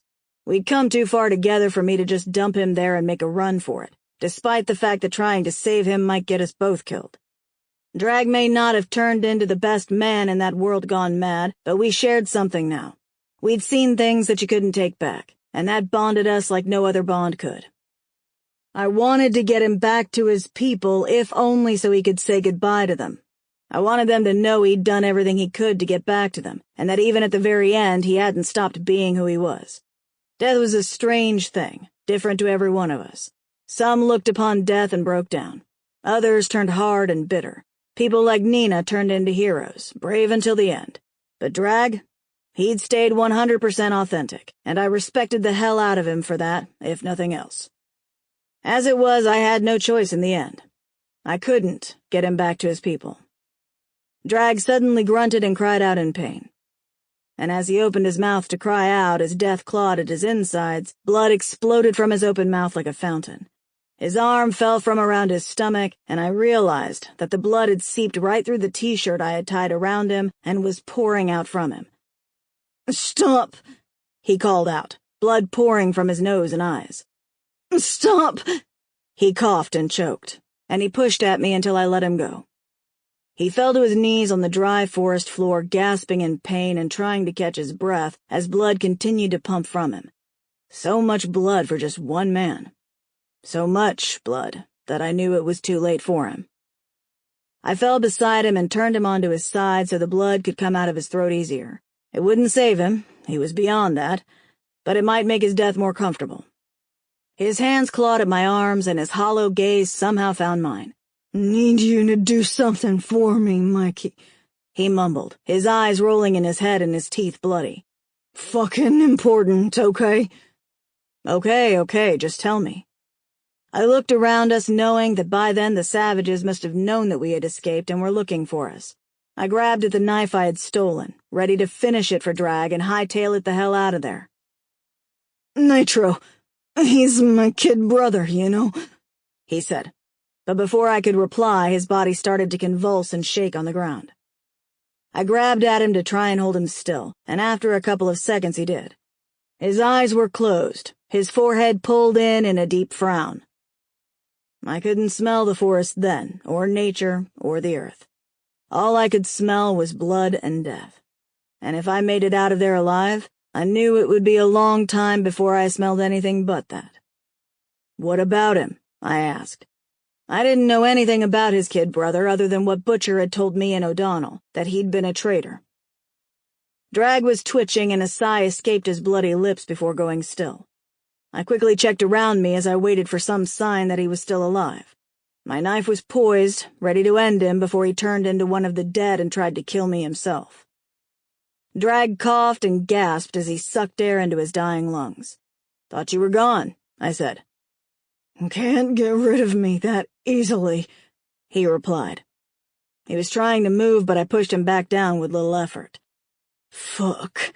Maybe you can." He chuckled darkly. He opened his eyes and looked up at me, though there was no way he could see me anymore.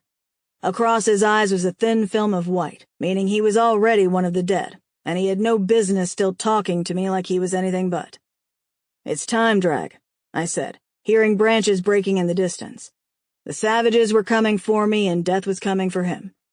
"It's time to go." "Nitro," Drag said seriously, his face creasing in pain.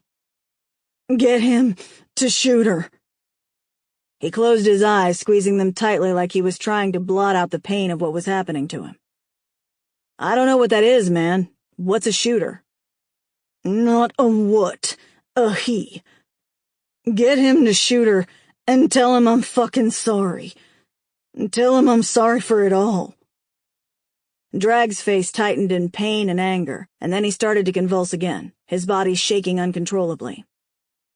I pushed him onto his back, and he arched upward so high that I scooted back from him, afraid that he was going to reach for me. I held the knife above his forehead as his eyes opened back up, making me flinch. I wasn't sure if he was still him or he was one of the deaders then, but I didn't wait to find out. I slammed the blade down into his forehead, feeling the blade snap off as it slammed into the bone.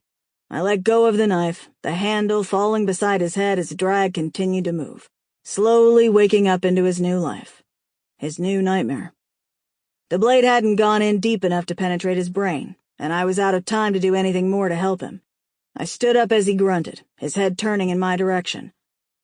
"I'm sorry," I whispered to him and took off. I owed Drag nothing, and yet I owed him everything. He'd gotten me into that mess, but equally he'd gotten me out of it too.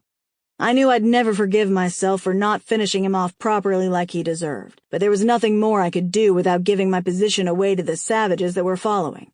My only hope was that he would manage to kill some of them. I ran for what felt like miles, the trees continuing on in every direction and making me feel like I was going in circles. Perhaps I was. I heard the savages behind me at times, felt their icy presence close enough to me that I thought it was over for me. And I also heard their screams as Drag took at least one of them down, getting his revenge in the only way he knew how, in blood and pain. I ran until there was nothing left inside me. No energy, no willpower, nothing. I was empty of anything and everything but my own survival. I could have been running in circles for all I knew, but I was still moving, still going, still surviving, and that was all that mattered. I couldn't think about where I was going or what would happen next, because all that mattered was the next second, the next breath, and the next foot forward. The trees up ahead were almost like a mirage as I broke through them, and my feet hit asphalt and not dirt, and I staggered forwards a couple of steps before falling to my knees.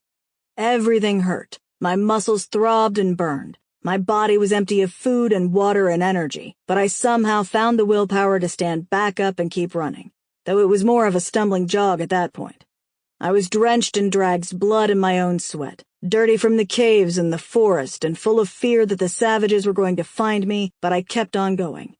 Every time I felt like stopping, like taking the gun and putting it to my forehead like the savage woman had, I heard one voice, and one voice only that kept me going, that forced me not to give up, to keep moving. Nina's. She hadn't given up and neither would I. It wasn't a time for quitting and giving up. Even as deaders stumbled out of the tree line and began following me, I refused to stop, because it was a time to find that place buried deep inside us that demanded we survive.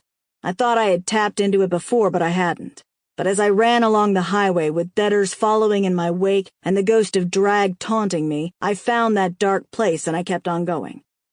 I stumbled and fell to my knees, barely getting up in time before a deader grabbed the back of my shirt. I couldn't shoot it in case the savage women heard, and I didn't have the energy to fight it, so I pushed it away and stumbled onward, its snapping jaws close behind. I'm not sure how long I ran for, how long or how hard I pushed myself for, but I know I was mumbling to myself as the sound of vehicles, bikes and trucks and cars sounded out in the distance. I looked up ahead, begging for the vision I saw to be real and not some mirage, and then the vehicles stopped, and the doors opened, and I continued moving because that goddamn debtor was still right behind me, so close I could smell its deathly stench. I could barely speak as I looked up and saw a man climbing out of the truck, his long hair and beard surrounding him and making him look more animal than human. A cigarette hung loosely between his lips, and he stalked toward me like a man ready to meet his death. I flinched and held up the gun in my shaking hands as he barged past me and slammed a small hatchet into the debtor's skull, ending it. "Maki?" a woman's voice called out. I blinked away tears and sweat and dropped to my knees, too exhausted to do anything else. I had to be dead. It had to be a dream, because she couldn't be really there. Her feet pounded across the asphalt, and she landed next to me, her soft hands on either side of my face. I flinched again, looking down at the ground, ashamed to be how I was. Ashamed that I had succumbed to death and was now full-on hallucinating. I was weak, and I was going to die if I didn't get up and get moving because it wasn't real. It couldn't be. "Maki?" she sobbed and pulled my face up to hers.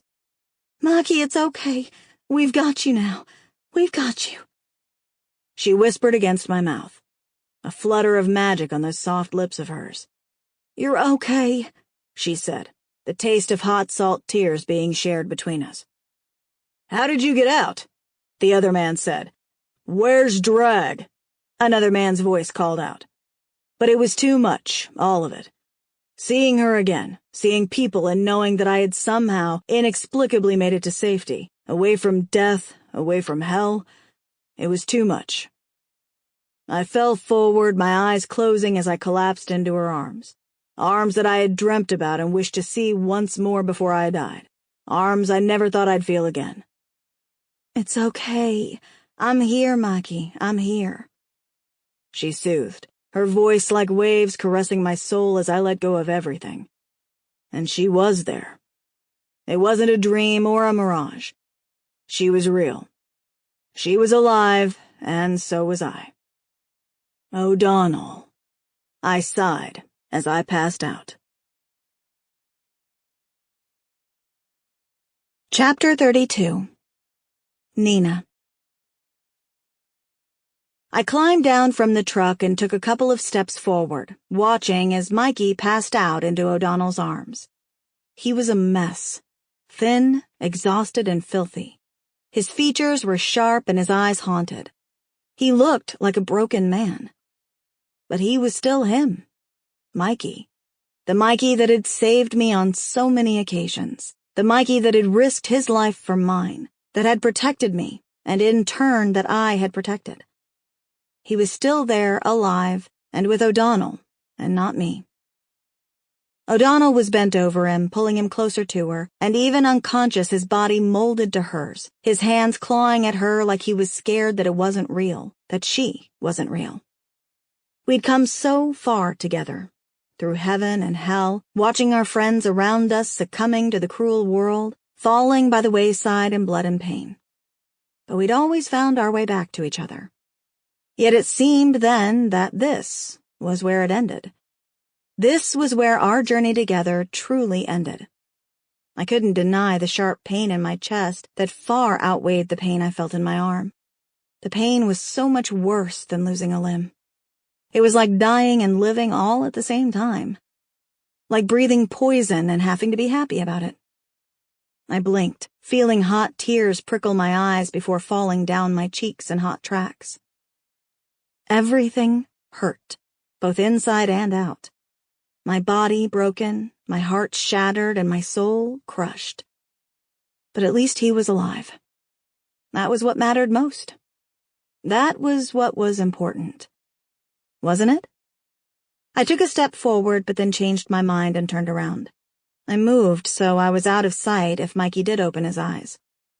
I couldn't imagine what seeing me right then would do to his mental state, but I imagined that it wouldn't do him any good. I wouldn't do him any good. I never had. Not like O'Donnell. Not like the Neos. Mikey thought I was dead, that I'd gone back inside and avenged our friends and killed Fallon for him and for us. But I had lived. And then I had left what was left of our friends to the forgotten in the hopes that they would keep their end of the bargain and save the people within the walled cities. I had sold my soul for the greater good, and it was time to pay the price. And my price would be Mikey. Love. Happiness. Us. I'd been selfish the past months, trying to prove to myself that I was something, that I wasn't some awful woman that had done something horrible, that I could be saved. I had believed that if I could help the Highwaymen women, I could atone for leaving behind our friends to the mercy of the forgotten. I could finally see that I was wrong, so very wrong, that trying to do one good act to make up for something awful didn't work. Life didn't work that way. It's funny how that happens, how we can be so set on our paths, so determined to see a plan through that when we do, we realize that we were wrong all along. But at least Mikey was alive. At least he would live. Like I said, that was what mattered, right? Shooter had stormed past Mikey to kill the debtor that had been behind him. I wasn't sure if Mikey had known it was there and just hadn't had the strength to fight it off or outrun it, or if he had been unaware, but it didn't matter anymore. Shooter had taken it out with a single blow to the head from his hatchet. Shooter turned and ordered some of his men to help get Mikey into a truck. We couldn't stay out there all day. The savages still needed to be ended. There were still people missing. Drag, one of the rejects shouted. Phil, someone else yelled. The battle was still going ahead despite Mikey being there, and someone needed to take him somewhere safe. Because if it all ended badly, then he had to stay safe. Shooter looked over to where I was standing, his beautiful blue eyes picking me out from the crowd that had formed. He said something to Highlander, who nodded and in turn said something to someone else. Gage climbed back onto his bike, and then Shooter stalked toward me as Mikey was carried past me by two highwaymen. I glanced across as Mikey passed, and O'Donnell looked at me briefly, her eyes meeting mine in recognition that he had picked her and not me, before she looked away and hurried past. Mikey was placed inside a truck near the back of the convoy, and then I watched as O'Donnell drove him away from there, away from that nightmare and back to safety. Back to Neo, where he belonged now. And I smiled. They say love is the most painful thing of all, and I agree. Because I loved Mikey. I always had and I always would, and I was watching him drive away with another woman, heading to safety while I went headfirst into danger and possible death. It would be worth it, though, I had no doubt. Shooter stopped beside me. He reached out and cupped one of his large hands against my cheek and looked down at me with a hard frown. So now you know. His gravelly voice spit out. I nodded and forced myself not to cry, to be brave and true and strong like all those people expected of me. You good? He asked. I couldn't find my voice, or even the words to describe what I was feeling, and really, even if I could, would it have been fair to tell him what I was thinking? What I was wishing? So instead of telling the truth, I told a lie. I'm fine. Still not happy with you coming. If that gets infected, I know, I replied. You're weak now. You can't fight like this. He pointed toward my missing hand. I narrowed my eyes at him and shook my head. I'm anything but weak, Shooter, I bit out. Don't you know anything about me? A slow smile climbed his face, and then Shooter chuckled darkly, his rough thumb rubbing along my chin. He leaned in suddenly, surprising me by placing a heavy kiss upon my mouth. It was brief and hard, brutal, almost, and when he pulled away, he was smiling. You're right. I usually am. He chuckled again. You sure you want to do this? I can get someone to drive you back to the clubhouse. He was giving me an out. He was offering me a choice. Not between life or death or fighting or not fighting. He was asking me to choose between going to Mikey or standing by him and fighting by his side. I looked around us at the convoy of people sitting and waiting to risk their lives to end the savages, to end their barbarism and cruelty, and then I looked back at Shooter. It's going to be dark soon. We need to get going if we're going to kill these bitches, I replied. I made my choice. I let Mikey go. Shooter smiled, his eyes hard, almost cruel, and then he nodded. He whistled to attract the attention of his men, of all the people waiting to end the fight. "Let's roll out, brothers and sisters," he said, looking down at me. I nodded, acknowledging the respect he was giving me. "We got some savages to kill." This has been Odium 6, The Dead Saga. Odium the Dead Saga, Book 6. Written by Claire C. Riley. Narrated by Holly Jackson. Copyright 2018 by Claire C. Riley. Production copyright 2020 by Claire C. Riley.